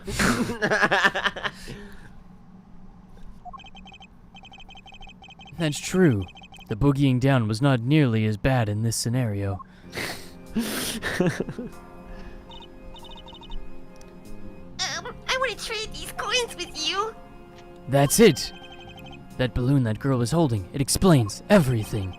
Your Honor, if it makes you feel any better, you didn't lie once in your testimony, or your sweet boogie. However, I can't really vouch for its accuracy. Who knew that giving testimony could be such a difficult thing to do? What have I done? I owe Detective Gumshoe a very big apology, yes I do. I've been a bad, bad boy. Wait. There are still a few things I have yet to resolve about what happened in the hallway. Your Honor, I request your permission to further question Detective Gumshoe. But why? I thought we just cleared his name. Whether we did just now or not, I still cannot say. The only thing I can do for now is to continue in my quest for the perfect explanation. And to that end, I must resolve the remaining issues pertaining to the events that occurred in the hallway. Oh yeah, that makes sense. Very well. Labby, please bring Detective Gumshoe to the courtroom.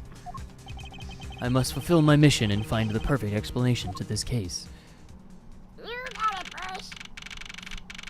Well, I love being able to throw that slur around to all of them. September 10th, District Court, Courtroom No. 3.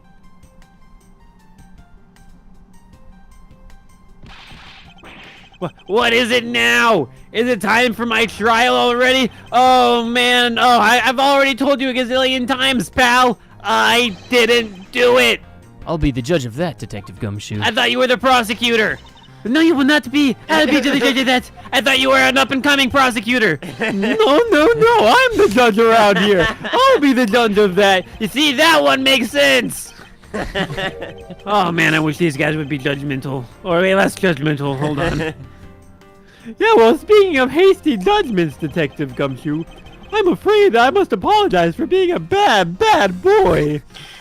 Your Honor, you don't need to phrase it like that. We have yet to prove he's completely innocent of this crime. Oh, maybe I wasn't a bad, bad boy then. Alright, I'll apologize after they prove it. What are you I am so lost right now. In any case, I would like you to testify as to your actions while you were on guard duty, and please remember, you are not on trial. This is all just a part of the investigation. As such, you may still be found to be innocent. However, What? if you should give false testimony, Whoopa! Yo! Ow! My whipple objected loud and clear. if you are found to be lying, you will be held indefinitely. Understood? What do you mean by because it's not a real trial I can be found innocent? Are you saying that at a real trial there was no chance I would be found? Well, what is even the point of a trial? Oh my gosh, he's corrupt! Welcome to the American judicial system. It's obvious that Detective Gumshoe is lying. And if I can't break his lie, then we may never get a break in this case. Oh, I'm not making eye contact. Ever. While I was on duty.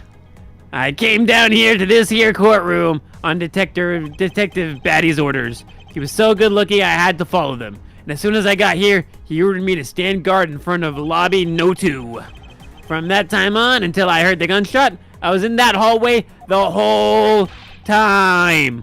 On my honor as a detective, Scout's honor, I swear it wasn't me, pal. He's still singing the same tired tune. In that case, I'll just have to change the melody. I know he's lying, and it's time I pulled the information I needed out of him. Time to search his nooks and crannies. I am tone deaf. You can change the melody all you want. My tune will not change. I came down here to this courthouse on Detective Batty's orders. Wait, no, that was true, I promise. So you're saying you were here on bad orders? No, I'm saying here is on Bad's orders. It's a possessive, you know, the apostrophe S. Anyway, I was left in charge. He's like, I want you. And he was like, I want you without a 1 minute flat. Yeah, that's what he said. That's what he sounded like. Well, I thought this was my big chance, my first case. So I made a big mad dash for it. I was still late. Although I couldn't exactly get here in a minute flat. Yeah. So how long did it take you to fill out these bad orders? Bad's orders. I feel like we're missing a very important apostrophe S here. But it was 10 minutes. And what was Detective Bad doing while you finally made it? He was waiting for me down on the first floor in the entranceway, pal. Yeah, I don't know why that's funny. Why would he be waiting for you? As soon as I got here, he ordered me to stand guard for the number 2. Are you sure this wasn't the judge you were talking about? Yeah, it was Detective Bad. I am very, very certain. Might be my first time at the courthouse, but he also walked with me up to the 3rd floor hallway in front of the defense lobbies. Did you meet anyone along the way? Let me think.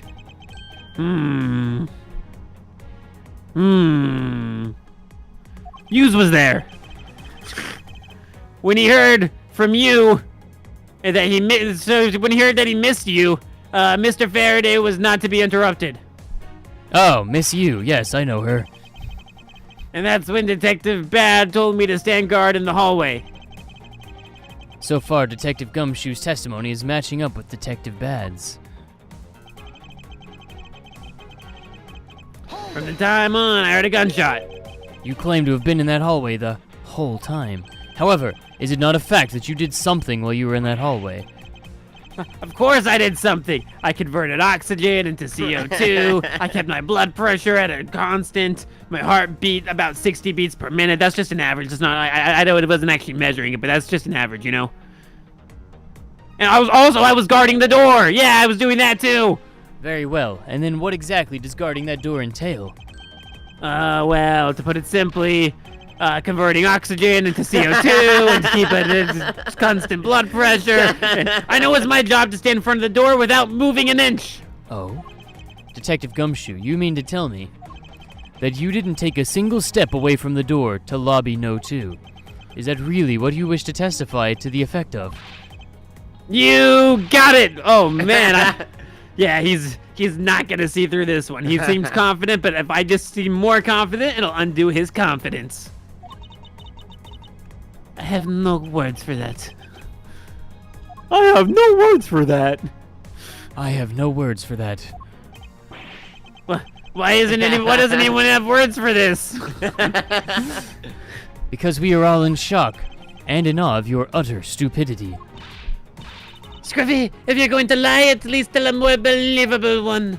Wapa. If you think that stupidity was unbelievable, wait till I get started. I should hurry up and bring this insipid testimony to a close. Then I heard a gunshot. But before that, I didn't take a single step away from the number 2 door. I'm only going to ask you one more time, Detective Gumshoe. Are you sure you stood in front of the door to lobby No 2 the entire time? Yep, after I was told by Detective Bad, I stood guard in front of number 2's lobby the entire time. So believe me when I say that I was in that hallway the whole time. Okay, pal? I have no words for this. I have no words for this. I have no words for this. Why doesn't anybody ever have words for anything? Apparently someone has a bit of trouble reading between the lines. You can't read between the lines. There's literally no words there. Be quiet. Wapa. I should hurry up and bring this insipid testimony to a close. On my honor as a detective for 2 weeks, I swear it wasn't me. Hold it. It's only been 13 days. Would you also be willing to swear that there was no one else in that hall? What are you talking about? I just swore to you that I was doing my job, pal. Oh? Then why are you acting so nervous? What? I'm not nervous at all. Anyway, not a single person other than myself was in the hallway the whole time. I should just let it go. Let it go. Pursuing this train of Let it thought would go. just be a waste of time. Oh, I love that song. To have such a foolishly foolish testimony and such a foolishly foolish testimony is just all plain and foolishness. Indeed. However, in the pursuit of the perfect investigation, I'm afraid we have to deal with it by squashing it under the weight of the evidence. I don't like the sound of that.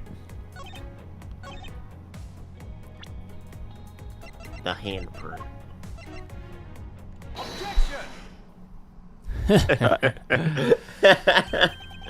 I have an objection.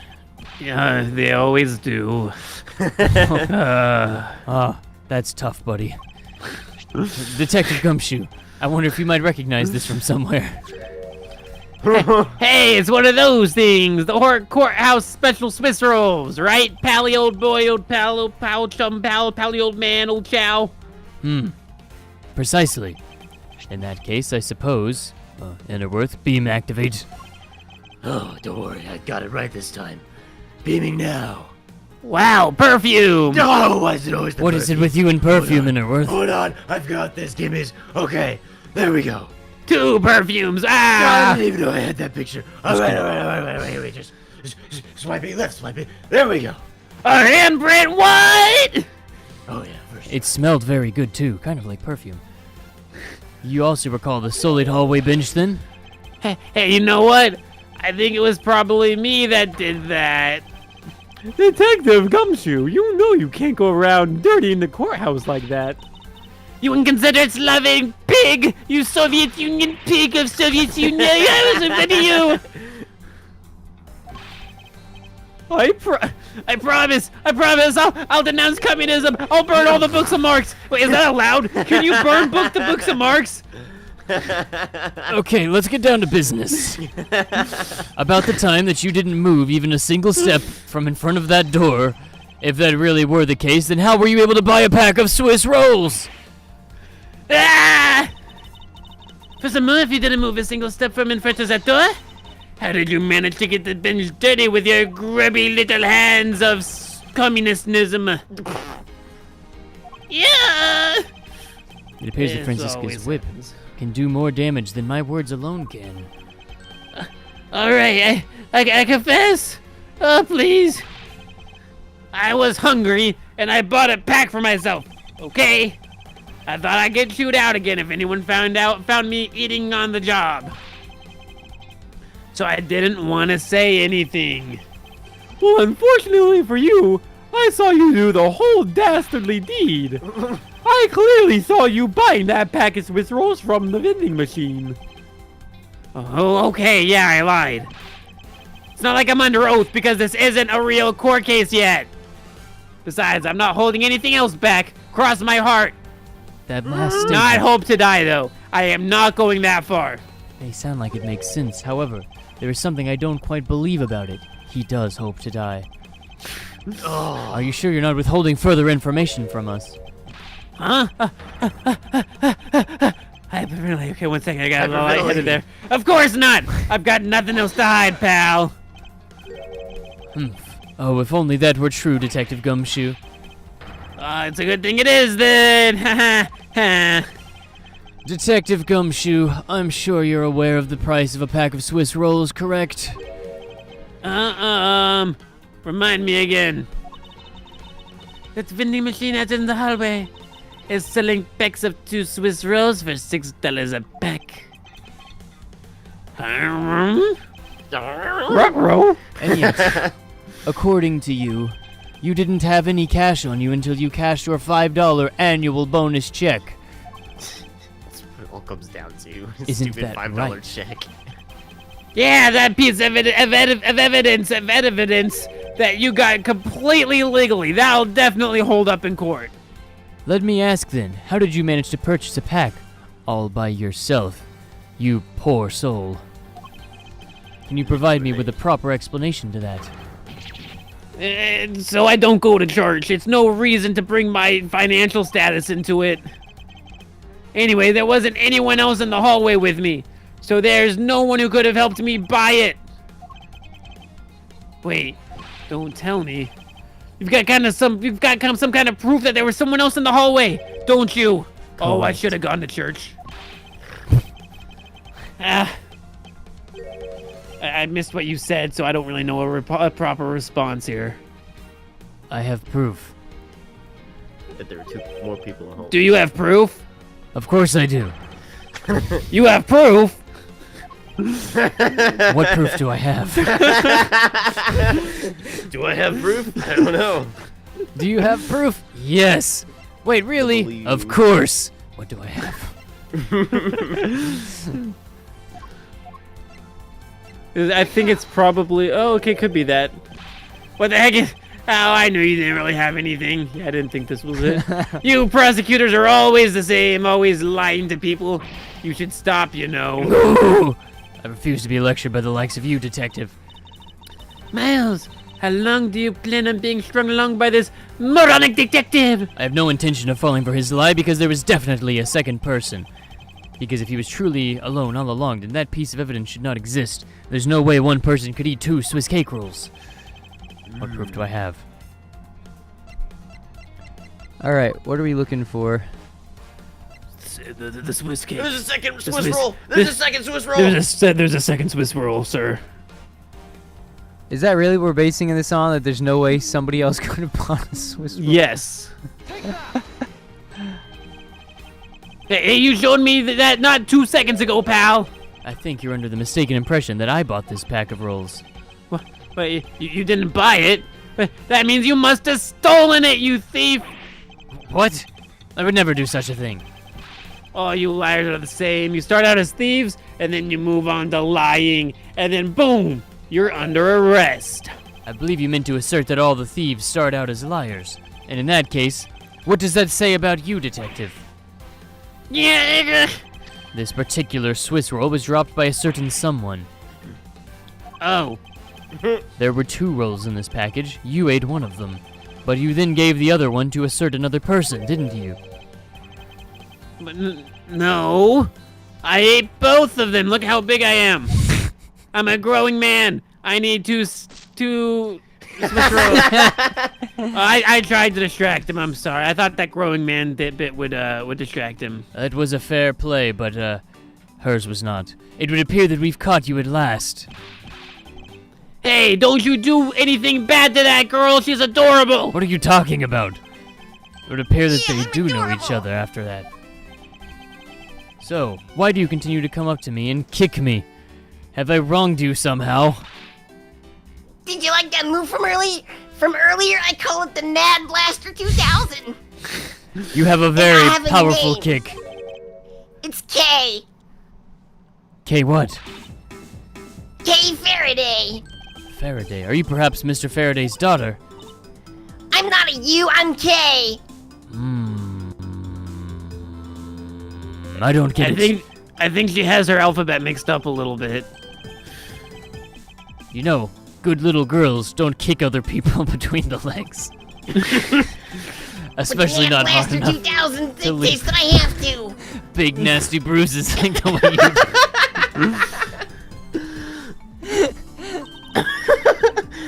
Well, then you shouldn't have put gummies under. He's not gonna. She said she didn't put gummies where he kicked her. Gummy. My guess is she's talking about Detective Dick Gumshoe. What a cute little nickname you've given him. Gummy didn't do anything wrong. Okay. It appears that I will need to speak with her in a bit more detail. No. Are you okay? Is she feral? I don't really understand it either. But look at that, she's adorable. Now then, Kay. She's like a stray cat. A feral one at that. I wonder if I should feed her something. Should feed it something. Please don't feed the wildlife. Present. Feed her the handprint. Feed her the blood. Okay, I promise to give this to you if you calm down. Oh, a Swiss roll. I think the blood was from her dad, wasn't it? You could have offered to feed her dad's blood. This belongs to you, messed though, up. doesn't it? Yeah, I was saving it for Daddy. Ah, yeah. Gonna feed her the blood of her father. And the finger touches the... Oh. Sacre bleu. Oh my! Your father. Yeah, he's, Ah, don't you say another word, pal. She doesn't know yet. Thanks for watching out for me, Gummy. But I already know about Daddy. I overheard the guards talking about how Daddy's he's not here anymore. I'm sorry. I'm sorry I couldn't protect him. It was all my fault. Kay. I'm not crying, you are.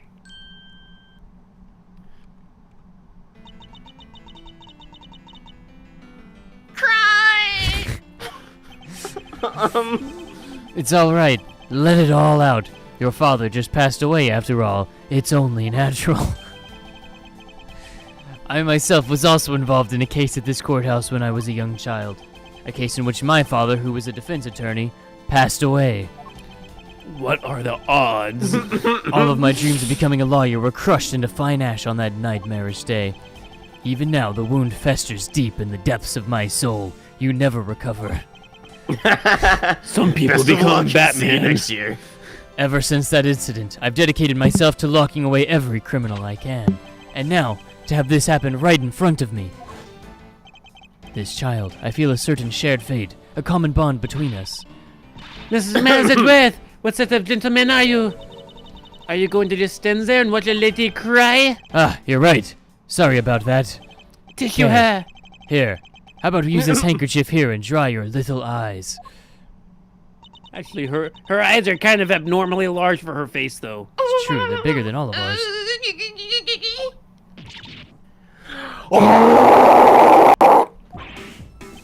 No! My cravat! Don't blow your nose on that! Ah, I feel better now, thanks. I have to take a moment to compose myself. You have to go to the restroom! Oh my gosh, why are you so loud? Okay. Alright, child. I know you've been through a rough day. My day's been even worse. Are you going to be alright? Yep, I'm already alright. Somehow I highly doubt that, but I'm not going to push it. I promised Daddy I'd never cry in front of strangers. What an odd promise to make. Huh. That's right. Even if I can't see Daddy anymore, I'm still going to keep all my promises. You're a very brave girl, Kay. You're a very good child for keeping the promises you made to your papa. I'll even testify that you didn't cry, just for you. That's right, I will lie. Yeah, Papa said good little girls do the Nad Blaster 2000, and I'm a good girl. It is nothing. I'm only telling the truth after all, as after I doctored it. It would appear that because her father was a respected prosecutor, Frankenzilla is sympathetic to Kay's feelings. Tell me about your father. What kind of person was he before he was brutally murdered? Oh yeah, Daddy was a hero of justice. His job was to catch all the bad people in the world. So to you, a prosecutor is a hero of justice, hmm? I suppose we are in a sense, as we are the ones who seek guilty verdicts for criminals. Plus, you know what? Whenever I came to the courthouse, Daddy would buy me my absolute favorite treat, Swiss rolls. Oh? I want to be a hero of justice someday, just like Daddy. So I've been working really hard. I see. And what have you been working hard on? Nad Blaster 2000! Ah, yes. Well, you've made excellent progress with that. What's that notebook you have? Let me see. Sure, okay. It appears to be an exchange diary of sorts between herself and the Nerd Blaster 2000. It's almost the names. One of them is crossed off. It's mine. Oh dear. Why is my name added back to the bottom again? This notebook might just come in handy later. So that's how you do the Nad Blaster 2000. A trail of broken people. Thank you for showing this to me, Kay. This is excellent intel. I hope you'll continue to work hard. Become a hero just like your father. I'm gonna try super hard. Hey, Kay! So I'm a detective that catches the bad people, right? That makes me a hero too, right? You're kinda pushing it there, gummies. Yeah, aren't I, huh? What is with the two of them? I hand down verdicts of justice, so that makes me a hero too, right? Yes, and thanks to your also heroic testimony, you almost painted that detective as a vile criminal and sent him off to jail. Oh yeah. I kind of forgot about that. Don't worry, you can be the hero number 2. That poor judge. He's being treated like a vile criminal rather than a hero of justice. Probably because he is. Number 2, you say? It appears that you and Detective Gumshoe are good friends, Kay. Yeah, we're friends. In that case, would you mind telling me a little more about him?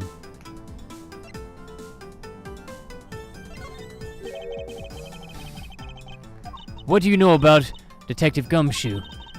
He loves Swiss rolls. You see, I didn't have a lot of money, but he did. And I somehow made $1 out of all the pennies and quarters that I had. But it still wasn't enough, because Swiss rolls cost like $1 gajillion. And no one has that kind of money.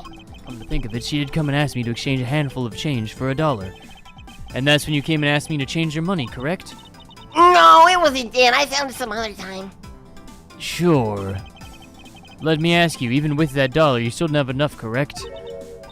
Like I said, it's like $1 gajillion to get the Swiss rolls. That's why, Hey, if you bully Kay anymore, I'm gonna have to arrest you. Now, need I remind you that you are the only one under arrest? Wapa? Not anymore. I sense that Kay is going to be less than forthcoming with this question. Kay, tell me about the Swiss rolls. Yup. I was on my way to see Daddy when I saw Gummy Bear standing. He was standing in the hallway staring really hard at that vending machine. So I went up to him and said, "Hi! Dad Blaster 2000. And when was this? 7 p.m. How long were the two of you together? Yeah, we only talked for a little while. And then we went on our own ways. That's right. Kay and I only talked for a little while, and that's it. Oh, which means we have now confirmed that Kay was in the hallway during the recess, isn't that right?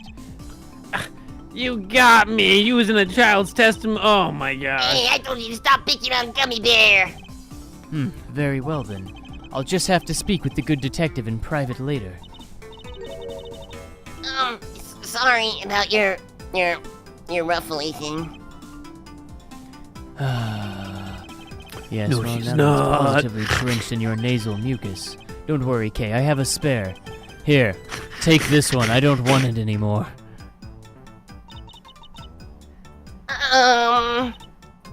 But Daddy says never take things from a stranger, especially if you use your Nab Blaster 2000. Ah, it's one of those promises you made in your promise notebook, correct? Yeah, it is. See, it's right here on page number 1.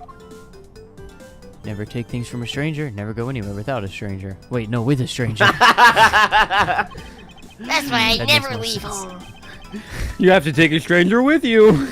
Alright then, I'm not giving this to you. I'm merely allowing you to borrow it. You can take it home, wash it nice and clean, and then give it back to me next time we meet.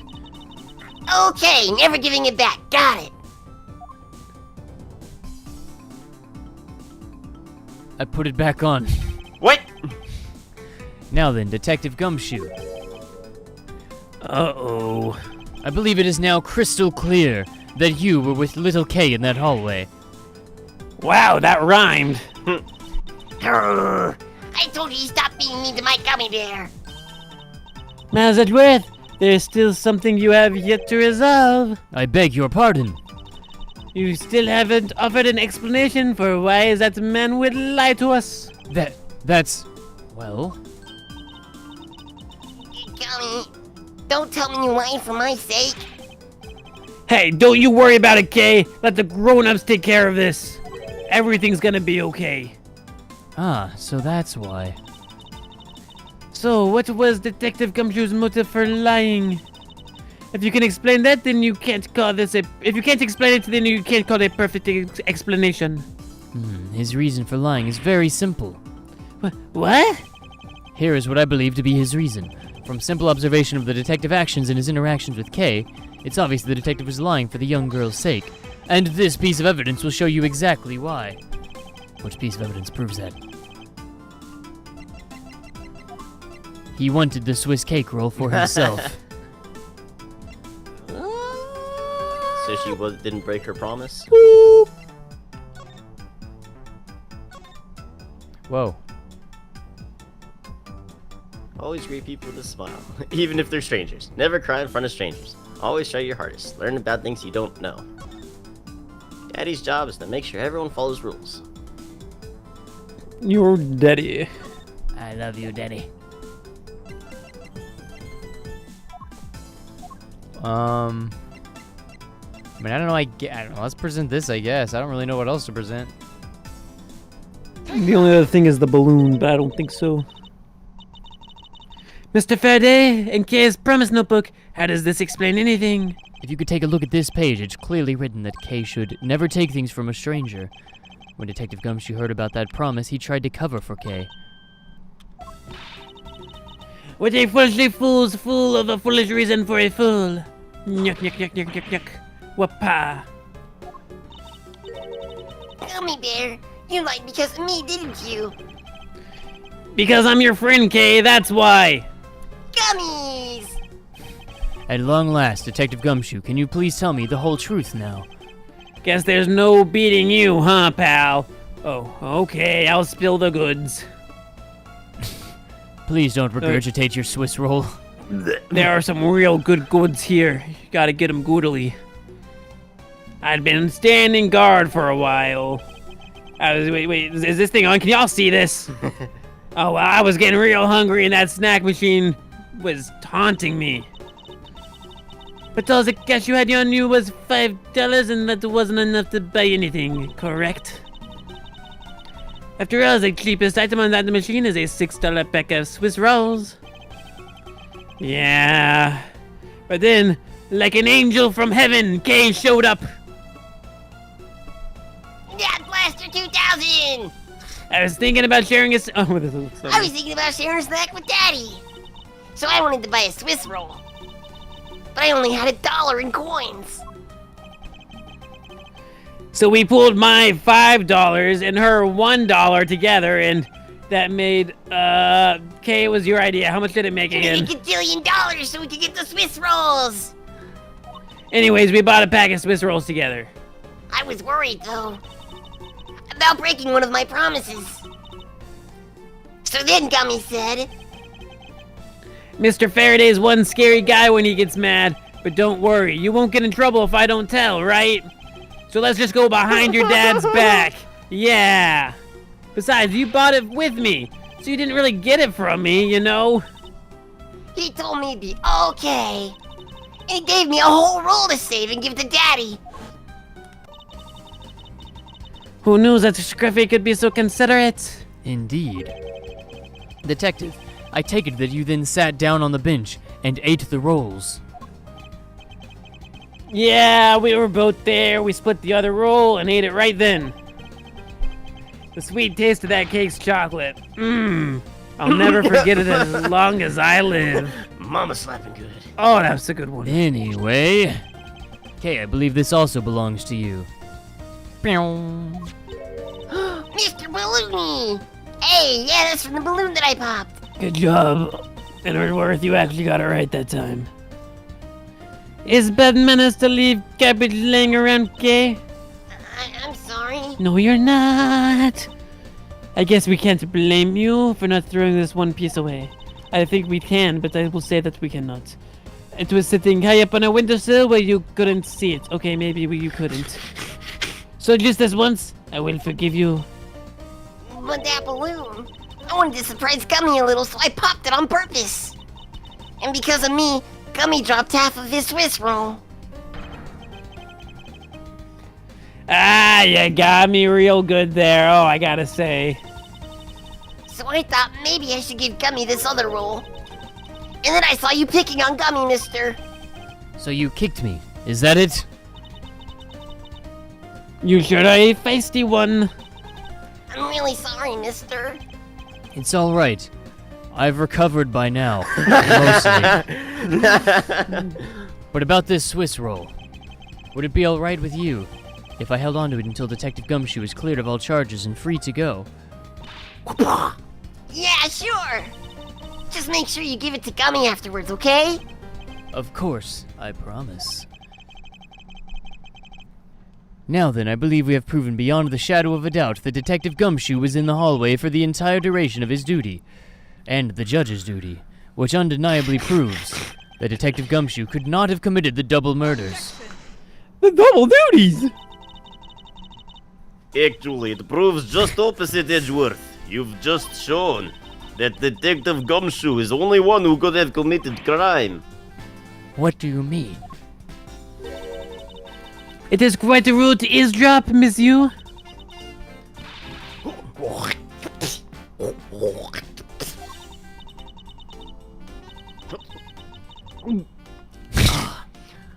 I'm getting lectured on manners by a girl with a penchant for whipping people. Well, what? How dare you talk back with such insolence? You're wrong, lady. Gummy's not a bad guy. Oh, and what have we here? What is child doing here in courthouse? Bailiff, please take this child away. Ah! What? Miss Callisto, you? That girl is Mr. Faraday's. I know, so what? You think that just because she's victim's daughter, she gets to just run wild all over crime scene? I think it's actually quite dangerous for her to speak nothing of getting underfoot. I suppose you're right, however, as long as we're As long as we're in agreement, comrade, I am talking, over here. Agreement on point. Let's get back to real issue at hand. I was trying to agree with you. Oh, then please, continue. And Russia agrees for you. Now then, detective, you were in front of door to lobby no 2 entire time, is it correct? Yeah. You see, isn't it obvious that it could only be detective? He is the only person who could have gone into lobby no 2 at time of murder. I have no counter-argument to that. Don't worry, I've already put in necessary paperwork to Mother Russia for formal arrest. But the investigation is far from over. Oh, that's right. I was going to speak with you about that. Don't you think it's reckless to talk to suspect out in open without guard? I suppose it is. Well, as someone with more experience in law than you, allow me to share something. Always keep good eye on criminal, or you may regret what comes of your negligence. Oh, Miles. I cannot believe you're letting this woman lecture you like this. You are a Von Karma adjacent. It is unforgivable. Down, Tigress. Now then, I'll be looking forward to results of your investigation. So, we are back at square one. Actually, this is our last chance. I can tell that if we fail to solve this case, Detective Gumshoe will be formally charged under all of the circumstantial evidence. This investigation is not over yet. There's still one location we have yet to inspect. It's where Detective Batty and Miss Yu were at the time of the crime. Lobby no one. Dun dun To dun. be continued. Alright, this happened at almost the exact same time last time, and then we ended up in like a 45-minute cutscene. We have time. We have right? about 45 minutes left, so... Should be okay. Probably. Reminder for the meme competition, I don't know if we said this, but to be clear, the judge is going to be Zimic today. We misspoke earlier. So Zimic is the judge of the memes. Got an hour to get them in. Get those memes in.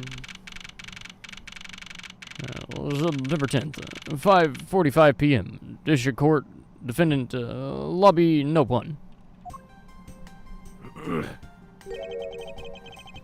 What is this incredibly overpowering, sweet scent? It smells like flowers. You have not heard of flowers before?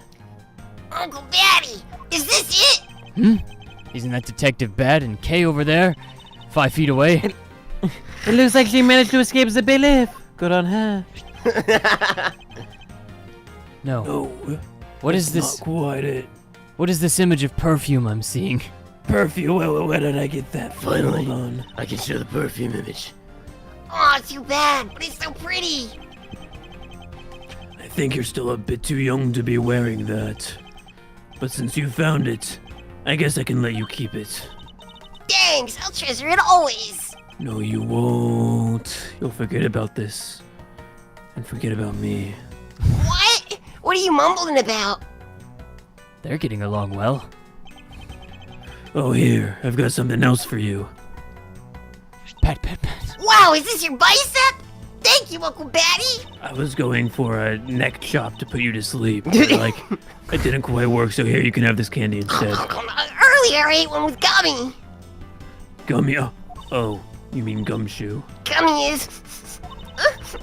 he was trying to be nice to me because I was gonna get in trouble. And then he got in trouble because he lied to protect me. Gummy.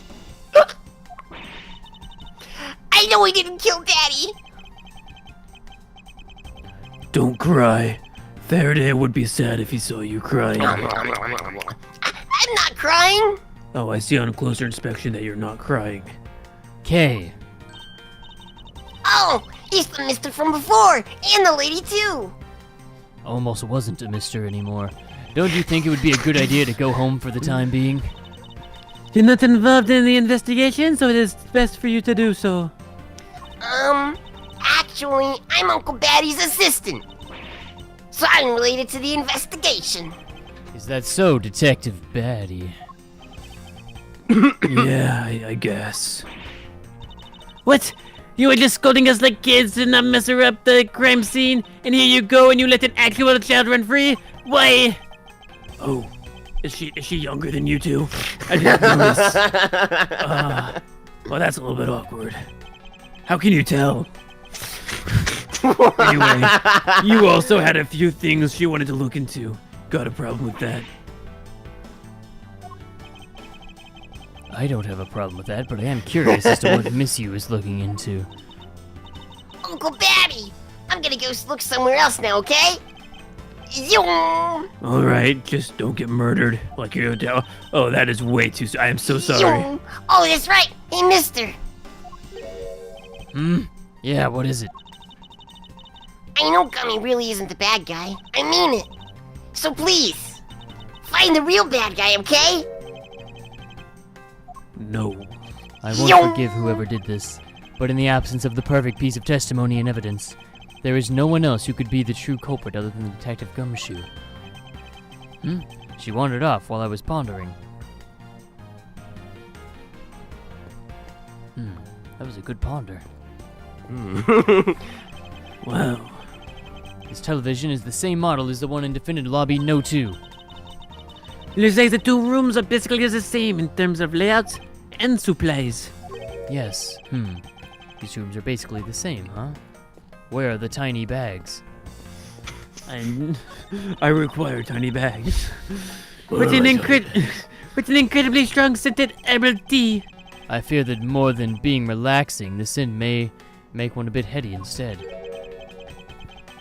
You put in a special request for that. She put a special ingredient in the tea. No, you put the special request in. Oh, me? Oh. No, you. What? No wonder she's so violent. If she's been drinking this stuff the whole time. Neither woman should be allowed to comment on this particular topic ever. I agree. This decorative plant's leaves are shinier than the ones on the plant in Lobby No. 2. This is probably because it is next to the windows where it is easier to photosynthesize. You're right. Plus the curtains are always drawn in Lobby No. 2. The caretakers of this courtroom don't think enough about the plants, do they? That's because they're the courthouse's caretakers, not a bunch of botanists. I'm glad that nobody questioned the fact that I noticed the difference in shininess of the leaves on this random potted plant. What, the prosecutor? One of the windows in this lobby is open as well. The air conditioner is working just fine in this room, so why did they open it, I wonder? No. That expensive painting is ill-suited to be hanging on the wall of this room. I wonder if a cat detail should be placed on it because it is so expensive. Nyuk, nyuk, nyuk, nyuk. Why do you say that? Well, a desperate, low-paid detective might make off with it someday. You never know. She may be thinking about hiring a guard, but it's obvious she isn't factoring in that guard's salary whatsoever. A $5 annual bonus, guys! Woo! No. It may not look like much, but I find that ordinary tables like this one are very useful. Why did they put that animation for the table? I think it is time they bought a new one, personally. I wonder if they replace this table if I hit it enough with my whip. Wapa, wapa, wapa. Wapa, wapa, wapa, wapa. A much too heavy-handed weapon, if I ever saw one. Wapa, wapa. Wapa, wapa. Oh, we're moving, okay? I can see down into the courthouse courtyard from here. Is that a nun? What is the meaning of that? Why would a nun be there? It's like an optical illusion. She's in handcuffs. Interesting. I believe it's supposed to be postmodern in design. Oh, sorry, were you still interested in the nun? More like a thoughtfulness in design, or thoughtlessness in design. I can't disagree there. You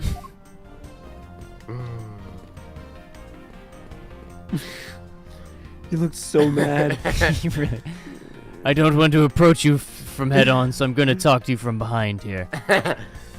Snuggled into your collar. You bet you cause extended warranty. Detective Bad, what exactly was Kay searching for? Hey, MacLeod. Oh, it's just you. It's nothing that concerns you. Oh, and I suppose it has something to do with gay? It does, because she's Fairway's daughter. Anyway, hurry up and get to the point. I don't have time to waste. I have to check myself out in this handheld compact mirror. Sounds like he'd rather be left alone. I have something I'd like to confirm with you once again. Yes, I would like to be left alone. No, no, no. Be that as it may, we still have questions that we need answers to. Now then, first of all, what is the overpowering smell that is permeating this room? Upon entering this room, I thought I was going to suffocate. I mean, did you really not? Like, you really have to ask. It's that ultra strong perfume you wears. I was having a bad time of it myself, to be honest. I didn't think twice and opened the window, but that smell's still here. Perfume, So the sweet scent in the air is perfume. If only we had a picture. Can you project the image? I could do that. Yes, Well, go he's ahead and giving project off it. quite a stench. I bet it's some cheap no-name brand. Can you confirm if it is Forrest Innerworth?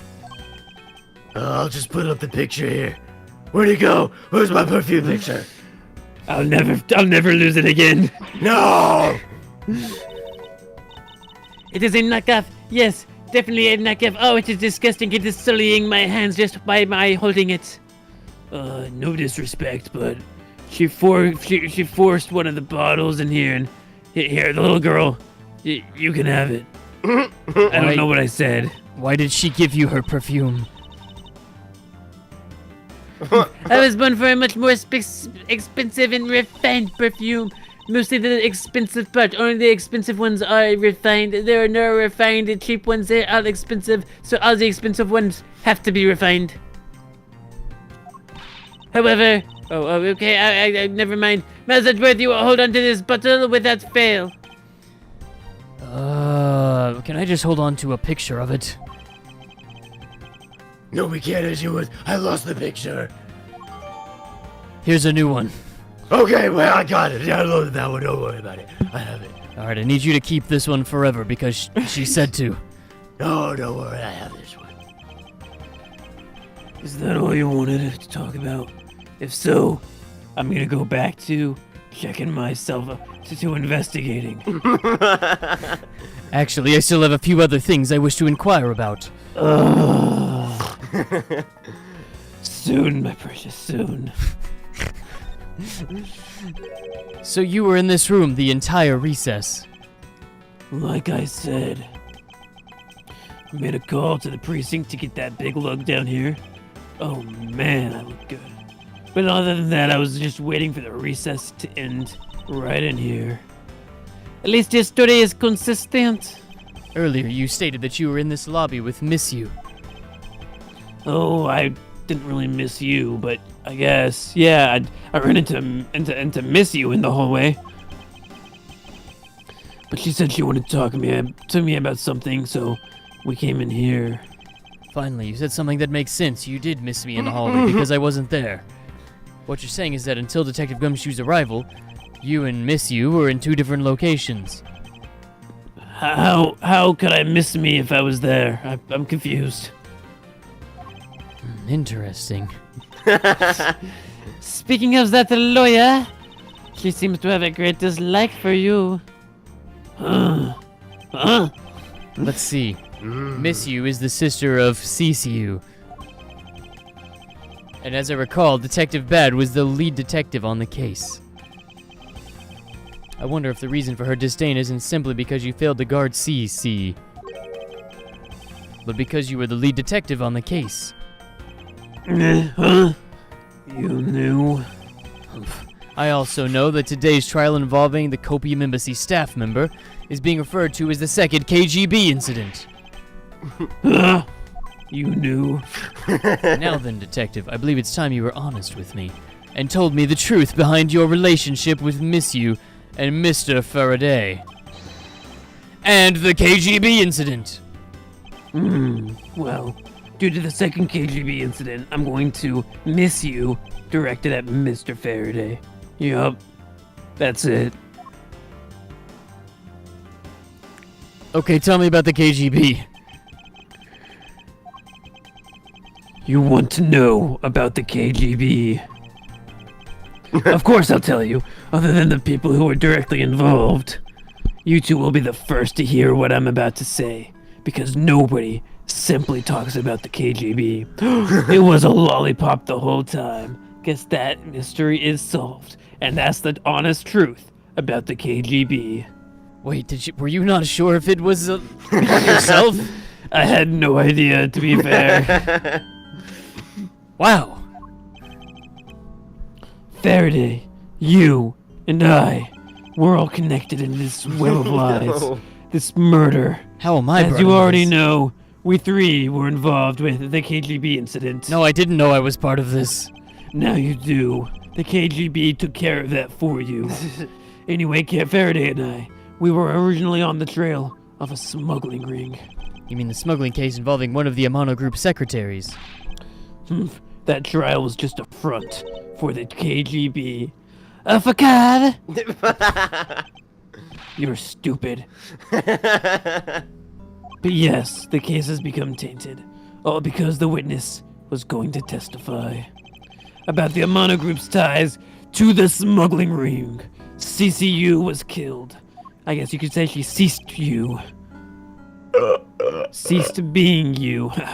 Then what became of the secretary who was arrested? His name was Colin Deveray. Remember this face, you'll need it. To be honest, that guy didn't know a thing about the smuggling ring. Put him in jail anyways. 10 years. Wonder if he'll serve it all.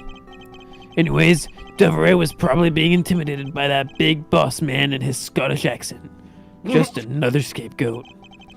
The boss man of the Amano Group. He can't seriously mean Mr. Ernest Amano. But I do. That can't be right. It's probably just Detective Bad's personal hypothesis. It's not. How does he hear my thoughts? What is he trying to do? Suspect Mr. Amano of being involved with smuggling? I do, and I can hear your thoughts because you say them out loud. I suppose it would have been quite difficult to secure an acquittal after he confessed. But the man who killed CCU, Manny Cochin, was a completely different person. But since he's already been acquitted, once of her matter, Mr. Faraday, how could you have let it happen? How could you have let him go? If I remember correctly, I heard that Mr. Faraday had an important piece of evidence stolen from him. That wasn't Faraday's fault. It was mine. Yes, we're getting to my inner demons. I wasn't vigilant enough. Faraday, Cece, I was supposed to protect them both. It was only me that could have done it. You did mention that. About how Detective Bad was supposed to guard her sister. But even I, who's supposed to protect their sister, fell into their trap. What kind of trap? The kind that involves tacos and vodka. Lots of vodka. The holes in this jacket are a testament to that trap. You notice how they're exactly the same diameter as the opening of a vodka bottle. You mean You were vodka you were upon? vodka upon? You have vodka that many times? Well, In a taco fight. no. Only about half of these are from that vodka.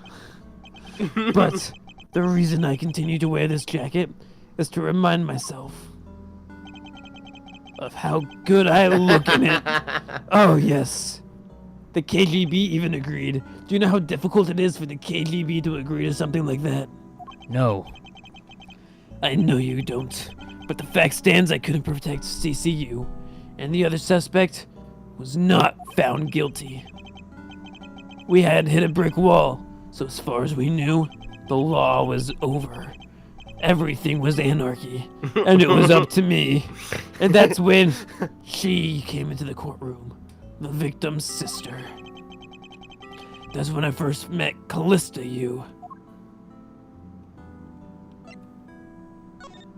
Oh gosh, I still have to talk.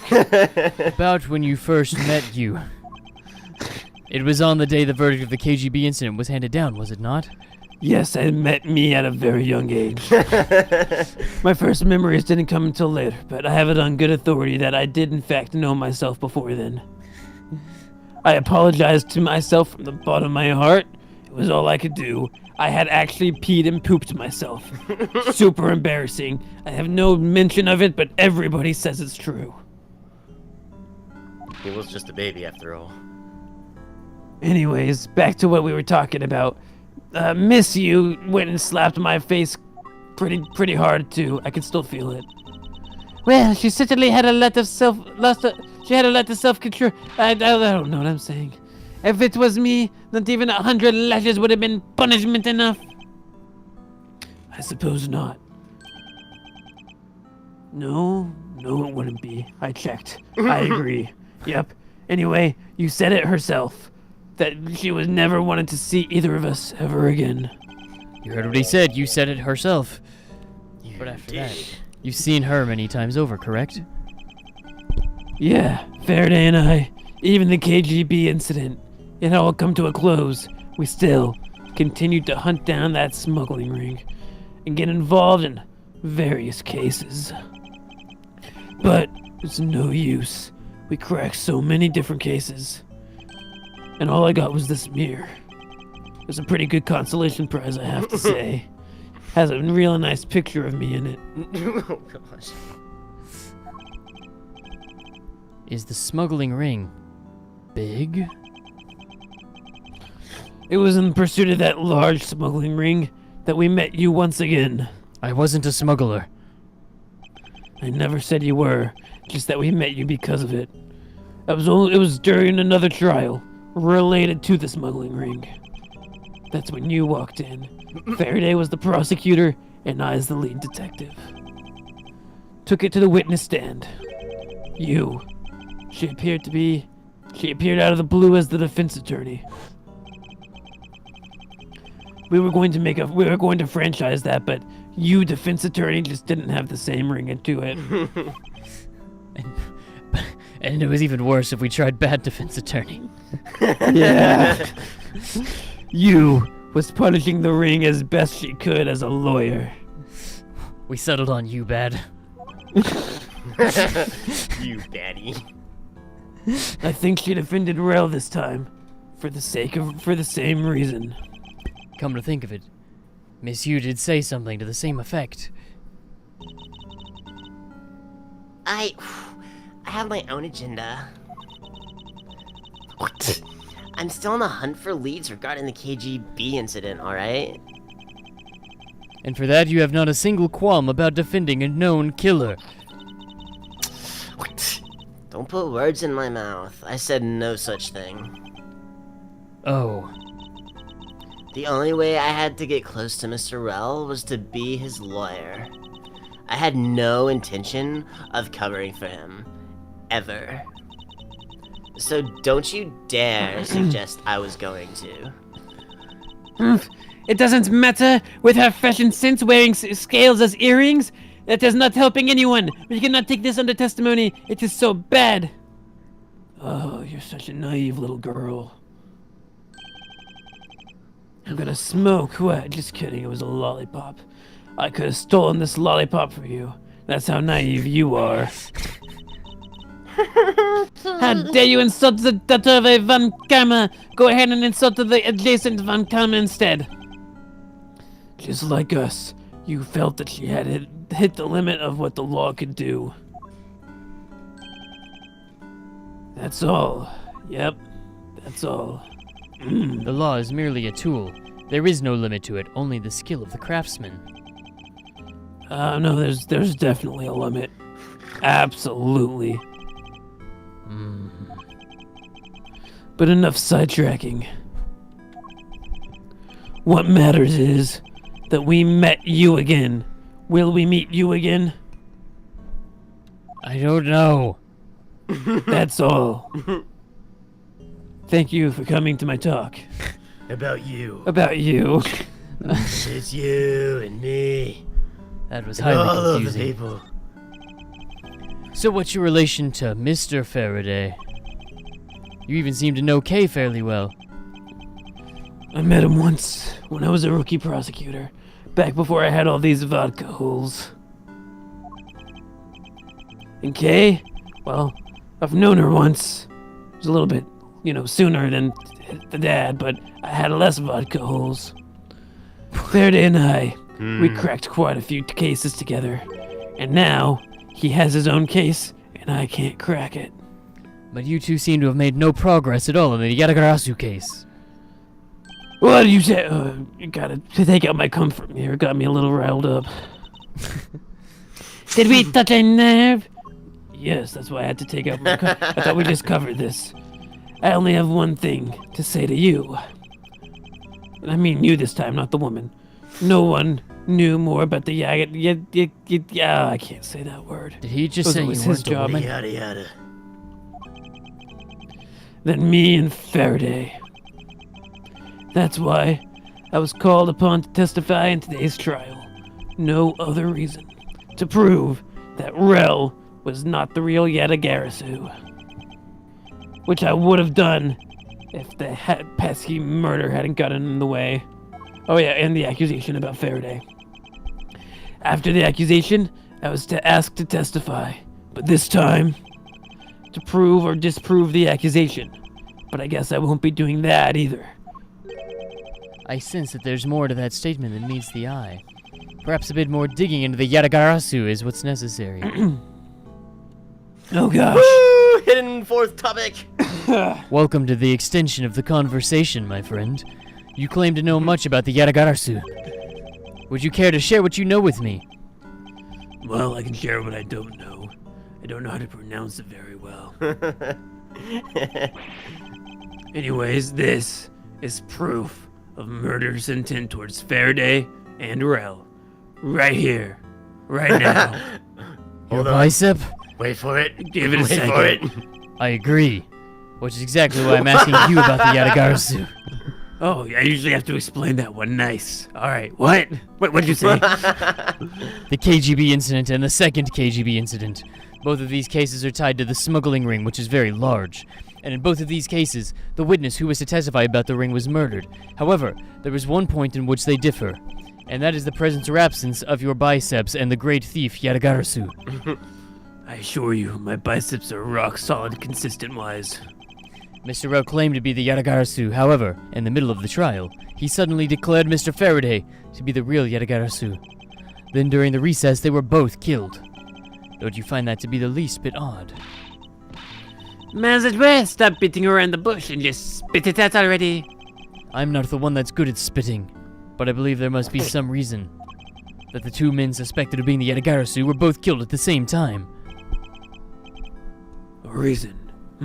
I guess something like that might exist. And so in order to catch Mr. Faraday's and Mr. Rel's cold-blooded killer, I feel that I need to learn as much as I can about the Yatagarasu. If it will help you solve this case,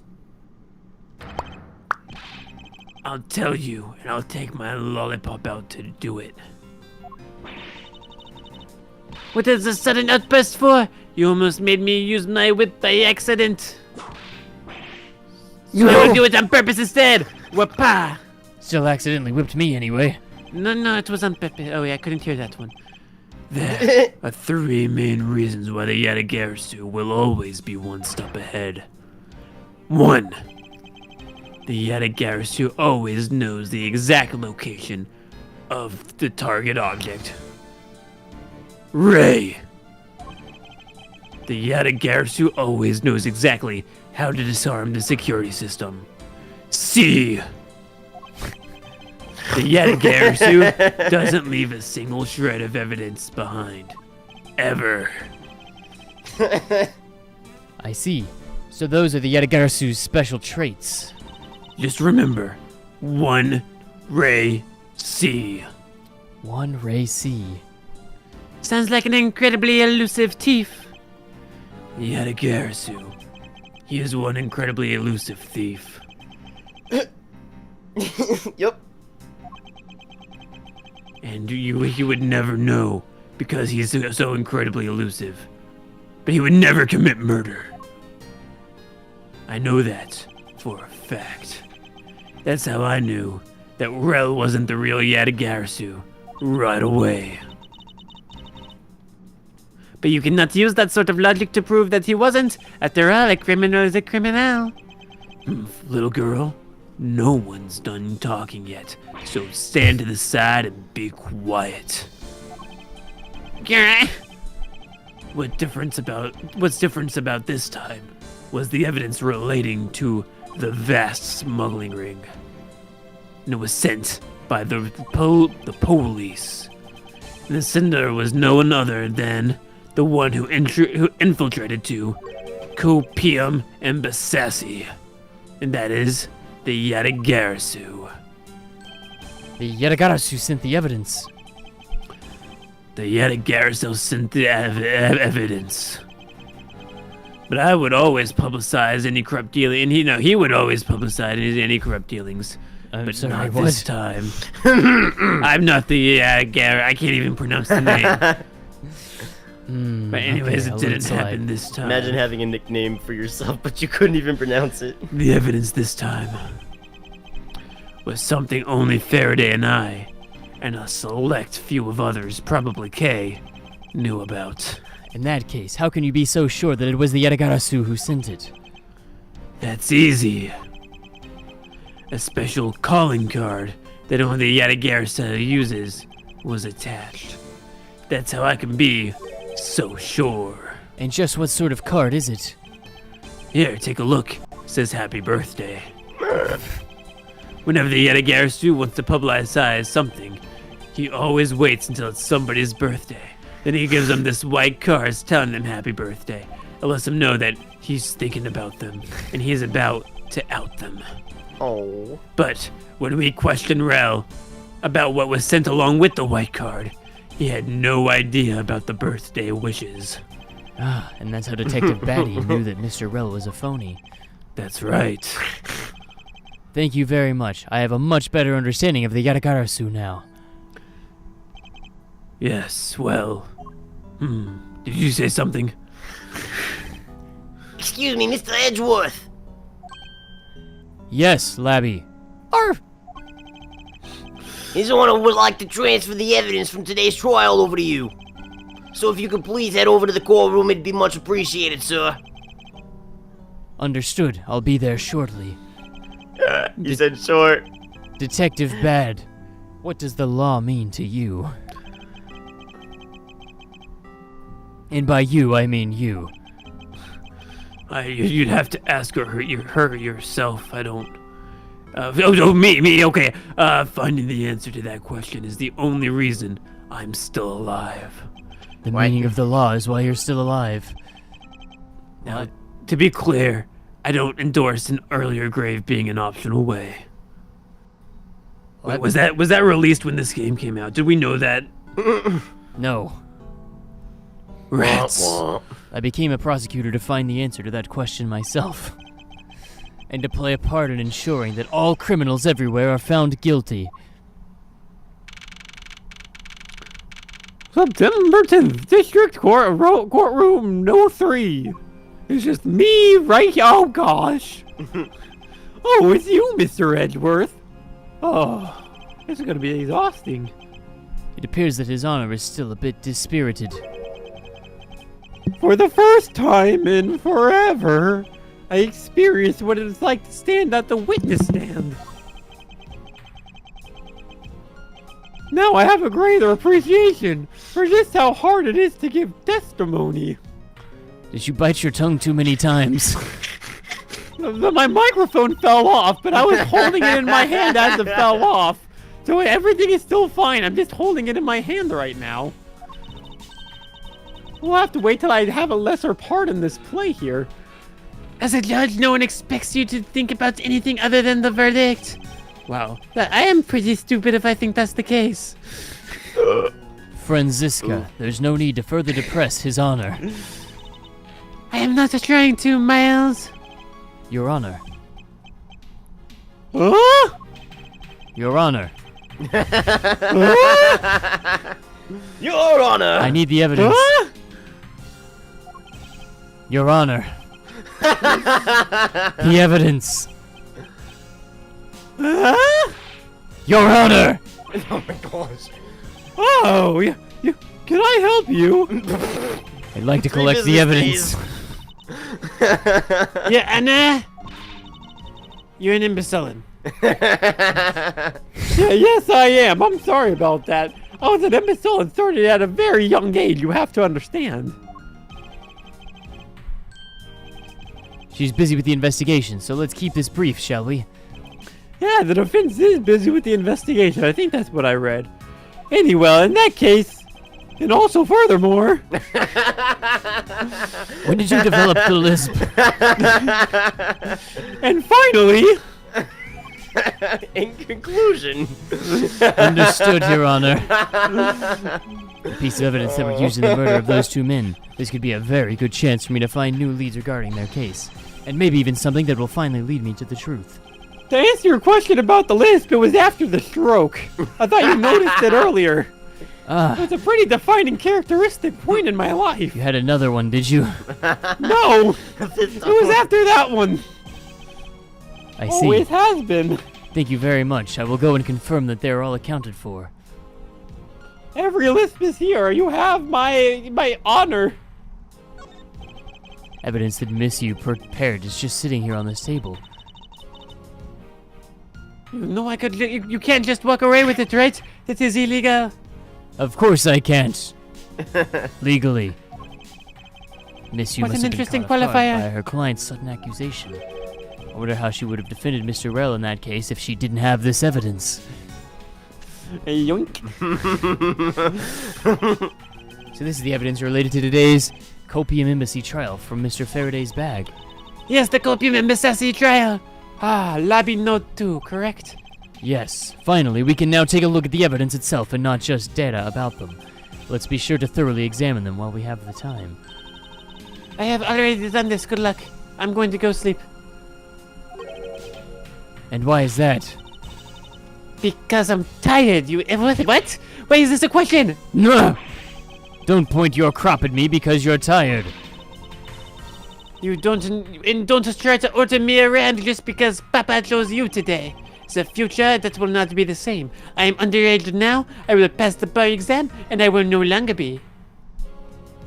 Did you say that passing the bar exam is gonna make you overaged? I think that is the narrative we are going for here. Okay, if that's what you believe. It is really unclear.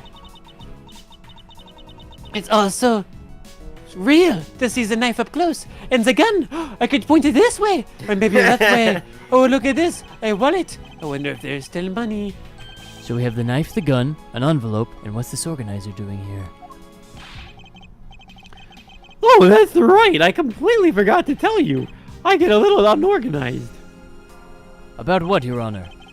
About everything. That's why I use this personal organizer. Then they told me it was actually evidence, and so they took it away from me. Detective Bad said that. Yep, he was the one that took it away. What a strange stroke of luck. Shh, don't say stroke around him. It's insensitive. Ah! Enough! We'll never look a gift horse in the mouth. We might as well flip through it too. Owen Rice have inspected every suspicious-looking nook and cranny. It appears he was in the habit of using this. It looks like he wrote a strategy for getting Mr. Rell convicted down in here. Perhaps we can use the same strategy to find the killer. No, that is stupid. Why did I say that? It appears that Mr. Faraday honestly believed that Mr. Rell was the killer in the case. I've collected the evidence I need for the killer. The sound of his handgun going off was recorded with superb clarity on the surveillance video. I also have evidence that I can use to prove that Rell is not the real Yadagarasu. It appears that he had proof that Mr. Rell was not the Yadagarasu. I'm starting to think that Mr. Rell wasn't the real Yadagarasu. And he apparently also had a very definitive piece of evidence. It's been a long battle. I hope that this will finally bring an end to it. Yes, I believe that Mr. Faraday was well prepared to discredit any claim Mr. Rell may have made about being the real Yadagarasu. And he had a way to prove that Mr. Rell was not the real Yadagarasu. This organizer is a clue straight from Mr. Faraday. I'll have to take my time and give it a thorough read later. I don't think he was the real Yatagarasu. Look, there's a picture stuck between these pages right here. These two right here. This one and this one. Look, it's stuck. It appears to be... Sacre bleu, a key. And a rather an ornate one at that. Just look at the design on the handle. The craftsmanship is superb. Could this be the Yatagarasu's key Mr. Faraday mentioned in his organizer? The Yatagarasu's key. Sacre bleu. Detective Bad said something earlier. Sacre bleu. Blur. Anyway, we sent evidence to the police.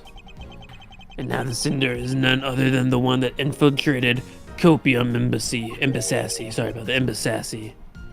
But the Yatagarasu had muscle. The Yatagarasu sent the evidence. Yeah, that's what I said. I was not admiring their muscle.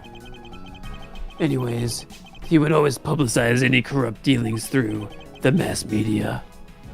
But not this time. The evidence this time, well, it was special.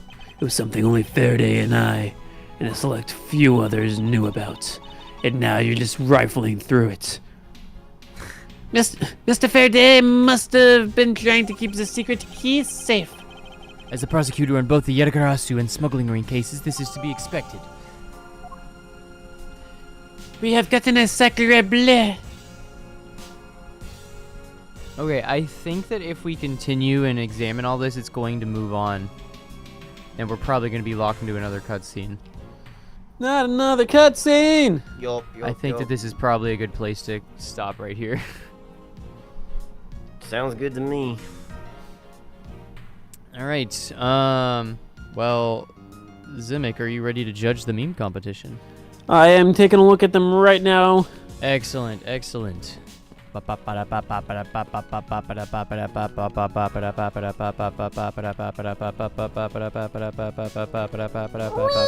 I think I got it. Oh, okay. Hold on. Let me make sure I've got it. Oh. Okay. You've got it? I've got it. Amadeus, is there anything you need to get? No. Alright, I think today's winner is going to be, I don't think it, I know it is going to be General Mayhem with the sick Harry Potter reference with old Disney Channel.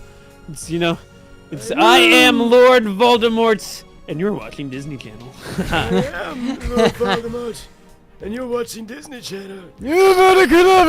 I've said, I feel like General Mayhem has been looking at my posts too closely. Like, the reels that I get, there was a whole lot about Harry Potter recently, and somebody took the time and laid out just how much of a drama king Voldemort is. He's like, so these are the letters I have to work with in my name. What edgy name can I say that it spells it out? He's like just in the library for hours, trying to come up with his Chernobyl alias. Oh, man. Man, what a guy Voldemort is. What, is he even a guy anymore? He's more snake than guy. He has a machine snake. than man now. Well, congratulations to General Mayhem. Excellent work. Way to go. And that is all for today, guys. That is the end. We will be back next Wednesday as usual at noon CDT time. And now, the end is near. The end is near. If you enjoyed, Yeah, enjoyed it. Enjoy it, yeah. if you enjoyed, maybe subscribe and notifications. What all that good stuff. We'll be back, and then you'll remember next time. Next time we're streaming, so you can actually. Shout out to Artificial Elements, who is a Pandemonium level member. Thank you very much, Artificial Elements. Yes. Artificial Elements, great job for the comrades. All right, folks. That's all we've got for you today. We'll see you later. Bye, guys. That's all, folks.